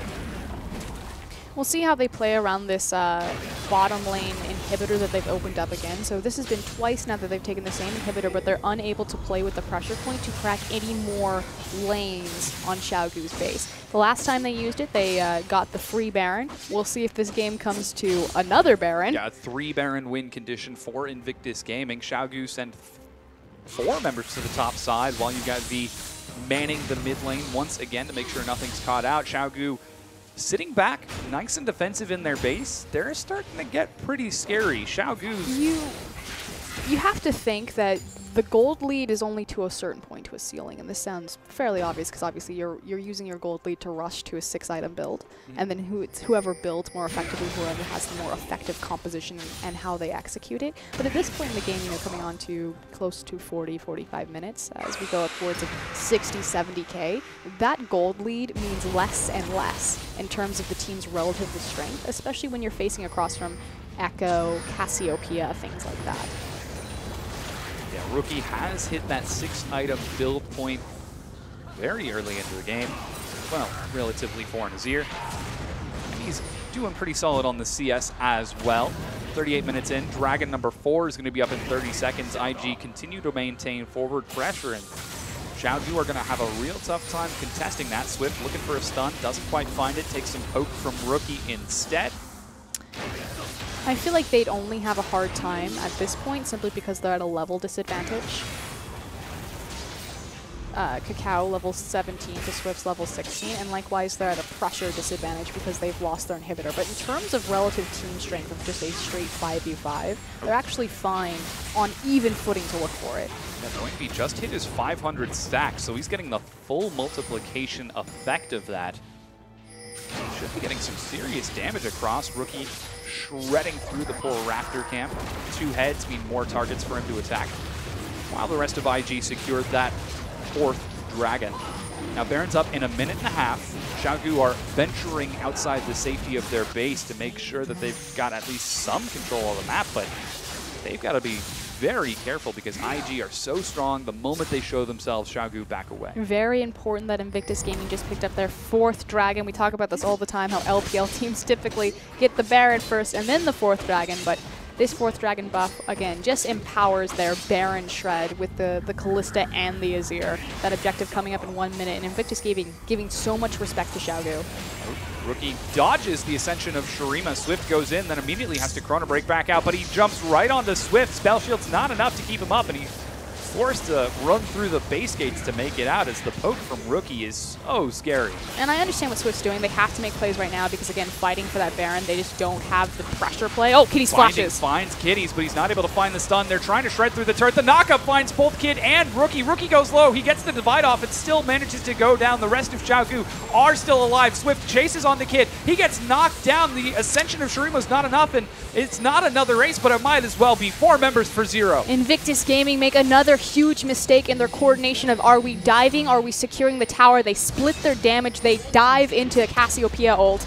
Yeah, Zatai. Zatai Peke trying to single-handedly destroy the enemy's base, but It's he's actually not successful. really important too because he has the entire creep wave. So not only is he getting a free inhibitor, but he's limiting how far Xiaogu can push down this lane without tanking. That said, they're super tanky, so they're just going to face stick the towers anyway. But it's kind of a cute maneuver because not only do you trade even on the inhibs, you make sure that this push will eventually have to stop because they won't have any minions available. Xiaogu respond by taking down the inhibitor. They're continuing to go forward. Can they try to end the game right now? It's 10 seconds. They're burning through the health bar of that first Nexus turret. Cacao and Rookie are almost up. Oh my god. Here comes Kitties. Can they end the game before Invictus Gaming are back on the map? Was that the mistake that cost them their lives? 4-man stun from Zatai slows them all down. The Emperor's Divide knocks them off of the Nexus. IG are barely managing to hold. They take down 4 members. They take down 5 members. They ace Xiaogu. The teleport and the Void Rush. One mistake into another. Invictus Gaming just won. Wait, Zatai, you gotta be careful there. He might make the exact same mistake they did. There's a 40-second window for Invictus Gaming to cross the map, get onto that Nexus turret, and end the game. They just might be able to, as now they've got super minions. They're gonna shred through this turret. Oh man, the BM. Oh, the surrender vote. Okay. Woo. Wow. Invictus Gaming finally managing to take a win off of Xiaogu, but boy, did they make it look close. That was intense. And again, Xiaogu winning some team fights. Even before the gold discrepancy didn't mean anything, from 10K down, just absurd levels of team fighting and synergy as a team. And really, yeah, Invictus Gaming, they won, but in so many little instances on their tower dives, they looked very disjointed in their communication and their intentions as a team. And against a high-level opponent like Xiaogu, they punished immediately. Yeah, you just saw that Zatai sign being held up. He came up really big with that Shen. I mean, not only putting some consistent pressure in the top lane against V's Nautilus, but also just having consistent pressure around the map, ganking mid, ganking bottom, being just such a nuisance for Xiaogu to deal with. That was intense. Oh, yeah, that definitely was. No, I completely agree. I think Zatai had a... It's hard because in those team fights, he did miss several key taunts that really led to Xiaogu, you know, turning the tides, especially on the back of Swift and Doinby's just absurd amounts of damage and CC that they were putting out. But overall, especially playing with different pressure points, Invictus Gaming were very smart about how they moved around the map. Xiaogu, though, they're so... It's unfortunate because they keep losing these very close games, LGD and now Invictus Gaming, but they're so good about playing from behind and understanding exactly, you know, when can we look for these fights? What is the mistake that we need where we can just pull the trigger? Yeah, so we're going to go ahead and take a quick break while we get ready for our next match. Don't go anywhere. We'll be right back.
Hello, everyone, and welcome back to the LPL. I'm Seda. This is Frost Urin, and we just saw an amazing Game 1 between Invictus Gaming and Xiaogu, and man, that was remarkably close. Yeah, and I have to put a lot of that on the back of Zatai, especially that last, what was it, 4-man taunt underneath. Oh, yeah. The Under two the Nexus Tower. Towers. And There we yeah, go. There's the MVP himself. 160 MVP points. I mean, this guy, he played exceptionally well. Just fantastic. This last 2 minutes of the game was absolutely insane. It was the Zatai highlight show. Definitely a highlight reel. Now, the thing that I really wanted to say is, you know, tanking those creeps and forcing it down and making sure that the wave was small and then getting back in time to land this amazing taunt. Yeah, so they take down the first Nexus Tower. I think he's still got it on cooldown. There he goes. Yeah, he gets 4-man once. Oh, he gets it 2 4-man taunts because he gets onto the next one too. And then comes across the back. Boom, another 4-man taunt to stall it out while the rest of IG respawn, knock away Xiaogu, and end up saving their Nexus from certain destruction. So Invictus Gaming taking game number 1. In incredible fashion. That said, Zatai played well. He did. Cacao played amazing. Still a little bit disjointed, especially kind of Yeah. between Rookie and Kid and how they were interacting with the team, specifically Kid. And we wanted to kind of check in on Kid after that game because he's been in a bit of a slump, you know, had Yeah. a very hit and miss performance, had the Callista, got the priority pick. Last time he played Callista, it looked really good. Still very solid performance, but you can still see, you know, the fact that Xiaogu were coming out on some of those team fights is a little bit concerning. It was a little questionable at times. You never would see him make what I like to think of as the double lift play, where you dash in and just try to 1v5 the enemy team, which kind of shows he's still in that defensive mindset. He's still in that I need to be a backbone for my team, not the weapon that they wield itself. You're still stuck on that double lift. It's unfortunate because my face, I know. But No, I let's understand keep what you're talking about saying. that. Yeah. He's not, and Kid really has never been a super flashy. And the thing is if you think historically to Kid, think of the competition that he's had in his lifetime. Even as a legacy player, he's still very young, but he's one of the original Invictus Gaming, PDD, I'm totally going to space, Illusion, Zatai. I was like, oh, who's that guy? Play Skarner, Fiddlesticks. Illusion, Zatai, Kid, and Xiao Xiao were the original Invictus Gaming lineup when you think about their heydays. Yeah. He's played against the likes of Wei Xiao, of Uzi, of Name, now Deft and Imp. That's, you know, 5 of the greatest 80 carries of all time. And unfortunately, Kid never really got his time to shine. Yeah. He's always just been kind of, you know, 3rd best, 4th best, but consistent, specifically on his Ezreal and his Corki play, very well known for his Trinity Force 80 carries. And, you know, this was supposed to be kind of his coming into, you know, maybe Kid can step up and he can shine, especially with the likes of Cacao and Rookie joining the team. But unfortunately, instead of, you know, stepping up as Invictus Gaming, level up their roster and level up their performance in the LPL in general since the departure of PDD as their primary shot caller. And then, you know, Zatai kind of fumbling around with shot calling, and now it's handed off to Cacao. He slipped back a little bit. And he has been playing reasonably well. I mean, in that last game, you just saw how confident he was with the amazing pulls in order to save the Annie. I mean, the secondary bait over the Dragon Wall, which kind of put him in a bad position, but he was still able to play out team fights. Yeah, he was still able to play out team fights incredibly confidently, and I like where he's at. I feel like if he can maintain this level at least, then IG will definitely continue to perform well. No, I absolutely agree. I think right now, again, I like to say on LGD, you know, you can point at the weakest member on Invictus Gaming. Frankly, it's their bottom lane, which I guess says something to the strength of the team, because Kid and Kitties are not a super weak bottom lane. Yeah, and that speaks to the strengths of the team, as you just said. I mean, Zatai getting 160 MVP points, definitely on the higher end of the spectrum, and now we've got to start wondering, what can Xiaogu be thinking? They have not gone 0-2. I'd be thinking I can beat these guys. Yeah, they haven't gone 0-2 this split yet. Every single game they've played has been a 2-0 or a 1-1. No, and I completely agree. It's about how they're going to change up their draft phase. That said, I mean, Xiaogu, they barely lost that. Yeah. I mean, in fact, if they have 5 more seconds on the Nexus, yeah, game over. that was insane throws. I feel like Invictus Gaming threw it first, and then Xiaogu just like spiked it at the ground, and Zatai caught it and like ran all the way back. He dove and caught it as they were spiking. And again, I can't emphasize this enough. From a gold deficit, they Yeah. were winning team fights that they shouldn't. Just their superior cohesion as a unit right now. We've talked about how, you know, their coach said publicly that they are experimenting, they're trying different things. They understand that they need to mature to continue to level up and make it past, the LPL Elite. They're very high ranking in the standings. We said that they haven't lost to 2-0 yet. It's always been a draw or a win. It begs the interesting question, though. If this is what Xiaogu look like when they're experimenting, what are they going to pull out in the playoffs? You gotta start thinking what they could possibly go for. A big issue is the fact that V going on the Nautilus top, as opposed to the Gnar and the Hecarim, which has been his primary champion pool. And again, trying to build that Righteous Glory, so still trying to fit the same instinct to be that hard engage, but not having the same carry threat on Nautilus that you do on Gnar and Hecarim is kind of a big issue. And again, I talked about his champion pool before, and I don't think he's the primary carry of Xiaogu. That's what's so brilliant about them as a team is, again, you have multiple members that can step up. In particular, the last game was mostly the Doinby show. But going back to the Hecarim and to the Gnar, experimenting, expanding his champion pool, I think that's kind of the big primary. If I was going to paint a target on Xiaogu, I'd point it at their top lane. Well, we'll have to see if that's how it plays out this time as we enter the pick and ban phase for game number 2. It's Alistar once again taken away from Kitties, and interestingly enough, Xiaogu are going to be the ones who end up banning Hecarim as they are blue side. They've got first pick. And Kalista banned away from Invictus Gaming. They don't want to let TNT to get his hands on that. We talked about the priority of Xiaogu when blue side. They've succeeded the best when they've gone for 80 carries first, and interestingly enough, both Kalista and Sivir have been banned away. And when we talk about Xiaogu having that big priority on blue side, it was because of out of 11 games, they had first picked either Sivir or Kalista, more than half of them.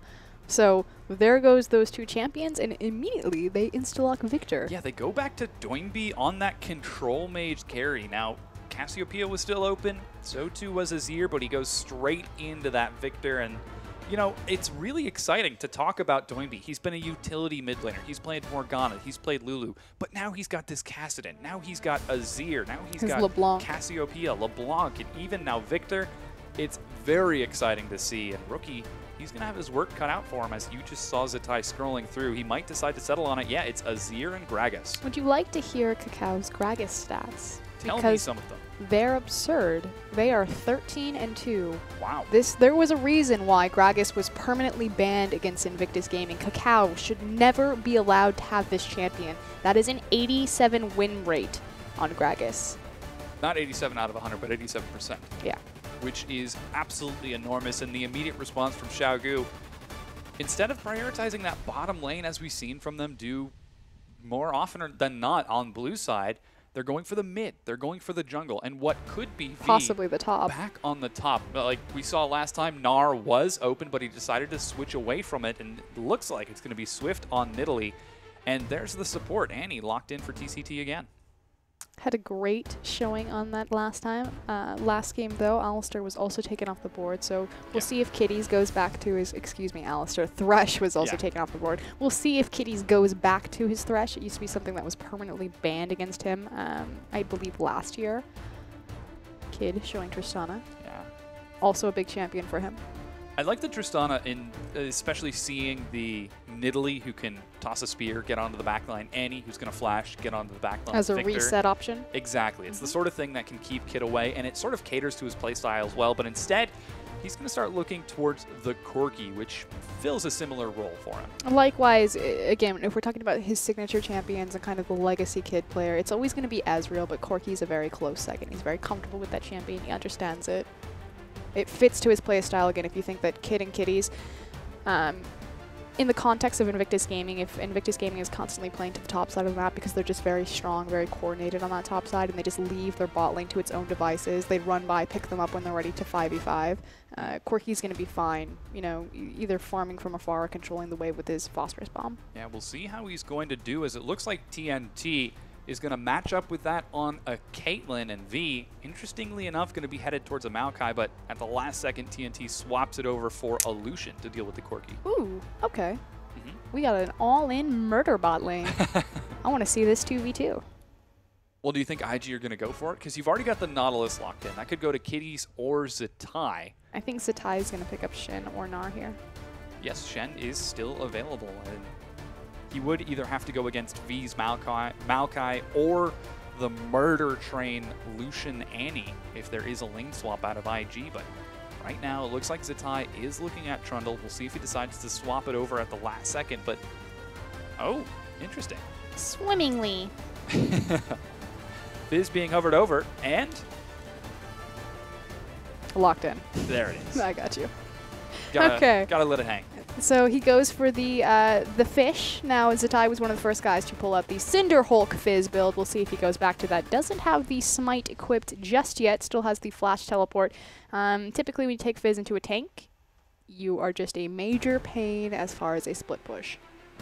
Yeah, and that sort of fills the same thing that Zatai did in the previous game, just being a nuisance to V all the time, harassing, trading effectively, shoving the turret, and then when necessary, joining up with the rest of his team to make plays happen. The big difference, however, though, is that Fizz is not going to be a reliable frontline or a tank. He has superficial tankiness, but only really in the 1v1 because of his playful trickster and how much airtime he can get with that, especially if he itemizes into CDR. Whereas Shin, again, is going to be more about that CC tanking, creating a frontline barrier for his team. So the split push elements are very similar, but the team fighting elements are vastly different. We'll have to keep an eye on if Zatai is able to maintain that effectiveness that netted him MVP as we're running through the rosters. Again, this is Xiaogu versus IG. IG took game number 1 after a very close 40-some-odd minute game with Xiaogu, and despite being 10,000 gold behind, Xiaogu were still able to fight effectively and almost win themselves. This time, they've got a much scarier murder composition that not only fits Xiaogu's playstyle more, but looks like they might be in a more aggressive position this time around. And again, Xiaogu have never drawn. They either, or excuse me, they've never lost. They either draw or they win. Invictus Gaming either win or they lose. Yeah, it'll be exciting to see if IG are going to be the ones who finally put an end to the non-losing streak of Xiaogu, or if Xiaogu are able to maintain it, because they are a top-tier team. Second in the standings right now, 1 point behind EDG. They could definitely use this win.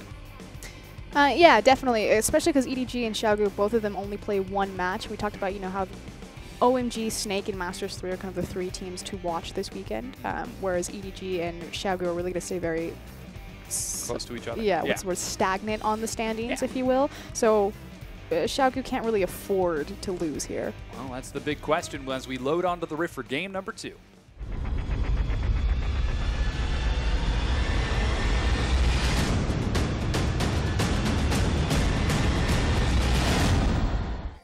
And we're on the Rift. It's Xiaogu and Invictus Gaming for game number 2. Week number 7, day number 2. Week 7, day 2, game 3 of set 2. Set 3, game 2. Good try. But again, it's Xiaogu and Invictus Gaming. Very different team comp out of Xiaogu as they return to something that has worked for them in the past. Good old-fashioned murder train. That said, a lot of cover picks also coming out for Invictus Gaming. We talked about Cacao, Gragas. You never let them have that champion. I always feel like they forget time, and enough time goes by where Gragas isn't banned against Invictus Gaming, and then Cacao plays it once, and then it's like, oh, thanks for the refresher, perma-banned. Thanks for the reminder, but doesn't seem like Xiaogu forgot, knew about it this time. We'll see. Yeah, we'll definitely see, because there is Swift on Nidalee. If anyone is going to be able to go for the invade, steal camp, catch Gragas while he's out of buff, it's going to be Swift, and on any champion, but Nidalee. Do you want to know his Nidalee record? Throw him at me. It's not good. Oh. I was trying to throw him a bone here. It's okay. So I guess that's the big question. Here's V. He's going to find Cacao as he starts off. Interestingly enough, the duo looks like it's going for a split. And V, he's actually going to be able to steal the blue buff away while you've got Kitties on the other side of the map trying to answer with a steal of his own. Kitties is 1v1ing the blue buff right now. Yeah. Nope. Nope. Oh, he's just sitting on it. He's holding it for Cacao, who is like... He's Wild West style, staring the thing down. Rushing over. So, okay. Swift did make use of the fact that Nidalee is incredibly powerful early game, because obviously she's bringing more abilities than any other champion, other than Jace, because she has her Cougar form, able to transform. Or Elise, there you go, the transforming champions. Transformers. Or Gnar if you time it right. No, we're done. And because of that, they're able to walk into the blue buff, just brute force it away, especially in this lane swap since they have the numbers advantage on the top side of the map since Invictus Gaming decided to engage it by sending Kid to the top lane, which now just forces Cacao to lose some of his valuable jungling time as he's forced to walk across the map. Not massive, but it definitely shows, you know, Xiaogu, they understand when they're stronger and how to press it. Going to be getting some aggression on the rookie in the mid lane, take some punishment right on back, even catching that minion as the AoE stacks up perfectly. Swift secures this red buff. V's not going to snag that away from him, while Zatai actually clearing 2 camps in the jungle. He's at super low health. He's going to die to a Krug. Oh no, one more hit. He can't quite Do finish it, off. Krug! The Krug! Oh, the Krug's trying to make up his mind. I've never been this far from home before. And an immediate response, though, from Xiaogu. So starting a very early dragon. Hit me, computer science major. What is their 5th dragon window? 33 minutes? I'm going to trust you because I can't do math. Well, 34-ish, give or take, depending on if they get the dragons on the timer. But that's math, and we don't really care about math because this is League of Legends. No, it's very relevant. If they have an early 34-minute 5th dragon win condition. But the question is, are they going to continue keeping the pressure with that? In all of the previous games that IG and Xiaogu have played, IG have almost always had superior control of that dragon. Well, not this time. And again, Yes. making full use of the fact that they had the numbers advantage on the bottom side of the map, that they did have Nidalee, the fact that V stayed double jungle through the entire thing, whereas again, Zatai and Cacao split up to force that at just at 4-minute mark. Yeah, so with that first dragon, Xiaogu are going to get to breathe a sigh of relief and commit to these soft laning phases for the next 6 minutes, whereas IG, on the other hand, don't exactly have as much of an opportunity to trade it back. Now, you can see a bit of a CS discrepancy opening up between the two. It's 400 gold for Invictus Gaming. It's going to be opening up generally between those top laners, as V has been forced to follow Swift around. Zatai is making a massive mistake here. He keeps trying to check. He's trying to jungle on his own as opposed to double jungling. Now notice how V and Swift haven't left each other's side right now. Now Zatai does have slightly more CS, their jungle camp, so it means a little bit more, but he's wasting so much time spread out from Cacao as opposed to just staying with his jungler. Yeah, this is now the second recall for Zatai as he's going to head his way now down into the mid lane to try covering for Rookie. As Rookie's going down there too. Some deep wards from Xiaogu are going to spot it out.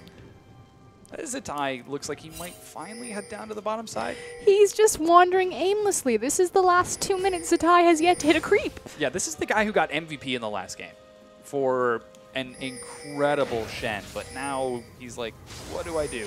He walks in the mid lane looking for a creep and Rookie kills all of them. He's like, it's cool, guys, I'll just go top.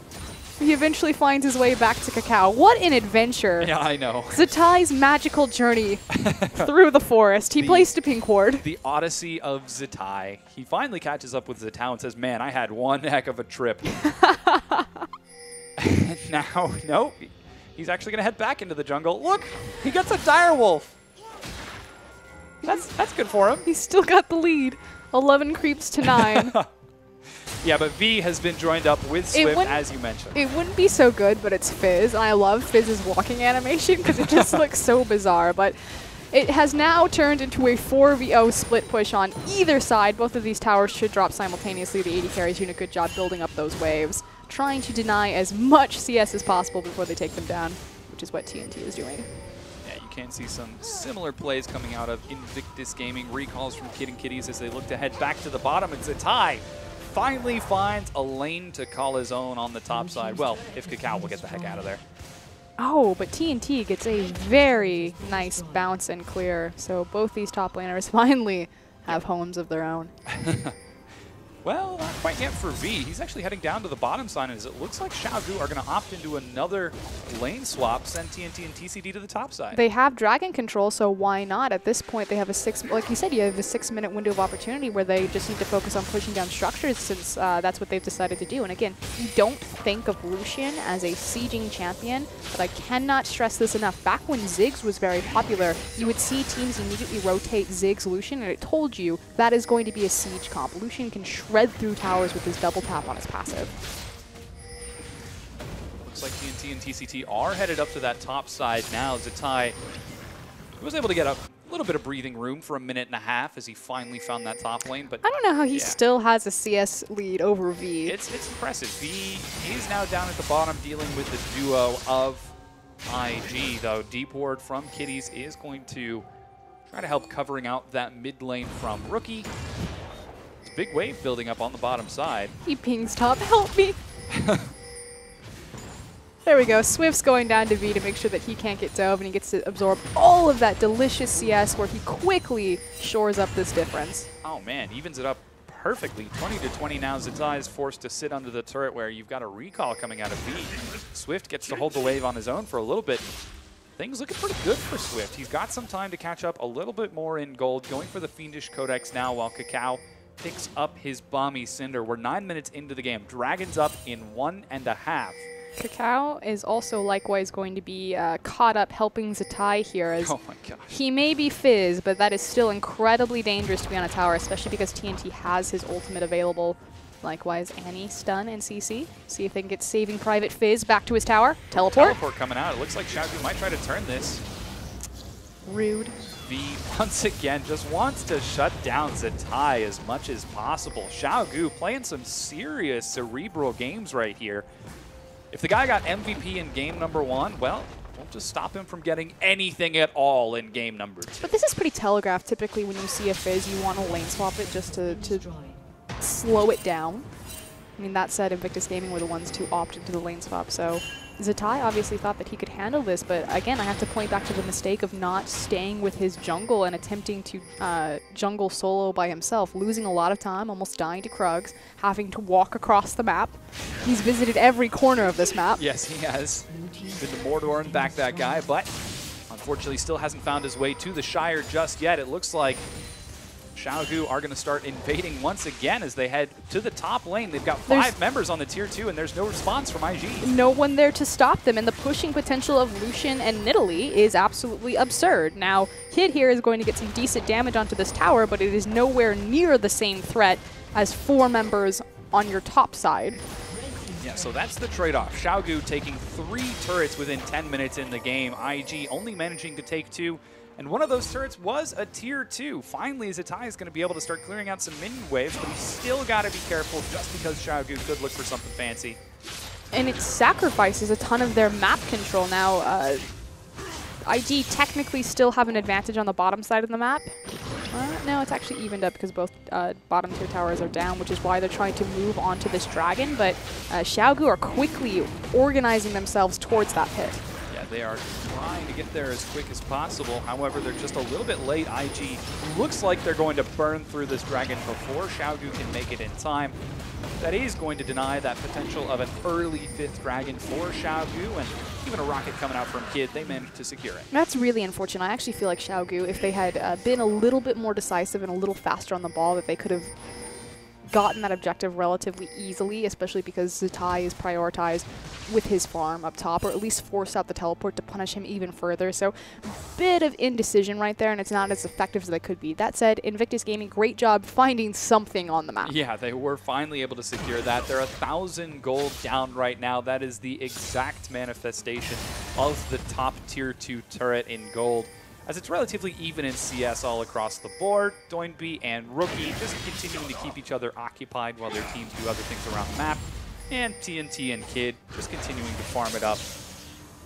Though now it looks like we finally have both duos on the bottom side of the map. Zatai shoves the wave a little bit too far. V's going to catch all that juicy CS and catch right back up to Zatai, while TNT shoves on the other side of the map. Should be noted, however, that Kid and Kitties do have both their ultimates available. The Quirky ultimate not going to mean as much, just because he's going to get more rotation through his rockets. But the Nautilus ultimate is fairly important when little Annie, TCT, does not have his, which is why you saw them just immediately push that Raven back. Yeah, and it's creating an interesting discrepancy in overall experience. Kid, you can see, is still level 7, while TNT is level 8, so he does still maintain that experience advantage because TCT decided to cede some experience over. Now he's finally going to be able to catch up, but TNT, with the forward pressure, looks like he's going to start heading up to the mid lane. Doinby recalls are likely going to be headed on down to the bottom, while V mans the top, and Xiaogu are just playing the map right now, and IG seem to be falling for it. And what I want to point out, especially because you brought up V into that top lane, is there is a CS discrepancy between them. It was 20 CS. You see that it's quickly shoring up, so don't be fooled. Each of these top laners, as the minion wave is pushed towards them, they're going to freeze, they're going to eat it all up. But you will see these windows of, 13 to 17 CS differences that will then be quickly eaten up as these massive waves just move across so much distance back into their hungry hands. Interestingly enough, looks like Xiaogu are going to keep both Doinby and TNT in that mid lane, while IG looking very aggressive here with a 5-man group on that side of the map, getting a lot of deep wards, retreat pings coming out for V. This is what's really dangerous about freezing right in front of your tower in LPL, is that they will never hesitate to look for a dive, but Xiaogu doing a great job making sure that TCT is setting up flanking wards and trying to discourage that. Oh, Chaos Storm dropped onto Rookie to try shredding through his health, but he's able to outrun it as it gets further away from Doinby. And despite the fact that Xiaogu were the first to get into the mid lane, they're the ones who take more damage as IG respond with a very strong invade into Xiaogu's jungle. It's fairly massive that the Chaos Storm was used as a waving mechanism. Zoning tool. So, yeah, okay. So with that ultimate down, they lose a lot of their kill pressure and their AoE damage, so unfortunately not able. Why? Oh, okay, it's the blue buff. I was like, why are they moving up into this area? Xiaogu looking to steal it. Swift takes the buff, but takes a lot of damage on top of it. Kitty's eats spear to the face while Rookie clears out that trap. And Xiaogu are just going to back away once again. Invictus Gaming can look for an engagement tool here just because someone has to respond to the bot wave. So if they want a numbers advantage on this tower or look for a strong siege, it needs to be done now while TNT is across map.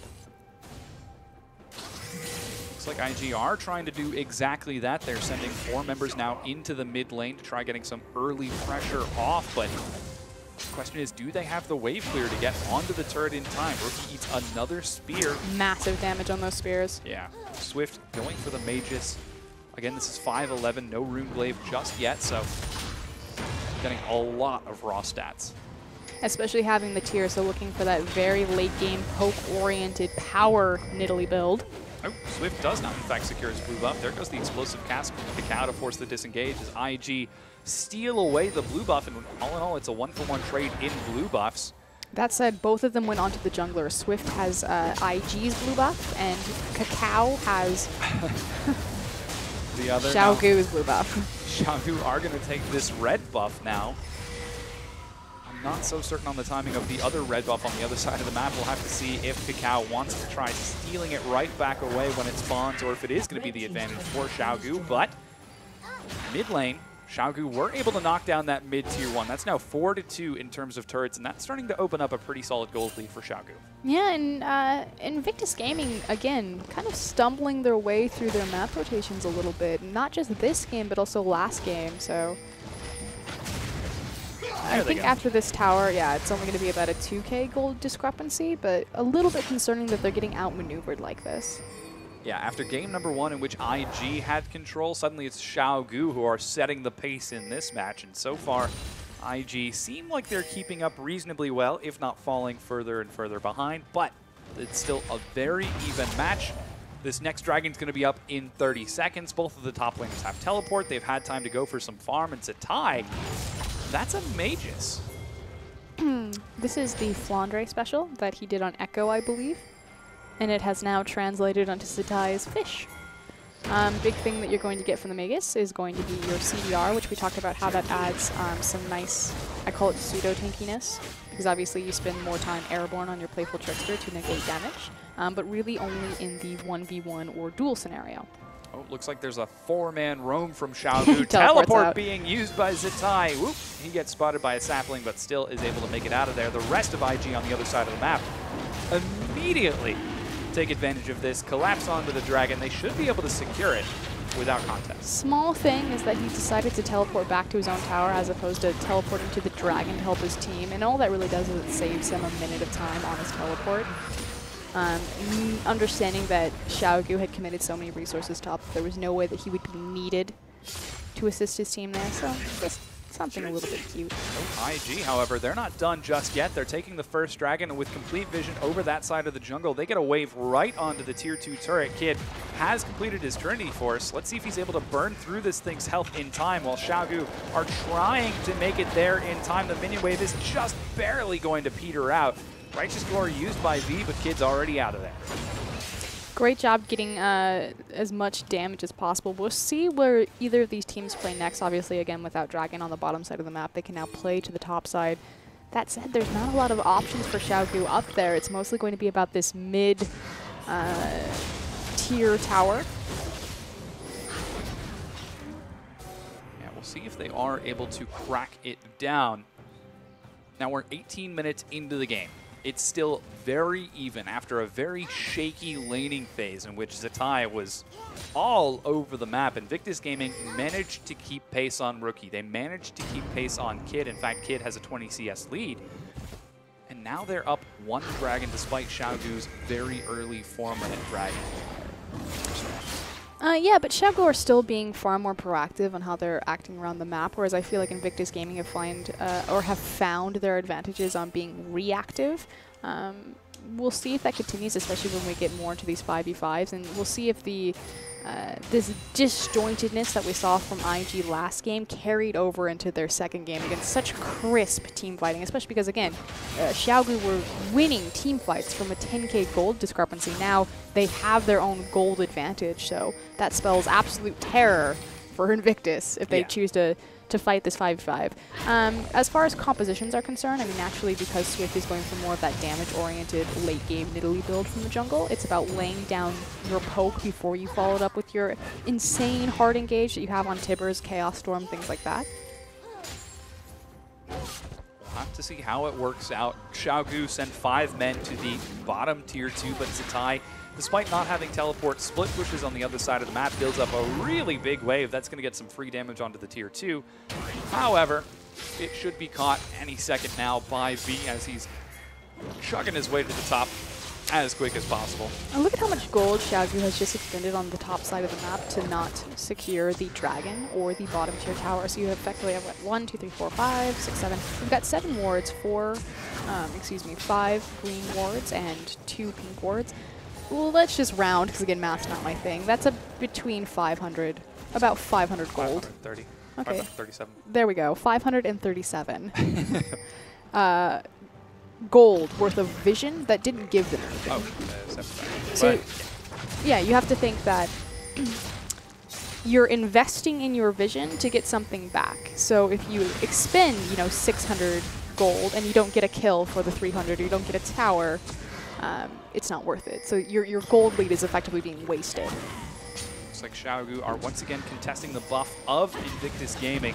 This is now the red, though the rest of IG are here. There's still no teleport just yet for Zatai. It's moments away from completion. Remember, we're 21 minutes into the game without a first blood. Kid actually managed to get the buff, as Swift had no smite, could not steal it. Cacao actually had it for backup, but trusted in Kid, and he's going to be rewarded with that.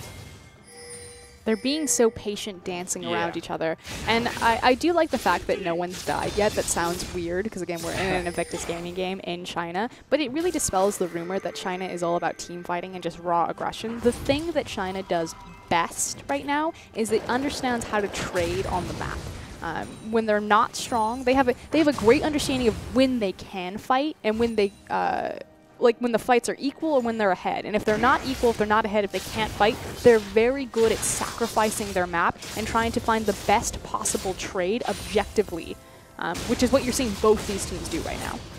And it really creates a sort of cerebral mind game because neither of these teams are contesting, two teams are contesting each other. It begs the question of who is actually ahead. While there is about a 2,500 gold lead for Xiaogu, they were able to take that tier 2 in the top lane, which puts them just a bit ahead.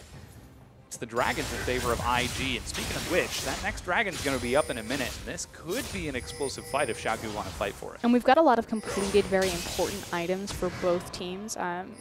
Big thing is going to be Azir has the Nashor's Tooth as well as the Morello, so the CDR as well as the attack speed to empower his Sand Soldiers. Of course, the obvious one is Kid's Trinity Force is complete. But on the other side, TNT has the Infinity Edge and the Static Shiv ready to go. So both of these teams are in perfect position to look for the big 5v5.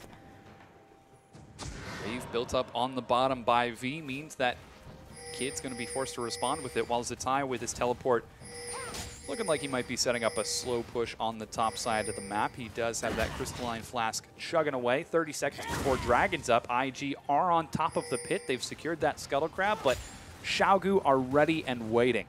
Recall out of Doinb is going to allow him to finish off that Abyssal and head his way back on over with those cooldown boots. The distortion cooldown.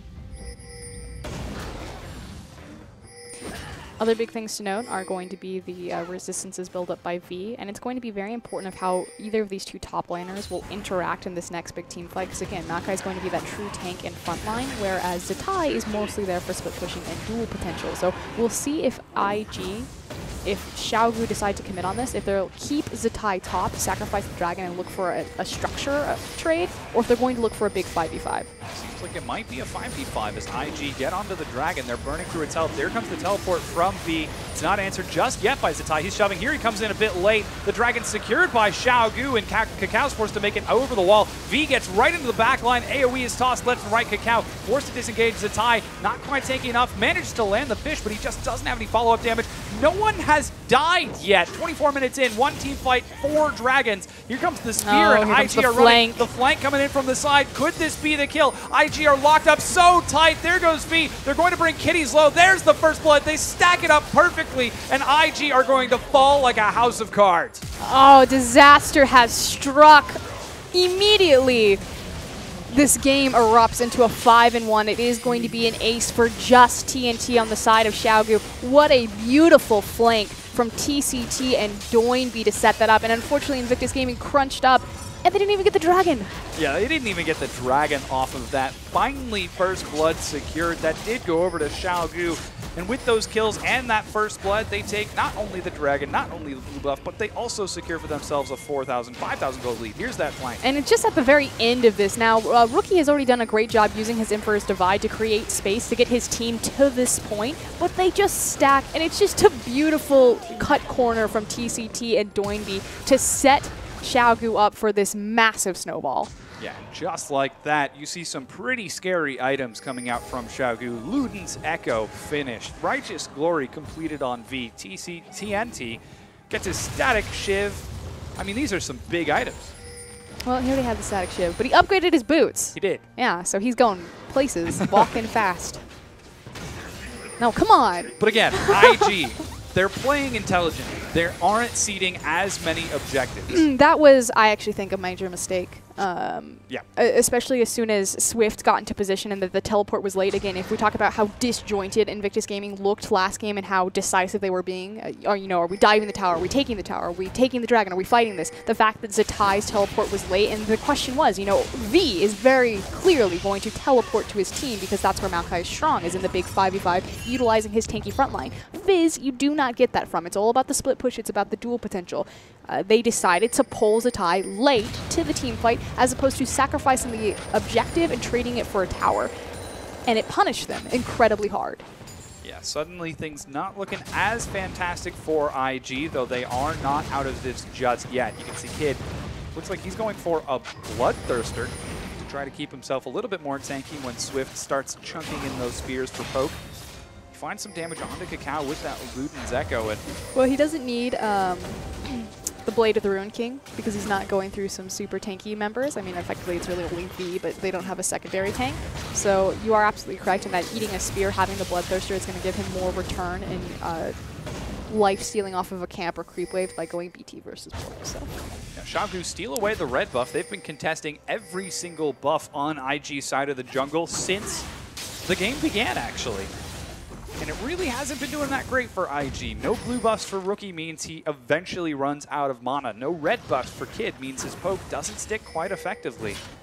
And Xiaogu, they're going to be on the offensive now, trying to get some damage onto the next tier 2 TNT. Eat some poke from Rookie, but get some solid hits onto the turret as he continues to poke it away. Kid takes a spear and gets chunked to half. And this is where Xiaogu's composition is going to thrive, is in these sinking moments. Again, TNT being able to weave his passive and chip away at these towers, while Doinb and Swift just get to throw laser after spear. laser spears. The laser spears. Spears made out of lasers. We do see Zatai sitting on the side looking for a possible flank. Immediately spotted out. Just might be, but again, the ward spots him, takes a sapling to the face, V in the front line, continues to get some damage across, and with nothing else for Xiaogu to take, they're just going to try brute forcing this turret down. We'll have to see if they decide to go for a dive or not as they're continuing to chunk away with some excessive poke. And again, we talked about how Xiaogu, publicly said that they're going to be experimenting, maturing their style. These champions, I mean, they're not too far out of their comfort zones, but Xiaogu were well known as being a 5v5 team. Now they're still team fighting excellently, but there's only 6 kills in this 28-minute game, so mission success. Definitely a mission success. There's been one team fight this entire game. Yep. There's been one team fight in 28 minutes of a Xiaogu game. Tell me more how China only knows how to team fight. And just like that, systematically, they move on to the next one. Culling comes across for TNT for some additional poke as they slowly shred through the health of this one, much faster than previously. As Kid was not there to quite clear the wave in time, but he finally makes it. Xiaogu just step by step, objective by objective. Clinically. Zatai's actually on the top side of the map right now. They're just whittling away at these towers, using their siege composition, and Invictus Gaming, they effectively just need to pull the trigger, but because they lost the one team fight, they know that they need to look for a perfect opening. Xiaogu need to make a mistake that needs to be capitalized on. They can't just go into an even 5v5 setting. So either Cacao looking for someone to be just slightly too far forward for a flash cask or an Azir sec or something like that, or they're waiting for Xiaogu to get impatient and to dive the tower. Zatai's actually caught out here. He hasn't teleported, but he goes down so fast. Swift almost gets burst, and the rest of IG try to force a fight, but it is not in their favor. 3 members go down. Kid forced to run away. Doinby dashing under the turret with the ghost. Flash stun finds Kid. Barrel is going to find Doinby. It's a triple kill for TNT. The next team fight also goes to Xiaogu. We talked about how Invictus Gaming were waiting for Xiaogu to make a mistake. That said, IG, bite the bullet. Zatai's caught off onto the side, and that's the immediate go button that we're at a 4v5 advantage, dive the tower. And not only will they lose their second tier bot tower, but they'll also break the inhib. Yeah, they break that inhibitor down. The only person who could defend was Cacao, but at low health he had to heal it up. And Xiaogu even managed to juggle the aggro well enough to take that without any minions and get out alive. Again, the blue buff stolen away from Rookie. This is going to be Dragon number 3 secured by Xiaogu as they take that one down. And all in all, Xiaogu are playing so exceptionally well. Now the question will be, how are they going to play around the pressure point that they have? So there's an open inhibitor on the bottom side of the map. Swift, obviously very quick, very nimble, can get in there and try to push it down, or they can go as 5, or they can play with that pressure point and look towards this Baron buff. Oh, there are pings going down on the Baron now, but TCT is in the area. There's a pink ward that's going to spot him out. I actually like how TCT is literally just standing by the Baron to make sure that's not a possibility. The human ward. Exactly, and it seems like Xiaogu, they knew that this was the only reproach, and they're already prepared. It was really the only option, exactly, that Invictus Gaming had left to them, was a desperation Baron to try to take advantage of Xiaogu being out of position, backing and resetting the map after they had taken or broken the inhibitor line. So trying to rush that down, and you're absolutely right. TCT, he understood that, didn't have any wards on hand, so what's he do? He just, I'm a human ward, I'm standing here, please don't come here. Yeah. It's like when you're driving in the mall and there's like no parking spots, but you find one, but you just pass it, so you kick your passenger out to go lay in the parking spot, so you can go all the way back around. I have never heard of that happening in my entire life. Also, why are you driving in the mall instead of around the mall? I imagine that's a much more pressing issue, but we'll get to that in a minute. IG looking like they might be caught out here. Ward goes over the wall just in time to see the red buff again taken away from Cacao. These poor guys cannot get a break, and Xiaogu, they have just been laying down so much heat that IG are melting. Look at the difference between CS on Swift and Cacao alone. And we talked about how Cacao is really the guy who's very efficient in his jungle time. He's either massively farming up or making perfect ganks, and Swift almost double his CS. Looks like Xiaogu set up some pressure onto the mid lane. This is going to buy time for V to split push in the bottom and get that wave prepared for that Bear inhibitor, though. IG Seems like they're already wary to Xiaogu's tricks, dropping some forward wards to catch any sort of swings from Xiaogu to head over to that side. And again, IG have not been able to find that perfect opening. They've not been able to find that perfect engage. If anything, they were baited into a less than perfect engage prior, and that ended up hurting them when Zatai was caught they out. flash forward. Might be it, though. Doinby gets caught, takes a depth charge and a hook, but he goes down so fast, and Doinby, despite all of the efforts, is able to do so much damage. Xiaogu looking to turn this into a full fight. TCT goes down to Zatai, who gets onto the back line. That Magus is remarkably effective, but in the meanwhile, here's Rookie. He's trading it out with V, the two carries for IG, trying to stay alive. They are not successful. Snare goes down. He's going to be dropped, and Xiaogu trade 3 for another ace. That was almost perfect for Invictus Gaming. Props to TCT right there. As soon as Cacao got in there to look for the cast to follow up on the displacement on top of Doinby to knock him further into his team, he immediately stun-locked him, and the cast was about 3 seconds too late. Yeah, very, very close, and just like that, you now have 2 bear inhibitors for IG on the map, and Xiaogu back away to safety. They are not taking any chances this game. They do not want to be 2-0'd by IG and lose hold of that, I'm not going to say perfect, but nigh perfect record. Well, it's the difference between 1 point and 0 points, so. It is. And if Xiaogu end up winning this, they will in fact be tied for first with Edward Gaming, who will not get a chance to rebut that until next weekend. No, they play tomorrow. Oh, do they? Oh, well. It's okay. Xiaogu want to win then. Even more incentive. To win the game, they must destroy the Nexus. Thank you, John Madden. Exactly. But yeah, we're 34 minutes in. Xiaogu have had complete control of this from minute 1, and IG are not looking any better. And unfortunately, this has really come down to a 3-team fight game. And again, I just want to emphasize this. This is China. This is Invictus Gaming, historically one of the most aggressive teams to ever play in the LPL, completely re-identifying themselves. Yeah, it seemed to have worked okay in game number 1, despite some slight communication humps, but this time IG, they're still stuck in the garage. They can't even get out onto the road to hit those bumps. And it feels kind of like the same disjointed, indecisive maneuvers coming out of them. Yeah, again, I really want to give props again to TCT on that fantastic stun on top of Cacao to make sure that Doinby couldn't be cast immediately back into the enemy team. But it's not clicking. They're not going together. They're not the O, as I say that. This might be it. Doinby's caught out. He's going to be the primary target. Rookie knocks him into the team. The AoE stacks up so beautifully, but Doinby's still alive. TCT finally going to drop with Swift, and it's going to be traded. Xiaogu once again. Clean house. That was the best case scenario as a quadra kill is picked up by the massive AoE spread of Victor. But unfortunately, the gold disparity between these two teams is just too much, and that's what that team fight came down to. TNT sitting in the back line, untouched. Yeah, one inhibitor is going to go down. The second one shortly follows it, even shoving the waves forward to try denying even more CS. Dragon 4's up in 30 seconds. We finally made it to our 4th team fight, 36 minutes into the game, but every single time it just looks better and better for Xiaogu. Xiaogu have choked Invictus Gaming out of this match. They made the lane swap. They had the superior early rotations, taking the early dragons, things like that. And then just as soon as they understood that they were ahead or they prioritized the 5v5, moving in, challenging every blue bluff, every red bluff. They take the big 5v5 over the bottom side of the map on the dragon, immediately get that snowball, and then just start taking every single tower. Sieging up so patiently, not making any mistakes, not diving too prematurely. And this is the scary thing that we're seeing out of Xiaogu, the team currently in 2nd place in the standings. That they're being so patient with this pressure that they know they have. They're not overextending. Like you said, they're not diving and making mistakes. Instead, they're continuing to wait for IG to slip up, which they inevitably have been. And slowly but surely, they grow closer and closer to victory. Now, Dragon's up, so too is Baron. TNT looks like he's going to be soloing this Dragon. That's number 4.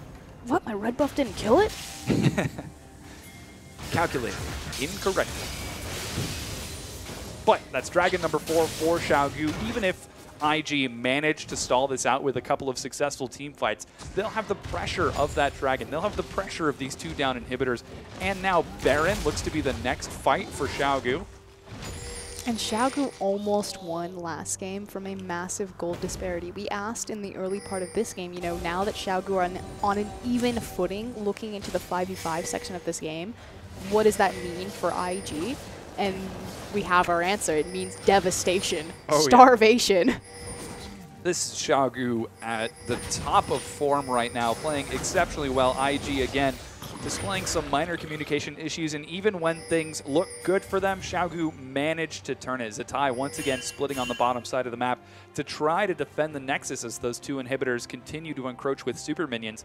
So instead of staggering it out in the mid and around the Baron pit, Xiaogu sent 5 members to the top, and suddenly IG are on the back foot once again. Instead of wasting their time with Baron and possibly giving Invictus Gaming a 4-minute pause button if they get a steal, they're just going to use the pressure points of having both inhibitors down to apply more pressure onto that top side of the map. So I actually really like this decision making. There's no room for error here. There's no free moment to just breathe and relax for Invictus Gaming. Yeah, already the super minions have made it onto one Nexus turret. You can see the next wave streaming in through the mid lane, the spear chunking out IG. And slowly but surely the turret falls. Righteous Glory comes out stunned, is going to find Kitties. Doinby looking for the flank on the side, but doesn't quite find it. All 3 inhibitors are down. The hook once again finds Doinby. He's been the primary target 3 fights in a row, but he's going to be just fine. Kitties punished for his transgressions. The cast comes out of Kakao while Zatai's in the back line. It's complete chaos as everyone is trying to focus their important targets. A huge Emperor's Divide is completely ineffective as Xiaogu are cleaning this up. They haven't lost a single member. They ace perfectly. Is that 4 aces in a row?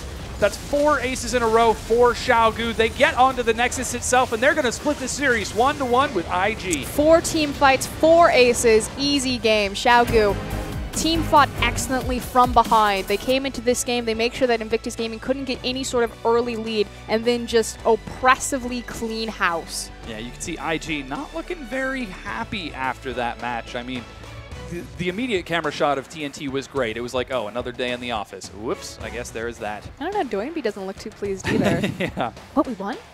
I played Victor? Yeah, I know. It was pretty impressive. But again, excellent play from Xiaogu. And my goodness, they had a battle plan for every second of the game, every 10 seconds in. I don't know what's up with Rookie's upper lip here. The fact that they executed that plan so perfectly to the T just really speaks to Xiaogu as a team. We always talk about them being a good team. I mean, clearly they're second, and we always ask, do they have a ceiling? But after seeing this, you got to wonder, how far can these guys go? It was beautiful because it was a different game plan and not a different composition, but just a different style than we've seen from Xiaogu in the past. Again, they made their name on their ability to 5v5. Now they're making their name on their ability to move around the map as effectively as possible. So really shoring up that discrepancy between teams like OMG and Vici Gaming and their macro play. And if a team can, you know, team fight excellently and map micro excellently, it's kind of scary combination. IG, I mean, they played excellently in game number 1. Obviously, there were a few hiccups, but they ended up taking the win off of Zatai's exceptional Shen play. But game number 2, Xiaogu, step by step. I just would love to see the coach's notes for this if it actually was like a tree planned out. Like, all right, you're going to take the blue buff, and if he's here, then you go down. Flowchart it. Exactly. The whole scenario planned out because it just looked so clean. Yeah, it was beautiful. I mean, we didn't have a team fight until, what, 23 minutes into the game? Yeah. So we're going to go ahead and take a quick break while we get ready for the next match. Don't go anywhere because we'll be back with more exciting LPL action.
Hello, everyone, and welcome back to the LPL English broadcast. I am Dominic Seda-Romer, and this is Devin Froscure and more. And we just saw an exciting match between IG and Xiaogu, and man, Xiaogu really turned up the heat that game. And I really want to take a moment to kind of really explain to people what happened that match, because I feel like if you're new to LPL, this wasn't what you would be expecting. You're thinking about all that aggression. So effectively, IG kind of fumbled the early game in the initial lane swap. They managed to shore up most of that discrepancy by trading objectives. So the first 23 minutes of that game was just either team trading dragon for tower, tower for dragon, blue buff for blue buff, things like that.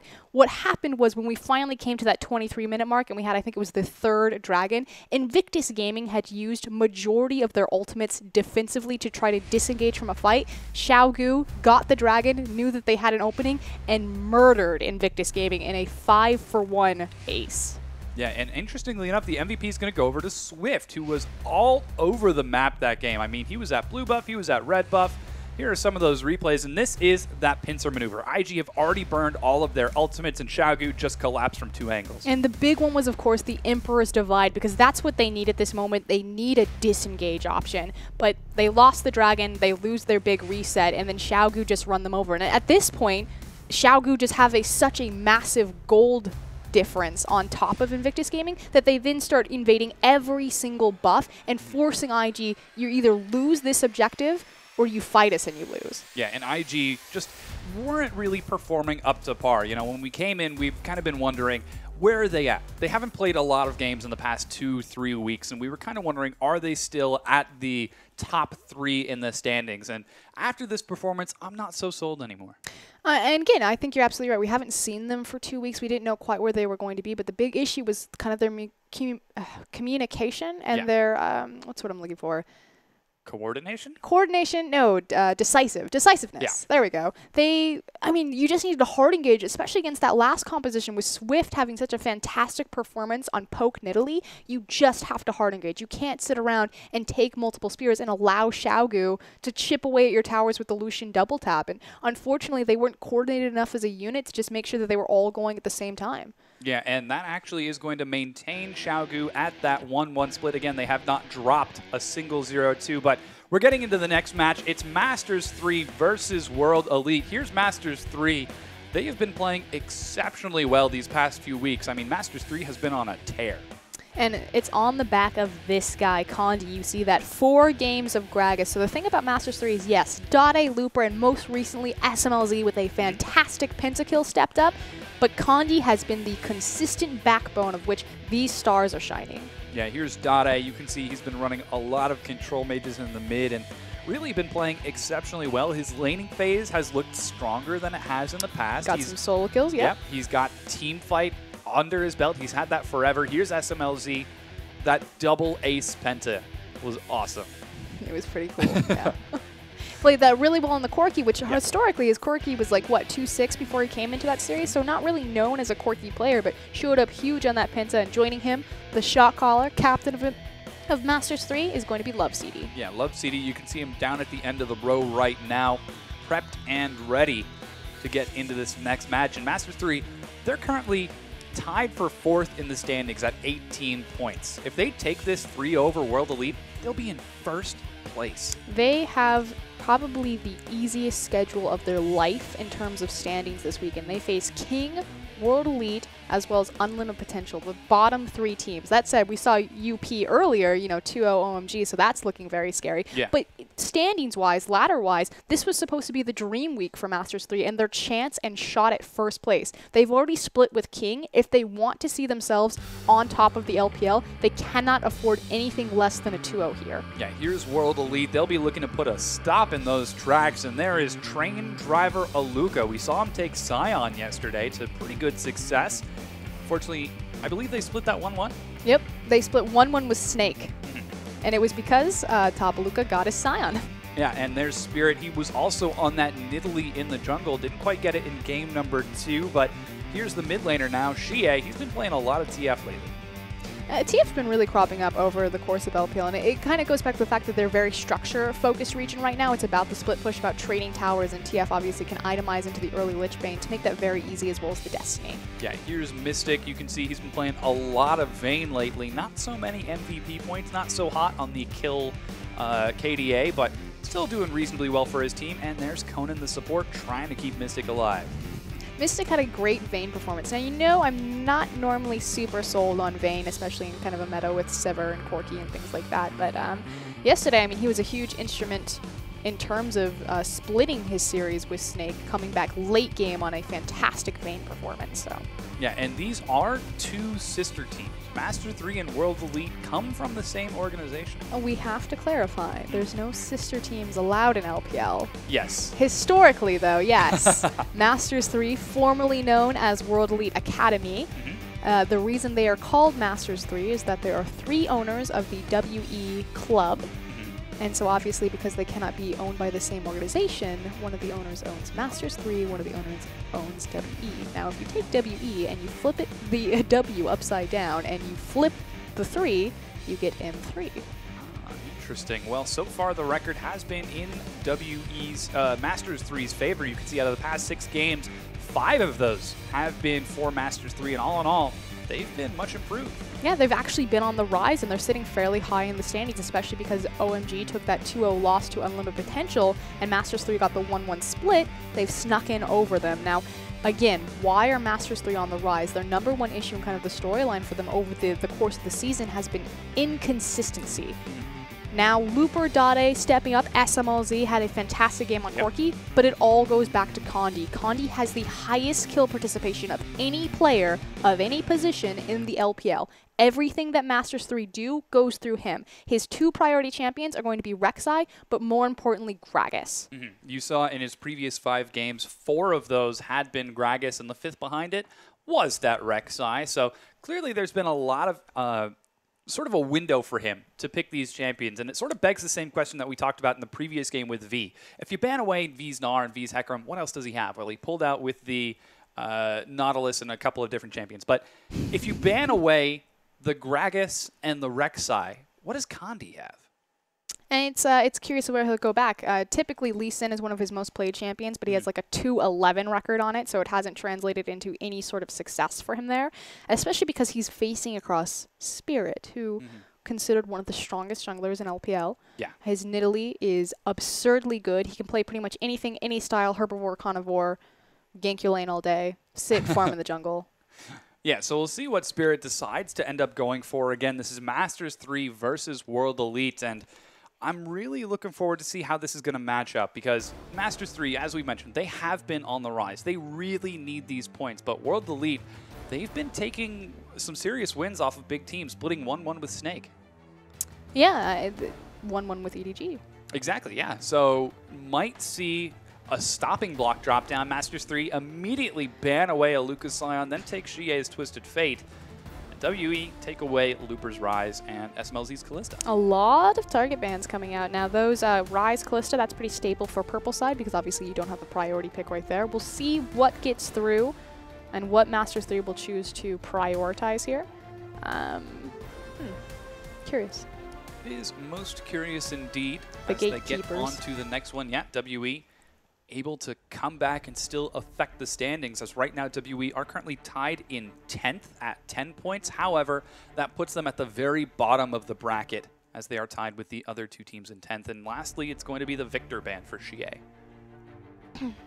And again, I cannot stress this enough. This is an incredibly important week for Masters 3. Last split, they barely missed out at their shot at playoffs. In fact, they lost their spot Yeah, to WE, they're probably a little sour about that. their former sister team. So we can expect a little bit of a grudge match coming out from Masters 3 as they lock in Nautilus, and WE looks like they might answer with a Gragas in the jungle. Now, the last time these two teams played was in week 2, day number 1, when the two split 1-1 between each other. That said, Masters 3, again, they've most recently been on the rise. I mean, I guess you can probably say the same of World Elite as well, especially because getting a Lucas Scion pretty much creates a massive threat out of him. Very interesting initial rotation here, taking Echo and Gragas. Obviously, this tells you that the Echo will most likely be in the hands of Xie, except they swapped it last second. It's going to be Conan on Janna, and Spirit going to be taking that Gragas away from Kandi. Rek'Sai is still available for him, but doesn't have to have any necessity priority to secure that and take it away because that jungle position has been filled for WE. Interestingly enough, Hecarim and Sivir still open. Those are the two hardest reset champions in the game, with both the Monsoon and the Cask. This tells me that WE better pick up a hyper carry in terms of either their mid position or their ADC position. So Sivir gets taken away, no surprises there. I'd love to see an Azir Jinx come out of Mystic and Xie. Just try to deny Masters 3 of those hyper carries, but there it is. The Rek'Sai Sivir locked in. He'll Kandi, take Vayne. yeah, on the carry. We'll see. I mean, he's played a couple of Vayne games lately. Oh, a couple. However, that doesn't mean that's the only thing he's got in his roster. He's got Caitlyn. He does indeed. We'll see what he decides to end up going for. Mystics is just actually a really underrated Jinx player. In fact, I think Jinx actually has one of his highest win rates of any of his champions played. So like I said, he'll probably go Vayne, which he then immediately locks because a lot of AD carries are liking that as kind of a soft counter to Sivir. Now, unlike Spawn and Rusty, I actually really like the Vayne Janna synergy. And I'll explain that as soon as I see what Xie locks in, but it is going to be that Maokai. Yeah. Now, what I love about Vayne Janna is obviously the Tailwind Janna's passive is going to mean tons for Vayne because it synergizes very well with her final hour and her initial built-in passive just to, you know, run people down. But the beauty of Vayne Janna is that Vayne is going to itemize into attack speed with the Blade of the Ruined King rush. Sometimes they'll go a Bork rush depending on what they see on the other side as far as assassins or burst damage. But the E, the Eye of the Storm, then empowers Vayne's build so that for that 8 seconds where Vayne is in her final hour, she already itemized attack speed, which works very well with her true damage, but then she gets a free BF sword with the Eye of the Storm, as well as another free BF sword as far as just buffed stats from her ultimate. So she becomes insanely powerful for no reason. I love it.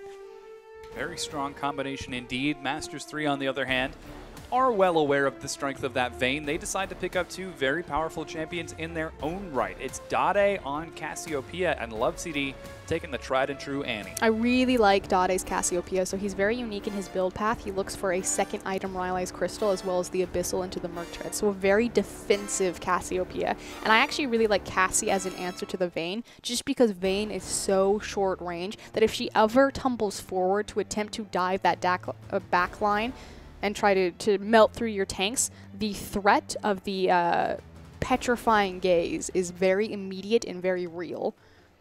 Yeah, so that is a definite possibility, and with that, we've got our two rosters locked in. A very powerful team comp out of Masters 3 and WE.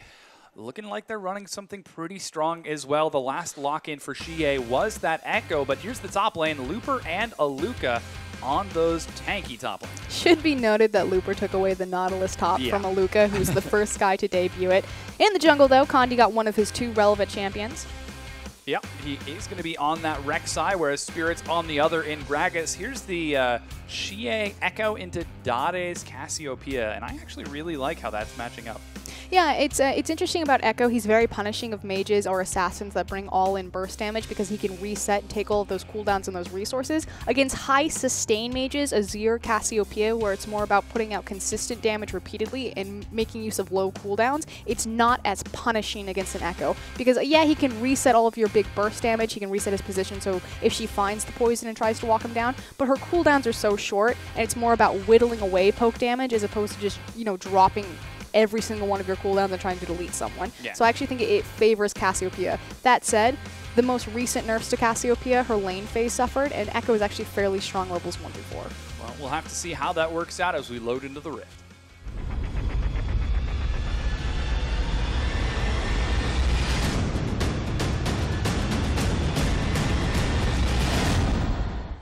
And we have made it onto the Rift. It's World Elite versus Masters 3. It's actually Masters 3 in the red and WE in the...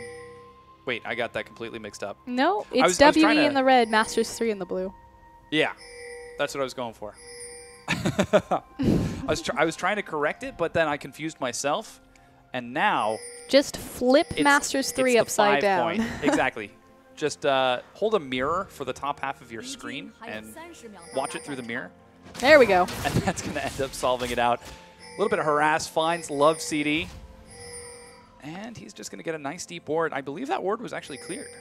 It's fairly important. We've kind of seen not the complete decline of the lane swap wards or the invade, but getting a ward over in the Gromp. Hold on, though. Dade gets caught out here, takes some serious damage from Xie, but makes it back onto the tier 1 in time. Really unfortunate because the minions are just now spawning, which means he'll be fairly late to lane. We'll see how much CS he loses and if Xie is able to punish that EXP discrepancy at all.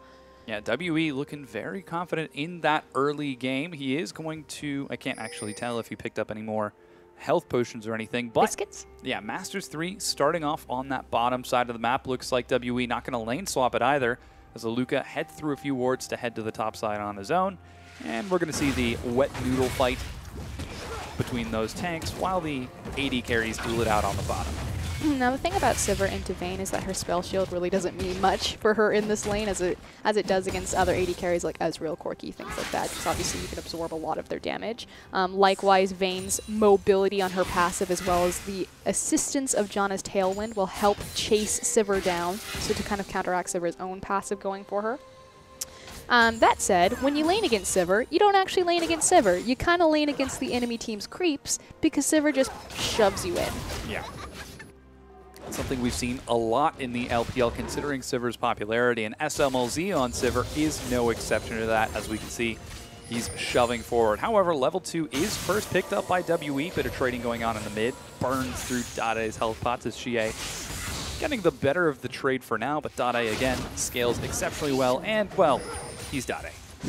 Well, both champions will scale exceptionally well. I really do like Dade's build on Cassiopeia. We'll see if he goes with it this game. But again, he looks for Rylai second. A much more tanky build even itemizes the Merc Treads with the Abyssal to help against a lot of the CC. But hold on, Condi in the mid lane. Condi looks for a gank. Might be finding Xie here. There goes the parallel convergence. Catches Condi mid-breakdance. As well as gives him the shield to make sure that he can absorb a lot of that damage from Dade's Twin Fang. So excellent response to Condi's gank. Yeah, Xie not panicking, not having to burn the flash, still relatively safe in that mid lane, especially with Spirit waiting in the wings, though Spirit is only level 2 to the level 3 of Condi. A little bit faster clear for Rek'Sai, gets him into the ganking lane first, but there goes the Crystalline Flask and health potions, bringing Xie right back up to full health. Oh, flash used by SMLZ, did not want to be caught by that tornado. Mystic takes some damage, and Love CD does the same. Wow, so, I mean, obviously to flash. Oh, he doesn't have his, I see. He went Ricochet into Boomerang. A lot of damage coming out from Mystic right now as he's trying to bully SMLZ back, and we might be seeing the beginning of a discrepancy down there. Here goes Xie once again trading with Dade. The 1-2-3 triple tap of Echo, punishing Dade and forcing him to burn through mana to try to setting up a slow. while the top laners continue duking it out in the top lane. This is really going to be about how quickly Dade can itemize into his tier and get that stacking on top of Cassiopeia's already passive stacks, and what that will grant her in terms of abilities or augments to her power. That's not the easiest way to say that. She gets stronger over time. Yeah. She poison enemy champions, gives her stacks. Works well when she stacks her tier. Passive? Her passive.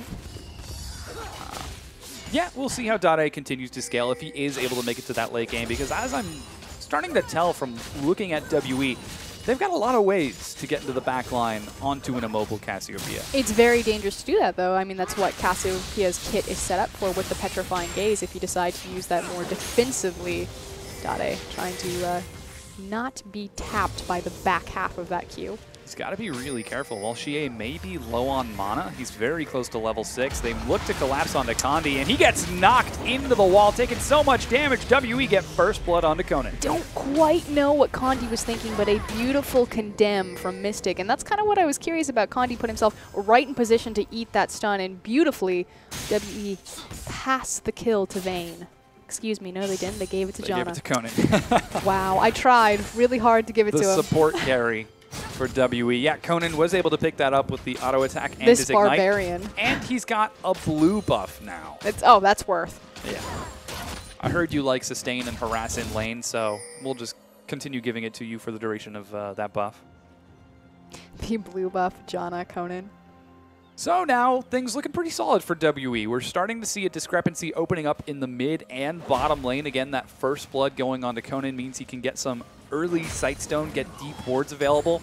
Whereas Xie in the mid goes for a Fiendish Codex first. And all in all, it's already 1,000 gold bleed for WE, despite the fact that it's only a single kill that they have. We'll see if Conan decides to team up with Spirit here, because he does have that Sightstone. You see that he's heading to the side of Gragas. He wants to go and ward with his jungler, not just by himself. Make sure he's not caught out, especially as they invade here on top of Kandi. Yeah, Kandi actually has found them. Dade not going to respond just yet as he's afraid of taking punishment. Again, they find Kandi. He's relatively low health without any early tanky stats. Spirit might catch him out here. Xie diving under the turret. He does have the chrono break to get out there. Blows it, beautiful. gets out safely. The dive is huge. Dade looks like he might be punishing Conan, though. Has to back away. You have to expect this, though. You knew that the Janna got the first blood, and like you said, wisely itemizes into the Sightstone with that extra gold to empower her team, not just her lane. And on initial back, supports will always roam and set down their deep wards. Kandi had to expect that he was going to be invaded. Yeah, things not looking too great for Masters 3 after that, though Masters 3 do respond appropriately. SMLZ gets a lot of pressure onto this Tier 1 turret, and Mystic, he's taken some harass, but is able to trade it right back with his early Bilgewater, and he's having a really tough time clearing the waves. Man, just barely has enough AD to do so. I mean, that said, Vayne is perfectly even. In fact, one creep ahead of Sever, and that's typically not where you want your Vayne. Her lane phase suffers. It's all about that Vayne late game. Oh, Mystic turns now onto Love CD, doesn't get the third auto, and Love CD is forced to flash out of there as Conan joining the fight immediately forces the disengage from Masters 3. Should be noted that Conan also burned his flash. He was trying to get the slow right there, so great response from Love CD to create space, but that is support flash for support flash. Spirit waiting in the wings. He just used his sweeper. He knows he's not spotted out. There's no flash for either of them. He gets onto Love CD. There's the tornado. Final hour just picked up by Mystic. Nets him a kill. And they know that that's their target. Oh, Xie trading once again with Dade. Half-healths him with a single Chrono Spear from that parallel convergence. And all in all, WE are looking very strong. And again, just kind of touching back to the bottom lane, they chose Annie knowing that that flash wasn't available, so immediately punishing that decision. Yeah, Love CD getting shut down now.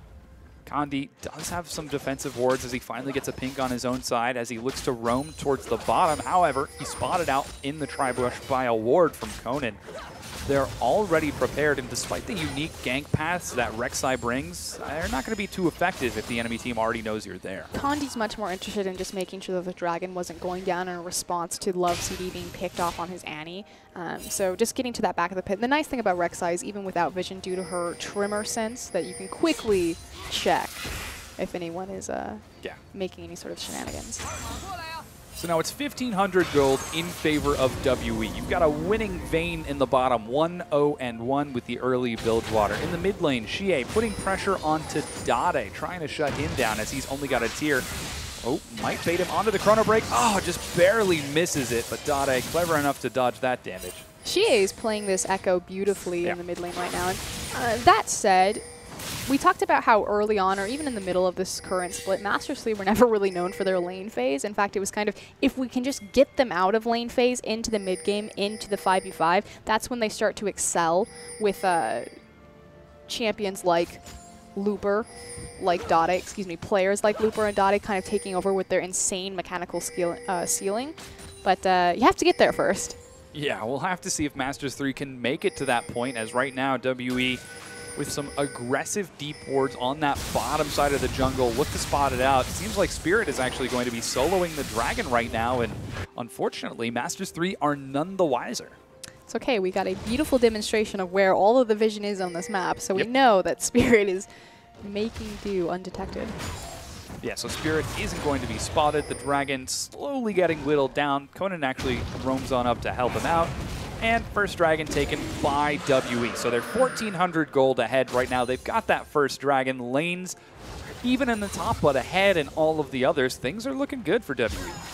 Yeah, and this is exactly where you want to be. Again, you know, Vayne not typically known for her level 1 through 5 in concerns to her lane phase. Obviously, when she gets that ultimate available, the power dynamic shifts slightly. So I guess, how does this fit into the grand scheme of WE as a team? You know, they're at the bottom of the standings right now, but they're continuing to split series with teams who are at the top. Teams like EDG, like Snake, and now they might be able to take a win off of Masters 3 when they need it most. Unfortunately, they've kind of buried themselves in a hole for the beginning of the split, that if they continue to just take these draws as opposed to consistently finding these 2-0s, they're not going to move much in the standings. Yes, the standings are much closer than they've ever been in the LPL, but the system rewards first and most consistency. And WE... hold on. Sorry, was looking at Dade, but WE just haven't proven that they can be a consistent team. That said, on the other side, Masters 3, this is effectively their super week where they get to disprove that they're an inconsistent team and finally step up to the plate. Well, that's the big question then. Masters 3, they're down right now, and they are in their weakest part of the game.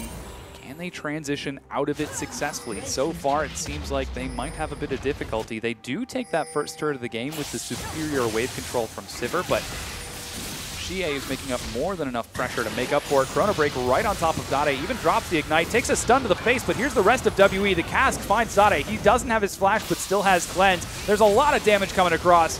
Xie with another kill. Trying to trade 1-for-1, was not expecting Conan and Spirit to be there as well, but a beautiful Petrifying Gaze is not rewarded as Spirit and Conan find a nice flank on Dade. Yeah, WE looking very strong with this one as they're 4-0 right now. Spirit been involved in all of those teams' kills. He's been all over the map and back. I mean, this guy, for such a big guy, he's got some good cardio. And Spirit really just proving, you know, how vital he is to this team and, you know, solidifying himself as I am a top-tier jungler in the LPL. I mean, when WE make these splits with these top-tier teams, especially from the bottom of the standings, majority of the time it is on the back of Spirit's performance. You cannot give him high-mobility champions like Nidalee, like Rek'Sai, like Gragas, and not expect it to be punished by creative pathing and beautiful micromanagement of the jungle. Yeah, he has been all over the map, and now we're at 13 minutes into the game, starting to see WE hit some pretty scary breakpoints. Now the second Sightstone has been picked up for Spirit, so that's going to allow he and Conan to place wards on wards deep in Masters 3 jungle, while Mystic completed the Blade of the Ruined King, and Xie finishing off his Abyssal. That's what's important. It is the Blade of the Ruined King, because this opens up the split push potential and the dual threat of Vayne. There's not a lot of options, especially because he is so far ahead with the one kill as well as the one assist, to stop him unless you bring more than one resource. So far, Masters 3 have not been able to do any serious damage to Mystic. His Vayne performance has been steadily improving over the past few sets. He is setting up a freeze far in the back over here, trying to prevent SMLZ from catching any CS or perhaps possibly baiting Masters 3 down to that bottom side. Xie continues to trade effectively with Dade with that solo kill and another kill under his belt. But there aren't any major objectives for World Elite to take. They're content to continue looking for ganks, looking for these picks while they continue to farm it out. I'm glad that you underlined that it's about looking for the ganks on the lanes in particular. There haven't been any instances other than that first initial catch on Condi when Conan and Spirit went to invade after getting the first blood and having the Sightstone. Everything else has been dominated, ganking the lanes. And that sounds, you know, obvious, like how else would you gank anything? But if you think about EDG, if you think about Xiaogu, if you think about Invictus Gaming, LGD, those top tier teams, where do they find their big snowball? And what is the difference between the top tier LPL teams and the bottom tier? They find it in the jungle. They're proactive that they win their lanes off the CS and using pressure points, and then they invade the jungle and they set down deep wards and they capitalize on that. Dade get ganked. Speaking of ganks, Dade is caught out here. Teleport coming in. Stun is able to find Spirit, but Xie finishes it off in time. Teleport canceled by Looper. And Aluka actually had to use his as well just to be safe, but doesn't find it. And then WE, they gank the lanes, and they continue to snowball the lanes ahead. But this is where they start to fall short against the elite of the LPL teams in finding their consistency, is that they can't translate this into being proactive about their vision on top of objectives. It's just about snowballing their lane. So it's very much a win lane, win game team, and they find majority of their success when they take multiple damage threats and multiple carry options across their team. Spirit, it looks like he's caught out here. SMLZ goes down to Xie's burst with some enormous damage, and Xie single-handedly chasing away two members, turns now onto Love CD, tries to trade it back now that the blue has spawned. Here comes Looper from the side, but he's distracted by Aluka. Conan joins the battle, but Xie so strong. He chrono breaks right back on top of Condi, who's forced to flash out of this one. Looper way overextended, gets knocked out by the Monsoon, and is going to be forced to back away here as WE look to steal the blue buff. Don't know if they're going to be successful. The barrel might get it.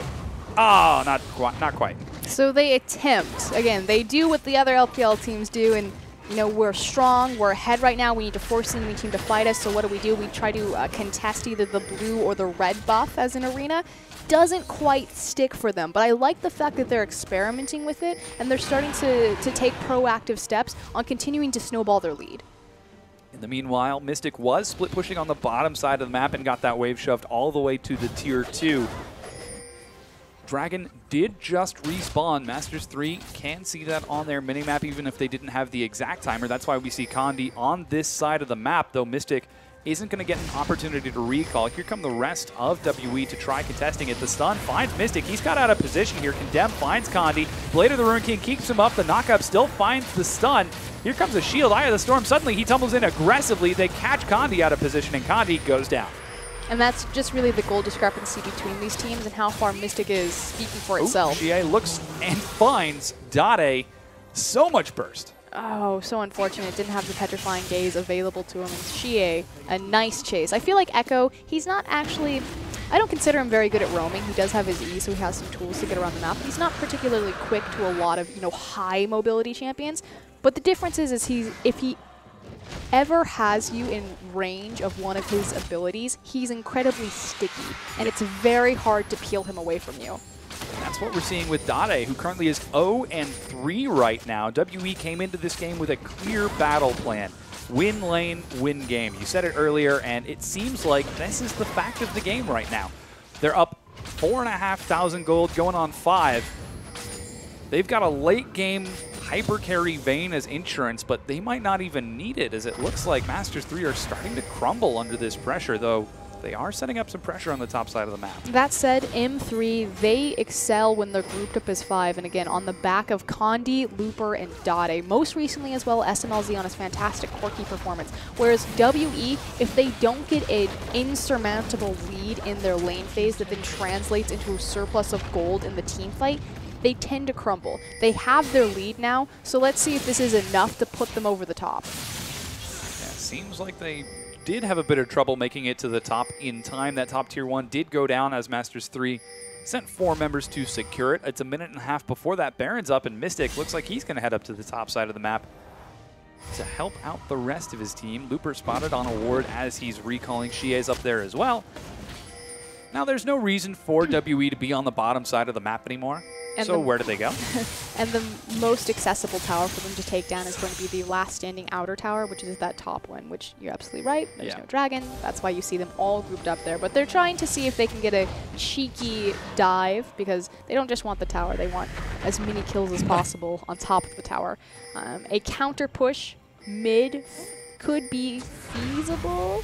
That's definitely the most important tower for Masters 3 left on the map, but I don't think they have enough pressure points, especially as Xie is rotating down to kind of cover that. Yeah, because that was the only like counterplay option that Masters 3 had available. Yeah, WWE setting up a dive. Righteous Glory managing to find Looper. He's going to be shredded to little bits. Drops the depth charge, but Mystic should be getting the kill here. Nope, Luca snags it at the last second. There was no reason for Looper to be there. He already understood what was happening. He backed off the tower initially, so just some miscommunication coming from Masters 3. I had an amazing mental image of a guy with a little wispy mustache. Misters 3? Misters 3. Sounds like a James Bond villain. Ah, yes, Mr. Bond. I just always think of a little cat, big pet. A cap? Cat. Oh, a cat. Yes. Oh, yes. You're evil when you sit back. Stroking a hairless cat. Exactly.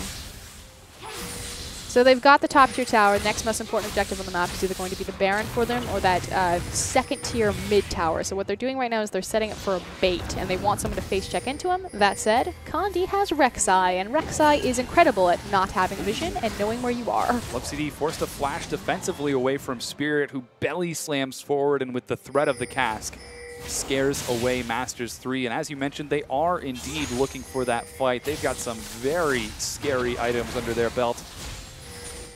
Along with that, those first two dragons, they can take some pretty quick objectives. They're deciding to just reset their pressure, spend all of the gold that they've just gotten off of their global tower, and try to get back in position to save their mid tower. Xie doing a nice job seeing that WE are out of position. They've all backed, so I can immediately walk in and steal this. Never mind, he's on WE.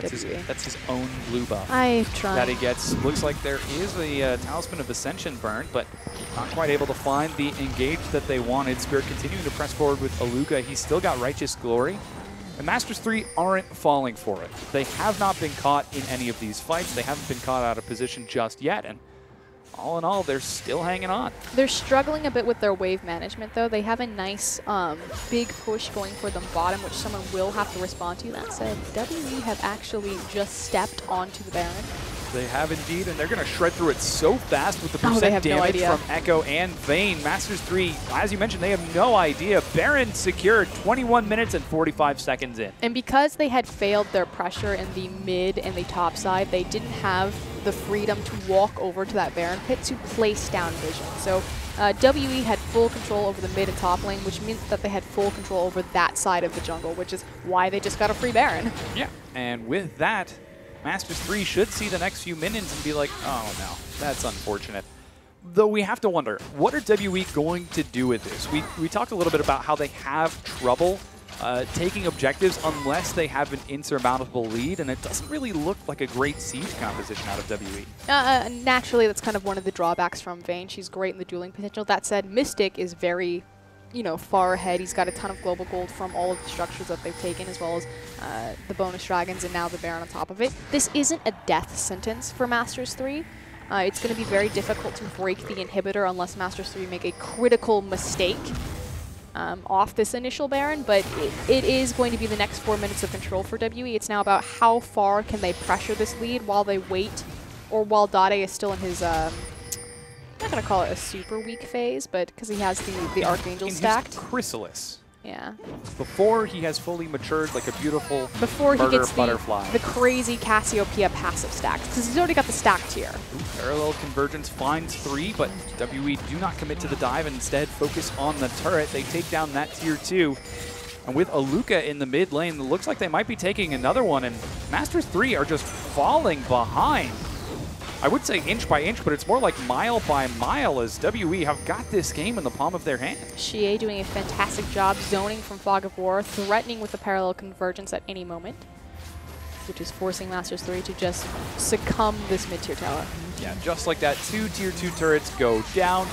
Dragon has respawned, and they don't have a wave on the other side of the map. So the question is, what do WE take next? Looks like they take a fight. Flash gets Dade out alive. Suddenly, seems like Spirit's in a bad position here. Aluka gets onto the backside. He's followed by Shie. Love CD is going low, but Shie is actually super low. He's forced a Chrono Break out of there. He was locked down for so long, he didn't even move. Aluka 1v4 right now, brings low one as Mystic finally turns off the turret and onto the carries, and WE are cleaning this up. They trade 1 kill over by killing Spirit, but they've lost 2 members of their own. They might just lose a third, but no, instead it's the inhibitor. We talked about how it was going to be difficult for World Elite to break the inhibitor without Masters 3 making a huge mistake, and that was the mistake. A beautiful initial engagement from Spirit on his Gragas sets Masters 3 up for disaster as they just run through their team with Mystic. Yeah, and that was the first death for WE. Spirit is the first one to go down. Was that oh, that was indeed a flash. Ultimate's being used because it's a surrender vote out of Masters 3,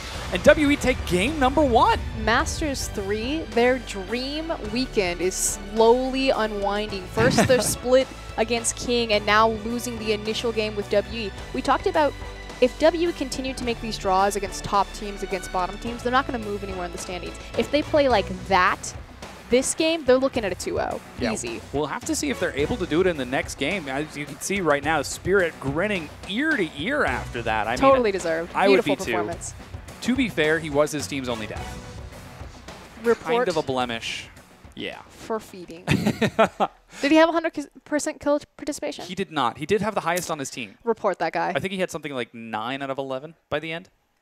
No. It was pretty impressive. But I mean, Spirit was all over the map. Early game, he was affecting all of those ganks. He was getting Shie ahead. He was getting Mystic ahead. Didn't once go top to deal with Aluka, but it didn't even matter by the end of the game. Stylistically, WE almost seemed like the perfect counter to Masters 3, just because, again, Masters 3, their lane phase is so fragile because they really rely on grouping up and making the most out of Condi, Looper, and Dade, that trifecta there. Yeah. And since WE are all about their lane phase and getting their assassin play ahead, particularly, I'm going to call Mystic an assassin as well, Yeah. on the Vayne as well as the Echo, it's almost perfectly crafted that if someone was going to be able to take down Masters 3 just as quickly and decisively as possible, that it would be a team whose motto is win lane, win game. Yeah, and that is going to be game number 1. Going over to WE, we'll take a quick break.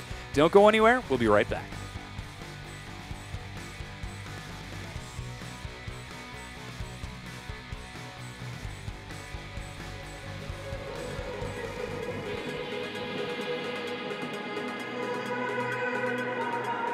Come home, and I swear to God, I will hold you, my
Hello, everyone, and welcome back to the LPL English broadcast. Once again, I am Seda. This is Frostgear, and you're getting ready for the last game of the night. And we just saw an amazing match between Masters 3 and World Elite. And take a look at this score: 11 kills to 1 for World Elite. Just systematic destruction, and it was really on the back of Spirit. If he doesn't get the MVP, and it's going to Shie. No, Shie was really well deserved. He played a fantastic Echo. I really like how he dominated the lane and utilized a lot of the abilities, finding those. Oh, this crazy outplay was insane on the tower dive. This is something that you were talking about. Echo has so much dive potential, and we actually haven't seen a ton of mid-Echo success, especially with his reset ability to get underneath the tower. So it's nice to see someone super aggressive make full use of just how sticky and potent this champion can be. Yeah, Shie playing so well. Dade actually played really cool. We didn't get to see this 1v1 on the stream, but Shie so strong on that Echo. Going for the Morelli-Namaka Abyssal. I mean, he had such a big effect in the overall course of the team fights. And all in all, you were expecting the Spirit MVP, and that was off of his incredible pressure across the map.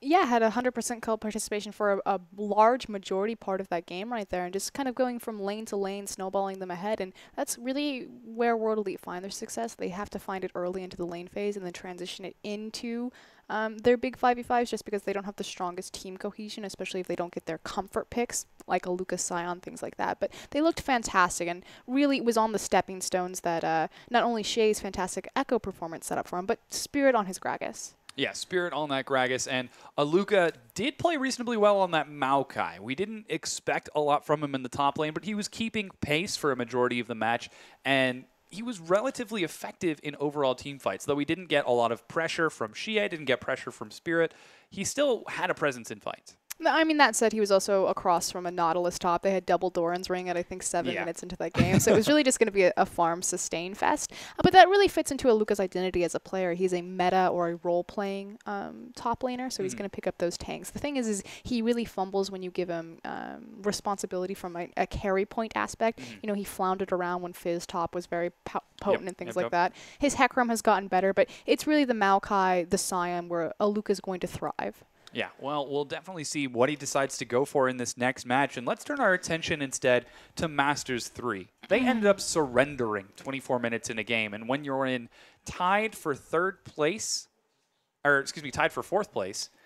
then you surrender to the team in last place 24 minutes into the game, it kind of shakes their confidence a bit. And we talked about how important this week was for Masters 3 because their schedule is not getting any easier. They are facing all 3 of the bottom tier teams.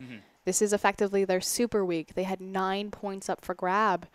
They split with King, and now at best they're going to split with WE. So from 9 points to possibly now 2, that's really unfortunate for them. Could be. They still have an opportunity to try 2-0ing tomorrow as we start to take a look at what they want to do in this upcoming match. Dade, his laning phase, he kept pace with Shie, but eventually he ended up getting 1v1. He just received very little pressure from Kandi. He got no help from Looper, and really it seemed like Masters 3, they all kind of just left each other on islands.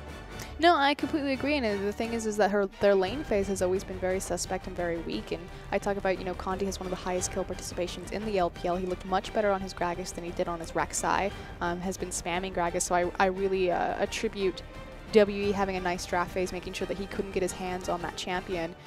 What did they prioritize? Was it Victor? No, they played Cassie. Yeah. But then continuing to shut him down in the early phases of the game, killing him when he went for that gank bottom, and then immediately finding him in his own jungle and killing him again to make sure that he could have as little early impact as possible. Yep, but we are into draft phase for Game 2. See if Masters 3 can strike back and make something out of this, or if WE are finally going to consistently put something on the board. Yeah, it would be very exciting for WE. This would be their second 2-0 if they managed to take it, but that was a long time ago, and we'll definitely see if they're able to pull it together, as those are all 6 of our bans. Interestingly enough, both of those Rek'Sai and Gragas junglers are still open, as it's going to be Twisted Fate and Rumble that are the last 2 bans. Yeah, kind of slight differences. The Azir are also different from the last game. We'll see what WE decide to prioritize here. If it's going to be a Lucas Scion, it was banned previously against him. See if the train driver can get it, or if it's going to be Spirit's champion pool. Yeah, I'd be really surprised to see them go for that Scion first pick. He did reasonably well on the Nautilus, just being tanky and being a presence. I like this, but Gragas. they prioritized the Gragas. I absolutely think 100% that this is correct. Spirit looked phenomenal on Gragas. He is a god tier level jungler, very creative in his pathing, very efficient in his jungling, and it takes it away from Condi. Like, that's the beautiful thing about it. It's not only a strong pick for Spirit and one of the strongest junglers right now in the meta in terms of disengage, damage, tankiness, but it denies Condi probably his most comfortable champion. Yeah, and on the other side, Masters 3 going for a similar composition this time around. Dade returning to the control mage. He's going to be taking Victor in this one instead of Cassiopeia. A little bit more survivability. And once again, Nautilus picked up. That could be for Love CD. And then again, it could also be for Looper like it was in game 1. The flex pick Nautilus, Yeah. the obvious answer since Alistar is banned away. We'll see if Conan looks back to his Janna or maybe looks towards a Thresh. Had a Yeah. great Janna performance last time. There we go. Second switch over to Scion, and there's going to be the Janna lock-in for Conan as well. The train driver Scion, though. Chugga chugga choo choo, we'll see how he does. I love a Lucas Scion. There's not many times that I get to start that sentence. Uh-huh. His Scion is awesome to watch. He threads those ultimates like a needle through the most obscure paths. It's definitely the best Scion in LPL. And you know, if you do find yourself caught in a narrow choke point with a Victor gravity field bearing down on you, what better than an undead lumbering juggernaut to break it through, as that's going to be a Lucas Scion. Masters 3 look to respond. They put SMLZ on Vayne, and Love CD going back to his Thresh roots. Taking that one away from Mystic has had 2 great Vayne performances back to back. We'll see where he goes from here. Again, I really like Mystic's Jinx. Okay, this is what I was about to bring up. I love his Jinx. I actually think he's a great Jinx player. Especially empowered with the Janna. See if he maybe opts out of that one for a cigar wielding Graves. We'll definitely have to see, as you're also going to be looking at the last pick for Xie. He knows he's going up against Dade, and Echo left completely open in game number 2, despite getting MVP in game number 1. Masters 3 let it fall through the cracks. Yeah, I just, Okay. And he goes for Kassadin. Still think that's a little bit strange. Obviously, he likes the Kassadin matchup into Victor. We've seen this multiple times where, remember Godv against Doinby, the Victor Kassadin matchup, and Godv killed him 1v1 fairly early. Kassadin has a lot of tools on his composition with his shield, his kit, excuse me, with his shield to farm relatively safely in his early lane phase and get him to that very scary late game. Interestingly enough, with Rek'Sai still available, Condi looking at Lee Sin right now. Blind in a different sense of the word. The champion plays similarly, and yeah, he's going to end up locking it in. It's Condi on that Lee Sin. Looking for the 2-11 record to a 3-11 record. One of his lowest win rates from the jungle position. It sort of creates an interesting question for Master 3 as we take a look at their team in general. They've got some scary damage on Vayne. They've got a good AoE setup on Victor, not to mention some CC lockdown, but where does this Lee Sin fit? In early jungle. I mean, effectively, that's what you're Lee Sin. We've talked about kind of the roller coaster of Lee Sin's effectiveness. It's going to be early game with his gank pressure and his kill pressure on the enemy jungler. Then it falls off around mid-late game, but then it comes back whenever you have the opportunity to insect that prime carry into the back of your team. Perfect, immobile Graves right into the enemy team. Yeah, super immobile with his dash and built-in tankiness on his passive. Well, theoretically. And the disengage from Janna and Gragas. To be completely fair, we're running through the lineups right now. What worked for WE in game number 1 was shutting down Condi. Finding him early on, denying him kills, denying him lane pressure, and then continuing to put out pressure with Spirit. Will they be able to do the same thing again in game number 2 as we're running through the last of this roster? And it's a very similar setup from WE. The difference, however, is that Xie is taking the Kassadin versus the Echo. And yes, we've seen Godv go off in lane as Kassadin, but typically you kind of survive your lane phase, and then it's that initial first team fight where Kassadin gets a snowball. So the fact that they're eliminating kind of one of their big snowball lanes, possibly for a win lane win game, a little bit concerning. Well, we'll have to see how that works out as we load into the Rift for game number 2.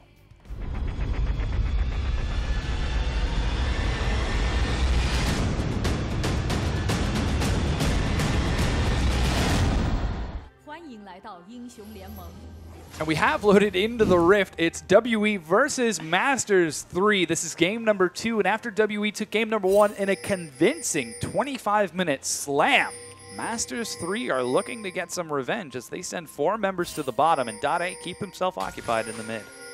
Pulling out something cheeky, they will be spotted by a ward here. Typically, and we talked about how it hasn't been really the departure from the initial invade to set down lane swaps, but what this guarantees you is it's not just about immediately looking for the lane swap, it's about getting these deep wards and making sure that you're getting the lane matchup that you want. So I'm curious if this means the 2v2 of this Jana Graves lane versus Vayne Thresh, or possibly the lane swap. Just might be, as you do have Mystic running back into the base, and Conan's already waiting on that top side of the map, so might be a swap. And look at how they staggered the 2 Warves. If Graves walks forward through one, then recalls through the other, they'll know that he's recalled back. Which is why, yeah, you're absolutely right, which is why he's stepping to the very far side, because he wants to walk along that wall, because typically that initial first ward that he'll pass won't see him from that wall. But because they have that ward in the middle of the lane, he will be spotted out. And which is why you see SMLZ and Love CD, instead of immediately running to the top side of the map, they're going around where they think the vision will place through the mid lane. And likewise, being in the mid lane, as soon as they see Graves show on that ward, they can then commit, okay, are we going bottom or are we going top? The answer, top. Yeah, looks like the lane swap is going to come out for Masters 3 as they send that Vayne and Thresh to the top side of the map. Conan, looking for the invade, will spot out Condi and Looper as they try clearing out the blue buff. Could be taking some punishment, possibly trading it right on back, while Dade and Xie continue farming it up in the mid. Love CD going for a similar sort of cheeky play. I didn't see if he got the Sentinel, though. Oh, oh, Love CD with the steal. Execution for the Direwolves finds a Luca. It is the empowered flay, which is why he was able to do that. But that was cute. Spirit actually canceled his auto attack, thinking that he would bait Love CD into hitting it and then take it. Yeah. But he wasn't expecting the empowered flay to just kill the Sentinel. And it's important because he took some of the experience and it just messes up your jungle. Condi, however, well on his way to level 2, has already picked it up and is now going to keep his red buff for himself. While Aluka teleported to the top, here comes Love CD staggering the wave out. Aluka gets level 2, should be just fine. Yeah, he's fine. This is a definite evolution and departure from Masters 3 typical style when they go into a lane swap. Almost always, even when SMLZ picked up his legacy Caitlyn, they would freeze the wave. This time around, applying a lot of pressure onto the top tier towers, and in fact, did they even get the first tower last game? They did. So yeah, just a maturing of styles. Masters 3 playing outside of their comfort zone. We'll have to see if they can make it work as Dade continues to harass onto Xie. The Crystalline Flask chugging away. As this wave gets under the turret, Xie should be able to catch most of this farm as he picks up level 3 now. He's also got Spirit waiting in the wings. Here's Condi looking for a counter gank, however. Joins over. There goes the gravity field. Spirit doesn't get caught in the stun. Here's Conan. Is he going to make it in time for the shield? He does indeed, but Condi doesn't follow the Sonic Wave. Great job from Conan to respond to Spirit to make sure that he didn't get 2v1. And again, Xie really couldn't help him on that cast in him because there was such a massive creep wave in front of him that it would have been impossible to walk past that. Now things returning back to even as everyone gets nice and comfortable in their lane. Aluka just continuing to farm it out. Love CD looks for a hook, doesn't find it as the train driver sees that curve coming, prepares his tracks accordingly. While on the bottom side of the map, Looper does the same. Well, they finally have reset their wave, and SMLZ, back to typical fashion, has the freeze going on. But it makes more sense against a Vayne, just because obviously you want to bypass her weak lane phase into that late game team fighting. That said, WE, they don't typically do very well in if they don't get their lanes rolling. So the lane swap, I actually think, would be very potent against them because they're unable to just get these solo kills off of Spirit's ganks onto the lanes, and they go even into the initial dragon fight, and that's where Masters 3 are really going to thrive. Well, we'll have to see if that is the case, because that's exactly what we're seeing in this game here, as the lane swap puts the duo for Masters 3 on the top, and Spirit hasn't been too effective so far. He went for one gank onto Dade, but ended up getting shown. And Condi, significant improvement over last game, already showing how effective he can be on that Lee Sin. We'll see when Masters 3 decide to pull the trigger and swap back for their dragon control, or if WE will be able to commit to that objective while they have a numbers advantage on the bottom side of the map. A lot of forward wards for WE coming out onto Masters 3 jungle. Spirit is going to find Dade, does not find the body slam. He was still thinking of old 5.7 Gragas, not good old 5.11 where his body slam is just a little bit weaker than normal. Just trimmed a little bit off the waistline. Yeah, he lost some weight. He's going to just continue back into his own jungle after doing a decent job of counter jungling. Second buff rotation would be curious again, especially if the lane swap is still in effect, to how the junglers will set up if they're going to get both of their vertical jungling versus horizontal jungling buffs. Seems like we've seen horizontal so far, which is actually pretty interesting. Kandi secured both of his own buffs. Spirit did the same, despite getting some a little bit of harass from Love CD. It's because they didn't know that the lane swap was taking place, or at least one team knew that the lane swap was taking place, but the other one did not. Masters 3 sent 3 members to the top with a big wave. Spirit shows himself and immediately gets the AoE stacking right onto Masters 3, and SMLZ gets brought down to half. As Aluka looks to continue catching some of this CS, timely gank from Spirit keeps Aluka safe. Now, not a ton of damage went down there for the amount of CC lock that Gragas and Sion were able to put beautifully, but all of that time spent airborne after the belly bop into the charge killed a lot of the creeps. Shie's not level 6. Finally, he flashes, but Kandi follows it up, takes some damage in return as Shie just punishes him back. Takes a ton of damage, does commit and get that flash from Shie, so that will be big. We'll see if Kandi's able to return and punish it as he immediately invades with Love CD. Yeah, I think Spirit spotted out Love CD right there, so he's got to know that Kandi's in the area. Level 6 now has been picked up by Shie. And this was the question, you know, what kind of jungler are we going to see on second rotation buffs? Is it going to stay horizontal or will it go vertical? There's still a numbers advantage on the top side of the map for Masters 3, which is why they're so keen to invade this blue buff. Yeah, here comes Conan into the mid lane, however, looking to upset that balance as he tries to find Dade. He's unsuccessful as the big minion wave and that long range of Victor keeps Dade safe. And already he's starting to close some of those weaknesses that he showed in Game 1 by giving those early kills over to Shie. A really nice roam from Conan to reset the jungle pathing on both sides and allow Spirit to take his blue buff, or at least hand it over to the hands of Shie, if he does that after his wolf camp. Yeah, we'll have to see as Spirit's on that side, Conan helping him out, while Mystic continues to farm it up solo on the bottom side of the map, trading it out with Looper, and things seem to be going pretty well for Masters 3. They do have a minor CS lead. You can see an advantage opening up for SMLZ, but Looper is really the one who's profiting the most from this.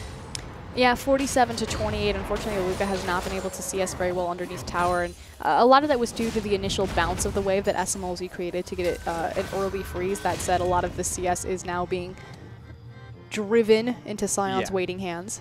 Right on back into his blood furnace. Is that an actual thing in his lore? That's terrifying. I don't think it is, but didn't he used to have a furnace in his belly that he would feed like people that he killed into it? Fun fact about Seda, he recently wrote like a 10,000 word essay on the lore of Hecarim and the 7 deadly sins. I really love the lore. His lore is his thing. That said, here we go. It has now been established as horizontal jungling, as both blue buffs will be passed over. Yeah, Dade going to get his own blue buff. Spirit looks like he gives his over to Shie on the other side, and yeah, he does get that no mistakes from Kandi there. And seems like we might have a similar game to what we saw from IG and Xiaogu, just patient, calm. And of course, they immediately go for an engage on the bottom side of the map. Teleport comes out. Mystic flashes out into the enemy team. He actually ducks out of vision for most of them. Aluka gets a huge knock up. It's going to be Conan who gets first blood, but he lost his 80 carry. Here comes Spirit. He's level 6. Let's see if he gets the cask. He knocks them all back with a huge amount of damage. Shie, this is the perfect opportunity to play Janitor Kassadin, but he can't find his way in. Spirit looks and finds Dade, but Looper and Kandi are going to get out of him. Oh, that looked so good for a second for Masters 3, but in the end it is an even trade across. SMLZ will get damage onto this tower, so we'll see if WE commit to that dragon, but without the 80 carry in position, still in base and now running towards the top line, they lose a lot of their damage on that objective. Yeah, they really do. SMLZ gets some great damage onto the top tier 1 to trade back for it, while the rest of WE are sitting on that bottom side. Looks like WE are just going to roll with that gank and switch it into a lane swap, sending Mystic and now Conan to the top side to catch SMLZ. This is a massive mistake. Masters 3 are just going to swap SMLZ into the bottom side of the map, and this should mean that they'll get the first dragon, which means in this early lane swap, not only does Looper get the CS advantage, but Masters 3 also get, or Masters 3 go even with WE in terms of gold into the 5v5 arena and a free dragon. That is, if they commit to the free dragon. This is all theoretic of what I think should happen. Of what they should do, but we'll see if that actually is the case. Looper's backing. He's going to run top. Oh, he's in fact staying up there. Love CD is still there too. So might be a small window of opportunity for WE to affect a gank, possibly dive instead, but it's because he has teleport. Luca burned his teleport in that last fight. They know that they have the teleport advantage, so they're going to swap back so they have a numbers advantage on the bottom side of the map. Yeah, there's the recall exactly as predicted. Yeah, WE just sacrificed all of their dragon control when they initially had it. So for the first 11 minutes, they had, you know, prime real estate to take over that objective, and they didn't. Well, unfortunately, that is going to go over to Masters 3 should they decide to. Again, it's up to if Masters 3 can commit to it. Yes, they have the advantage, but will they be able to make an effect out of it? And unfortunately, they have a full health top tier tower, so there's not a readily available objective to trade when WE decide to, when Masters 3, decide to collapse. This is hard, sister teams. WE Masters 3. Dada and Xie trading blows with each other. Xie looks to get some more damage across, but instead just catches that CS, and he's actually got a pretty solid CS lead over Dada. WE managed to take down the top tier 1. The power of Janna Shield. And the power of having upgraded level 2 boots with the BF sword. The most cost-efficient tower-taking build available. Attack speed and damage is the name of the game, and Mystic is playing it precisely. Now, you do have Love CD looking like he might catch Xie here, but doesn't fall for it. Masters 3 respond by heading down to the dragon, but here comes the rest of WE. They could contest this. Masters 3, what are you doing? Just take the dragon. There they go. Yeah, SMLZ looks to take that bottom tier 1. Aluka not going to be able to make anywhere near that dragon, so he's going to have to defend from the top. There goes the dragon. WE don't have vision of the pit itself. They've got vision around it. That first dragon goes over to Masters 3. They can't commit to a dive onto the bottom, though they do have Condi in the area, so we'll see if they look for a 3v2 situation. That said, they don't. Now they have eyes on Spirit, so now they can commit to this. Immediately you see Condi start moving in the opposite direction. Yeah, just playing it safe, being careful, making sure that they don't make any mistakes this time around. As it was Condi getting caught in game number 1. Not once, but twice. That ended up starting the snowball of World Elite. Yeah, it looked much better on his Lee Sin this time around. 2-0-0 right now, involved in 100% of his team's kills. Truly living up to his highest kill participation statistic. Yep. You might say it was outrageous. Truly outrageous. I see. I was like, there's no Tarek. Thank you for connecting that for me. And we're now going on 14 minutes into the game. It's about 1,000 gold in favor of WE as they did take that first turret on the top side of the map. Oh, Hook narrowly misses that would have Mystic, been but so good. Spirit looking for a potential gank onto Dade. Still doesn't have flash for about another 20 seconds, so he's going to have to commit to it or give it up. They know where Spirit is, and now they know where Condi is. Yeah, he has to get out of there. So both junglers just trying to mind game each other. Initially, Masters 3 had the information advantage, knowing that Spirit was in the mid lane, so looking for that bottom gank, but unfortunately that Death Sentence didn't connect. That would have been so sick. The Death Sentence into the Lantern. Yeah. Into an inset kick. Ah. You know it's good when you can see the hypothetical play in your mind, but then it doesn't happen. It just looked like glory to me. Again, things taking it nice and slow and calm, and I think Masters 3 are actually kind of okay with that. Yeah, this is perfectly fine. This is exactly how Masters 3 win and like to play their games. Again, their early game suffers extremely. We saw kind of the indecision of taking the free dragon that was effectively given to them by WE with some misused teleport plays. And WE, they need to find their snowball early. You keep seeing Spirit, gank these lanes, but it's not connecting with anything. And the big, stack of the small skirmish bot lane, they managed to get 2 kills and trade even, so that was good. But as far as Spirit's ganks this time around, not nearly as successful. Oh, Flash Flay missed from Love CD as Mystic has got the faster dash to get out of there. That really immobile Graves. Yeah, so immobile. had such a tough time making it out of that with his one low mana cost, low cooldown ability. We do have some CS discrepancies across the board. That said, WE, it's about 1,000k gold lead in favor, and majority of that is actually built up on their structural advantage because they do have the one tower. Core itemization coming out. The Borg versus the Infinity Edge. Obviously, in the final hour, SMLZ would be fine with that trade, and also takes a tower of his own. Immediately, we're short up in gold. Yeah, closes that difference right back up. Looper also does have a bit of an advantage on that top side because of the previous damage put out by SMLZ. Aluka dancing in that top lane. I like the sound effects that Sion has. He sounds like a tennis player. No, that's what a Lysandra sounds like, Korean Lysandra. You've never heard a tennis player? No. Big grunt when they hit the ball. Ooh! That's what Lysandra's like, ah! There was a hand motion that went there. Fortunately, we don't have a Lysandra in this game. No. So instead, we'll just continue. Tennis player Sion. Be great skin. Here we go. Luca's looking for a flank. Oh, instead of his roar, he tosses out a tennis ball.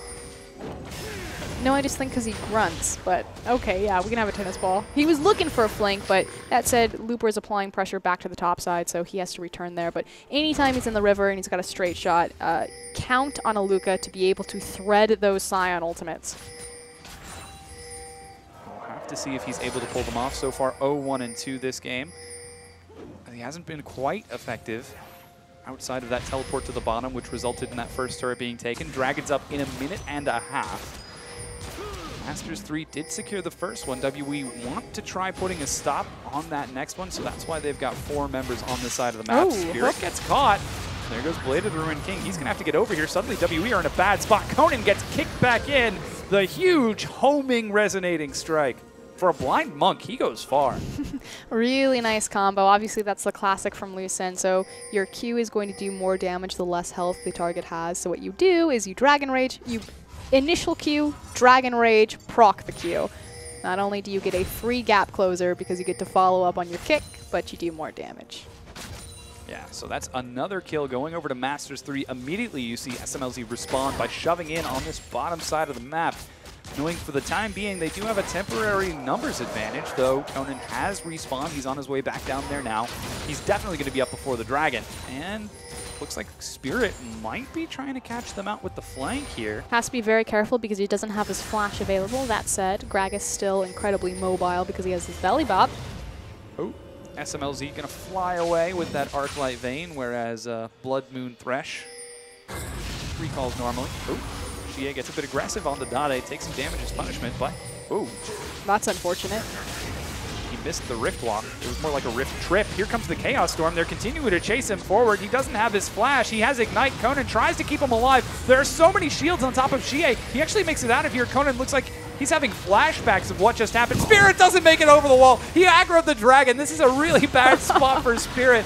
A stun comes over the wall from Aluka. Kandi's still alive, just barely. Looper finally takes down Conan, and Looper now turns on the Mystic. The CC lock is real. Flash over the wall. CC to follow it. Let's see if Kandi can continue to give chase. No, he jumps over into his death. There's a lot of AoE coming out from Aluka, but he just doesn't have any damage. With Shie and Mystic there, he's going to end up going down. I've never seen so many mechanical missteps in such a short amount of time.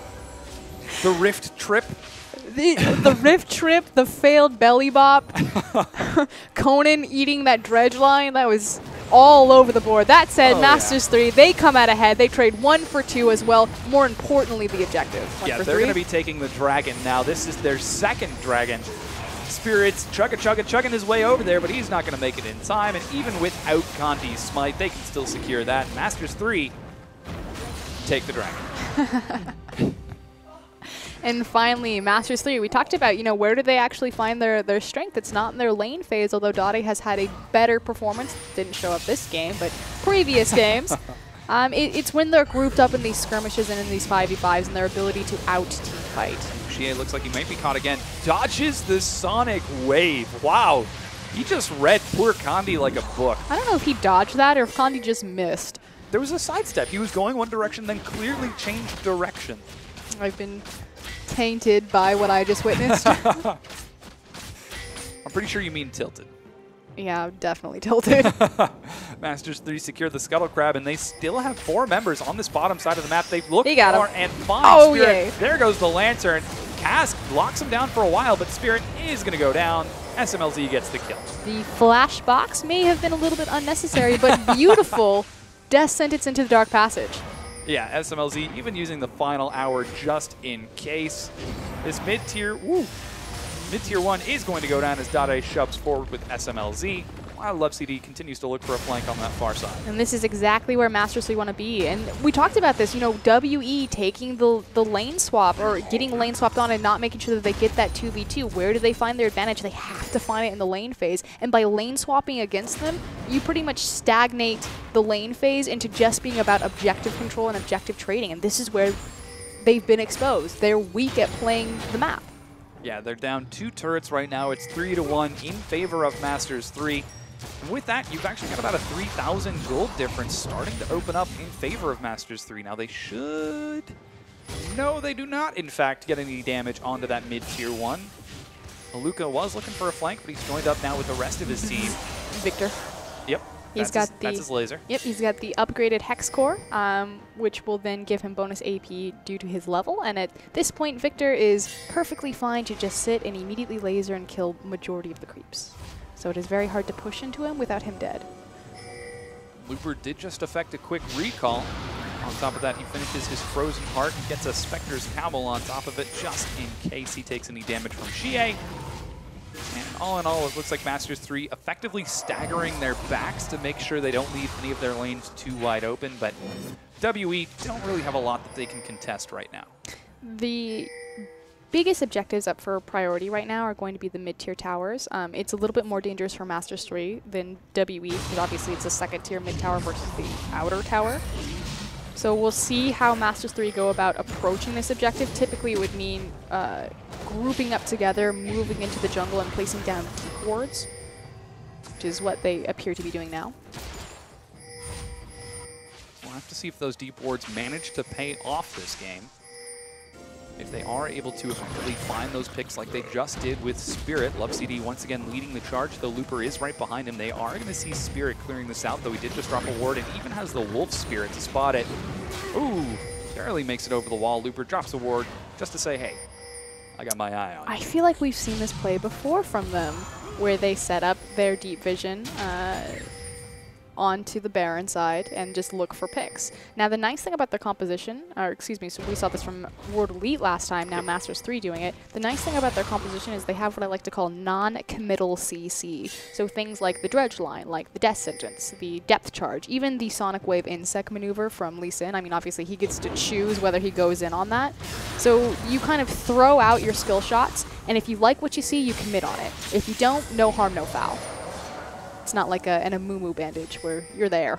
You go in and then you fight. SMLZ finds a quick condemn. Looper doesn't quite find the dive. Another hook locks on the Spirit. Oh, nice the box. used prematurely. No, it's good. It zoned them completely off the tower, which, I mean, it allows them to get some small, I think they weren't expecting their minion wave to just get devastated like that. But the idea was it locked WE and split their team so they couldn't go back to the tower or they were going to lose a lot of health onto it. They finally made it to the tower now, and Masters 3 are going to try shoving through it. The Binding finds Xie. Flash Condemn gets him out of there. There's the teleport from Aluka. Let's see if he decides to try turning this into a fight, as he does have his ultimate available, but not going to pull the trigger as Kandi Smite steals away the Raptor. You don't think anyone saw Looper, but I saw you miss the Dredge Line on the stationary target. Yeah, unfortunately wasn't quite able to find that, and Dragon's now up in 1 minute and 8 seconds. Siege was not effective at taking down that Tier 2, though they continue to keep World Elite on the back foot, and I guess that's been the story. Masters 3 haven't really been doing such a great job of winning the game, but they're not losing. They're not letting themselves fall further behind. I think they did a great job in setting themselves up for success by initiating the lane swap, because again, it puts WE in an uncomfortable position that they really don't know how to deal with it. That said, they like their Vayne pick. Obviously, taking this one away from Mystic, the problem is that Vayne has 0 siege potential ever. I mean, obviously she could burn through a tower if she gets on top of it because she has Eventually. absurd attack speed, but it's very scary for her to approach that, especially against the likes of Spirit's Cass, because it's very easy to just take one step forward and pop her into the enemy team. So it's just an issue of they really are reliant on the Baron to assist them in their siege. We haven't seen any Barons taken just yet. That Tier 2 turret did go down. Tier 1 turret did go down on the bottom side of the map as SMLZ wasn't able to catch the wave quite in time. And Masters 3 have actually got a significant lack of vision right now. This could end up hurting them. They do stir up the dragon. Big things to watch for are going to be Spirit's Cask, see if he can isolate particularly SMLZ at all. Ooh, Spirit does manage to seal it away. Here comes Aluka charging in. Doesn't find Dade, but he's right in the back line. So too are Kandi and Looper targeting Mystic. Conan gets the full Monsoon channel off. Mystic getting destroyed. He's finally going to go low. Flashes to get out of there. Dade tries to pursue, but can't follow it up. The laser is not enough. A Cask explodes and picks up a kill. The Dredge line finds Shia to make up for the one that he lost. Here's Mystic finally going to go down. A triple kill on SMLZ. Is this going to be a quadra kill?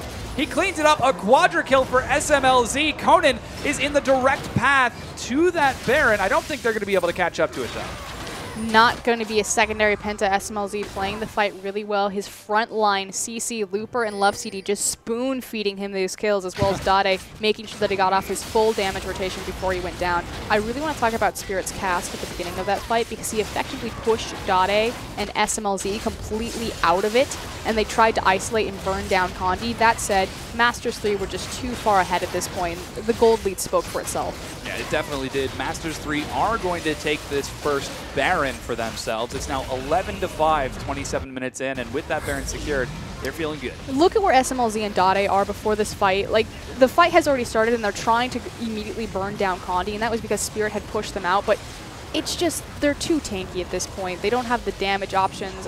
Looper has, I think, a full completed item on top of Aluka, and they just can't burn through. They kicked out the damage. That was best case scenario for them, but SMLZ just gets right back in it and cleans through them. Yeah, SMLZ with some great target choices in that fight. I was a little concerned in the beginning because he was in the thick of things, but knowing that he had that Thresh, that Nautilus, and even Kandi's Lee Sin to peel for him. And again, it just goes back to Looper. Spirit Visage, Frozen Heart, as well as the Warden's Mail, comparatively to Aluka, just has the Frozen Heart completed, and that was the big difference, is that Spirit disengaged the damage, but didn't have the tank line or the threat to burst quickly enough. Yeah, Masters 3 looking like they might catch Aluka here as they go for the invade, stopping him from clearing out his own Direwolf camp as Kandi looks to steal it from over the wall. Banshee's Veil now completed for Kandi, so he is even tankier, while now the Super Baron minions are going to get some damage onto the Tier 2 turret. SMLZ cleans it up no problem. And this is incredibly important to Masters 3 composition. We talked about how they don't have a ton of siege. Vayne, very short-range champion. The threat of the Cask is incredibly real, so this Baron's very important.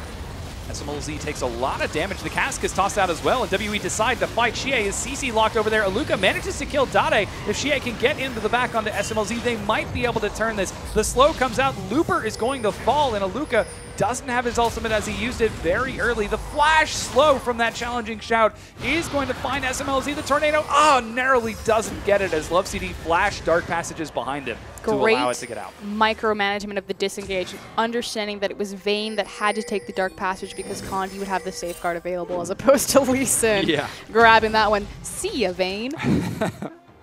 And suddenly, WE take the Baron buff off of two very important members of Masters 3. Dade and Looper lose that. And again, it just speaks to how dangerous Masters 3 Siege is and how close they really have to get to WE to start chipping away at those towers.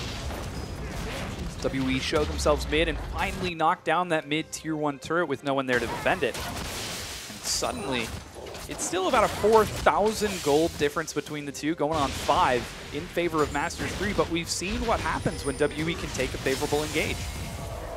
They've got a lot of chase potential, especially not only with the Aluka Signal, but obviously with Shie as well, the Janna Tailwind passive, as well as the completed Talisman. So in elongated chasing fights, WE can punish you very hard.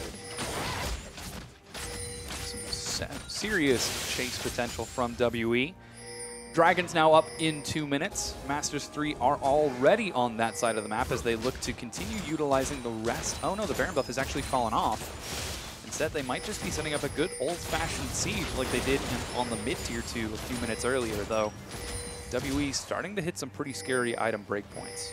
It's very potent, kind of speaking to the chase ability of this WE composition, because so many towers have gone down, so you've opened up the map. There's that much farther to run back to safety. We'll have to see if WE can continue getting those effective chases, as so far haven't been too successful. Scuttle Crab now secured by Condi. He will have that up in time for the Dragon as well. They've got deep wards on that side of the map too, so all in all, Masters 3 just playing the game that they know. Continuing to play safe, continuing to play calm. Just taking it nice and slow. They've got the late game. You have SMLZ on the Vayne. Like you said, Dragon will be spawning in 1 minute. That's going to be their next big priority, so they've got already a ton of vision control on that side of the map. Now they just need to prep their waves, make sure that the vision denial is there, sweep that area out, and take the free buff. Yeah, that's what we see from Looper on the top side of the map. He's got a really heavy wave building. And Aluka is up there as well. Both of those top laners have teleport. Condi sitting very aggressively far forward. Don't know if he's been spotted out by a ward, but there's one right there in the Krug camp.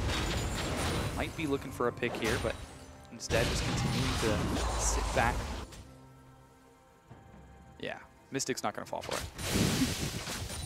They're trying really hard. Well, there's no reason for Mystic to really approach SMLZ either. Graves has great burst damage, but Vayne is actually kind of considered a soft counter to Graves by a lot of professional players, just because you can tumble out of his buckshot, so he can miss a lot of his big damage. But, I mean, a Vayne late game, Infinity Edge, 6-0 and 2 has the Bork and the Static Shiv available. You're not going to try to 1v1 that anyway, so I don't know why they think that he would approach it and get a 3v1 scenario going. Yeah. So the Dragon spawns, instantly Masters 3 secure it. So much damage on SMLZ. As you mentioned, 6-0 and 2. He's actually down about 40 CS right now, but he's more than making up for it with those kills, with that global gold that his team has. With his insane build right now. Yeah. On-hit Murder Train Vayne. Yeah, pretty much. If he crits you on a Static Shiv proc on a tumble Q, that's when you just saw him hit that Krug. 600, 700 damage. Pretty scary damage. The only person who can really survive a hit like that would be Aluka or possibly Spirit, as he did just pick up his Glacial Shroud. Now Xie, just in time, gets his own Zhonya's Hourglass. 3 items for Xie, going on 3 for Dade. And we're starting to see these teams, it's still fairly even, and the advantage that WE have is slowly diminishing. Though the numbers are fairly similar, the fact that we're so late into the game, it's starting to make up for that difference. And it's a lot of respect from Masters 3 to WE. They've been a little bit unsure about how to coordinate themselves around the map and be as efficient and as effective with their lead as possible. You saw kind of the delayed early Dragon call early on in the game. They're now setting up for the Baron. So again, I like that they're being respectful, that they understand that we don't have the best sieging composition. We really rely on this Baron buff to augment our ability there. And just making sure that they don't make any mistakes to allow WE to get a foot back into this. Yeah, it seems like WE might be reading that perfectly. With Baron up in 20 seconds and Masters 3 on this side, they send a wave down the mid. Ooh, Love CD could be looking for the hook here. Didn't find it. Can't be overzealous here. If either team makes a mistake right in front of the Baron, the game can sway either way. Either this is going to be Masters 3 breaking this open and running away with it, or WE getting a pause button for 4 minutes for them to play catch up. I have to see Looper and Aluka zoning each other out. There goes the laser. Aluka suddenly split from his team. He's on the other side of the wall here. Takes some damage from Looper, but they're not quite able to find it. There goes the Talisman. Knockup finds Looper. Xie is going to follow him over the wall. 3 members have made it. But suddenly it's Spirit who's isolated from the rest of his team. Forced a belly slam away. There goes the box a little prematurely. Stun onto Mystic. He walked right into the gravity field. Takes a Chaos Storm to the face. They knock Dade right back into him. Xie's in the thick of things, but that's not where he wants to be. This is suddenly Mystic trying to shred through, and they're able to bring down the tanky frontliner. Aluka's still alive, and suddenly WE are turning this around as they chase forward. That chase potential coming into full effect. Xie finds SMLZ, gets the shutdown gold. Condi misses his flash. Doesn't even have the Sonic Wave. Aluka picks it over. Could it be an ace as Love CD is running? Conan trying to catch up. He gets the Talisman. They're going to instantly turn onto the Baron. She is going to be forced to jump away from this one. They force the flash, they take the fight, and more importantly, they get the Baron. We talked about what this means for WE. It's a 4-minute pause. We'll see if they're able to break any of these last standing second-tier towers or possibly even the base. Masters 3 cannot afford another mistake like that. Yeah, they definitely cannot. Suddenly 4 members dead for none of the members on World Elite. With that Baron secured, that is giving them the pause button you mentioned. If anything, it might be an opportunity to turn the game around as they're only down 800 gold right now, dead even between these two. They just made 5K in that team fight. Things are looking awful good for World Elite after this, as they look like they might even be able to set up a split push. Aluka has his teleport. You've got Shie on that incredibly mobile Kassadin, and with everyone else grouped on the bottom side of the map, could be WE looking for some tier 2 turrets. Now the big thing about that team fight was the fact that Dade was instantly deleted. A beautiful cask from Spirit to pop him back into the enemy team. I was a bit nervous for him, actually, to see how that worked out. But here are the gold breakdowns. It's actually only about a 400 gold lead for SMLZ. Dead even between the AP carries. Minor gold lead for Looper in the top lane. All in all, it's a neck-and-neck game. Well, a lot of that has been shored up, obviously, and the multiple shutdown bonuses that WE just got. It was probably a very different picture right before that team fight. But with that gold secured and now the Baron buff, World Elite are on the upswing. We can see them aggressing forward, dropping some very forward wards, trying to get some vision control to set up for this eventual siege. But Dragon's up in 75 seconds, and World Elite are primed and ready for it. But again, we kind of illustrated what will this Baron buff actually mean for WE, and it's really just a gap closer for the gold discrepancy as opposed to an actual avenue to win the game. That said, if Masters 3 go and get themselves aced, obviously, they can look for using this to break down the inhibitor. But for right now, it's just a foot back into this door. Yeah, slowly but surely, they're starting to chunk down that tier 2. Shie dashes forward, but doesn't take any punishment back quite yet from Dade as Looper's forced to split on the other side. Eventually, someone's going to have to deal with the Luka. There's about another minute left on that Baron. WE trying to get onto this tier 2. There just isn't enough wave clear. By moving aggressively forward, they end up taking it. Haven't broken the inhibitor line yet, but have definitely shored back up the towers and will now take the advantage as Aluka pushes down the second tier bottom tower. Yeah, for the first time in the game, World Elite are in the lead as Aluka split pushes and takes the tower advantage for World Elite. Looper goes a bit too aggressive here. The rest of World Elite collapse onto him, though he takes a great dark passage to get out. Excellent placement by Love CD. That said, they also got the Talisman out of Conan. Will only be a 40-second cooldown on that, but we'll see if it may be missed if we come to this dragon fight. But they're burning through it really quick. They're doing a lot of teleport. Damage. Teleport coming in from Looper. The dragon's going to be dead by the time he gets there. He even completes it, turns around, he catches Mystic out of position, he takes a laser and a death charge to the face. The AoE is stacking so beautifully for Masters 3, but they just can't get back to the back line. Mystic dealing out some serious damage while Spirit and Conan continue to peel for him. Aluka's actually managed to die, SMLZ shredded through him, now he's going to get to the people peeling for Mystic. Oh my god. It's traded right back as Mystic manages to kill Love CD. Now Condi is forced to run away, and Mystic, what the heck just happened? That's 3 kills, nobody did anything to him, and SMLZ is forced to retreat. You thought the choke point was going to be so perfect for Masters 3, setting up their Venn diagram of AoE damage, the box on top of Chaos Storm, on top of Victor lasers. But like you said, no one could get through Spirit and Conan to Mystic in the backline. Full health. Infinity Edge, Phantom Dancer, Last Whisper, Bork Graves with the Janna shield on top of it. Yes, so much damage, and with that, they're actually able to take the first inhibitor of the game, despite being at a disadvantage for the first 34 minutes. World Elite are in the lead. And again, look at this. Mystic, completely untouched. Conan gets a beautiful max range, full heal on the Monsoon there. Mystic shooting his collateral damage up through all members because they're in that tiny choke point, and just continues to dance, using the choke point aggressively against Masters 3. Now that all of their AoE damage has been put down, Conan's able to put a tornado through 4 members.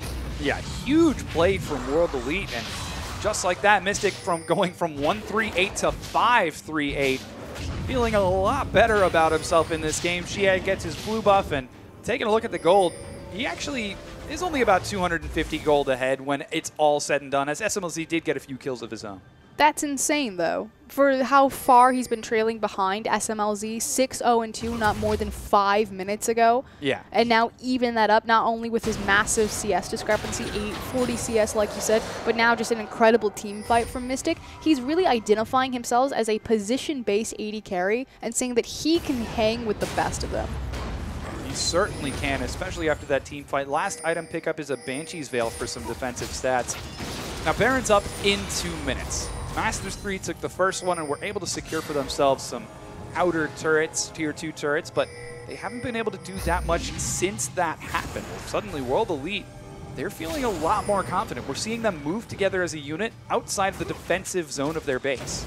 Well, they're starting to get their Cassidy up and running is really what it comes to. Yeah. And look at Dade's scoreline, 0, 5, and 11. If half of those assists were just kills as far as gold, this would almost look like a completely different game because Victor would have that much more power that much more quickly.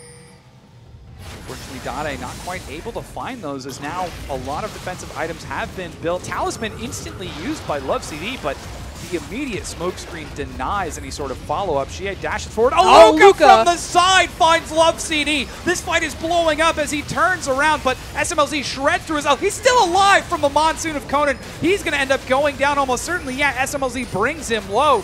What a crazy trade. And unfortunately, WE aren't able to get anything off of it. They blow a bunch of Dissummoners. Look at every single flash. Victor, SMLZ, and Love CD were all burned instantly as Luka came in from the flank. So that's a huge power point, but otherwise didn't translate into a kill. Got a tower, I guess. Scary thing is that it's 30 seconds before Conan gets back up, but 17 until the Baron spawns. Jan is fast, but she's not that fast, and it might be Masters 3 in a good position to contest this Baron when it spawns. They can't do it because they have a massive creep wave on the bottom side. You see Looper trying to pull that one to the side and stagger it out as they send Dade to actually effectively wave clear it, but World Elite, all they have to do is be patient. They just have to wait for the bottom wave, wait for Masters 3 to commit their resources there to deal with the super creeps, and then look for the numbers advantage on the Baron. Yeah, once again, we've got 5v4 in the mid lane. Recall from SMLZ means that for now, Masters 3 cannot fight, and Conan's going to be able to make it back in time. The Baron has spawned, and World Elite have superior positioning. Super Minions continue to find their way into Masters 3 base. Will they be able to play this out properly? They just need to be patient. They've got big wave top, a massive wave bottom. Masters 3 will need to respond to that, and more importantly, Looper doesn't have teleport. Yeah, that wave is continuing to shove. You can see a lot of pings coming out. Not a lot of vision for Masters 3. They know that World Elite are in the area. Finally, they spot him out. But they just cannot find the right angle to engage. Aluka setting himself up in that avenue to find as many zones to entrance with his ultimate as possible. Super Minions are finally starting to get in. Even a wave on the top side of the map. World Elite are just waiting. Looper finally deciding to commit, so Masters 3 did the best they could with the bad situation. They waited until the teleport, or they sacrificed damage on their Nexus tower to wait for Looper to have his teleport available for this fight. Let's see if the trade-off is worth it. World Elite immediately collapse onto the Baron the moment they have vision that Looper's up there, then back away as the teleport is now used. There goes the Talisman. Everyone's running around like chickens without a head, but they cannot find the angle they want. Aluka knows it's very easy to dodge him if you've got a straight shot of that Scion, so he's not going in. But they ping the side again. They know that was the one cooldown that they needed. They just needed to force the teleport. That Baron wasn't about getting the Baron, it was about getting Nautilus. Kandi insects Mystic in. He gets destroyed by Dade, who finally gets his first kill. Aluka follows him into the back line. The hook then catches Conan. Aluka, sure, you're going to have damage, but it's not enough. And suddenly, Masters 3 off of a huge pick from Kandi. Looks like they might be able to win this as Dade chases away the rest of World Elite. Do you remember what we said about Lee Sin at the beginning of this game? The roller coaster of a Lee Sin's effectiveness, the early game, and then he goes into a trough. But as soon as he has the ability to look for an insect, a pick on a high priority target, immediately skyrockets. Kandi may have just won them the game. Yeah, we'll definitely see as there's only Shie and Spirit left alive to defend. Doesn't look like Masters 3 are going straight for the end. No, they turn now onto the Nexus turret. Spirit with a huge cast isn't going to do enough. They're turning on the Looper. He's the tank, guys, not the person you should be worried about. They're getting now onto the Nexus turret. Suddenly Shea and Spirit are locked into the 5-man Venn diagram of Masters 3. He's going to end up going down. Spirit, he makes it out alive, but his Nexus sure as heck won't, as Masters 3, off of a single kick from Condi, win game number 2. 3-4-13, 16 kill participation out of 18 kills. Everything that Masters 3 do, they do through Condi. Was, I mean, effectively a little bit worthless for the majority of that mid-game there. But it doesn't matter. Got the kick that counted. What an insane comeback. Yeah, what a play from Condi. I mean, that guy, he has got to be happy after a play like that. You can even see World Elite right there. They're smiling. They know. It was even. It was really even, and that was a good play that won the game. Unfortunately, WE so close, but yet so far. Can never make the 2-0 stick, but a well-deserved win by Masters 3. An amazing play from Condi. Gosh, how did he find Mystic? It was so flawless, too. It was just instantaneous on the insec mechanics there. The kick. It was so crisp, too. An amazing play. And just like that, Masters 3, they make another name for themselves. You know, they've split 1-1 so far out of this week. They still have a chance to take another 2-0 tomorrow. They have to at that point, because this is, again, the easiest schedule that they're ever going to see. From here up, it's just going to be elite plays, but I believe we have a replay of that sick kick. Yeah, let's break it down. Oh, it's just so instantaneous. He's going to grab Mystic here. Does he even have vision? Nope, that's a Luca. Oh, he's going to target onto a Luca, and then he flashes. Oh, wow. What? Okay. That was awesome. Condi's a god. That was amazing. And then from there. And then Masters 3 are just going to clean this one up, because Mystic was the big breadwinner of the damage there, and obviously without your Graves, without all of that AoE burst. Yeah, that was amazing. The presence of mind to just burn his flash. To use a Luca as a footstone. Yeah, I know. And then like mid-Sonic Wave flash kick. Yeah, you've got to imagine a Luca just being like, I didn't know. How could I have known? Oh my Thank you for that visual. LPL big plays. Yeah, that was awesome. Oh, okay. Oh my gosh. I'm Condi good. single-handedly winning the game for Masters 3 at the end of that last play. And I mean, World Elite were coming back too. Yep. They were coming right back. But we're going to go and take a look at the standings and see where everybody fits on the bracket by the end of today's games. So because OMG did, oh, never mind. I was going to say, they dropped the ball by getting that 2-0 against them by Unlimited Potential. They haven't moved too far in the standings, which means that Masters 3 are now tied with them in a 3-way third-place tie. But Masters 3, they have another lifeline, another chance tomorrow. It's still feasible for them to get first place if they manage to 2-0, but you can see at the bottom, LGD at 17 points and Vici at 16. It's very close with the bracket. Here's the back half. Unlimited Potential, 13, 12, and 11. Poor King and WE. They're checking out at the same scores. They try so hard, but they never move anywhere. But it's so unfortunate, because you do see the progression of King and WE and just their play styles and their cohesion and their synergy. You see them getting better as a team, but because they keep drawing, it never goes anywhere. 1-8 and 5, but that's going to be it for us, everyone. Thank you so much for tuning in. This has been the LPL Week 7 Day 2. On behalf of myself, Froskuren, and the rest of the casters, and even the whole broadcast crew, thanks for watching, and be sure to tune in tomorrow for more LPL games.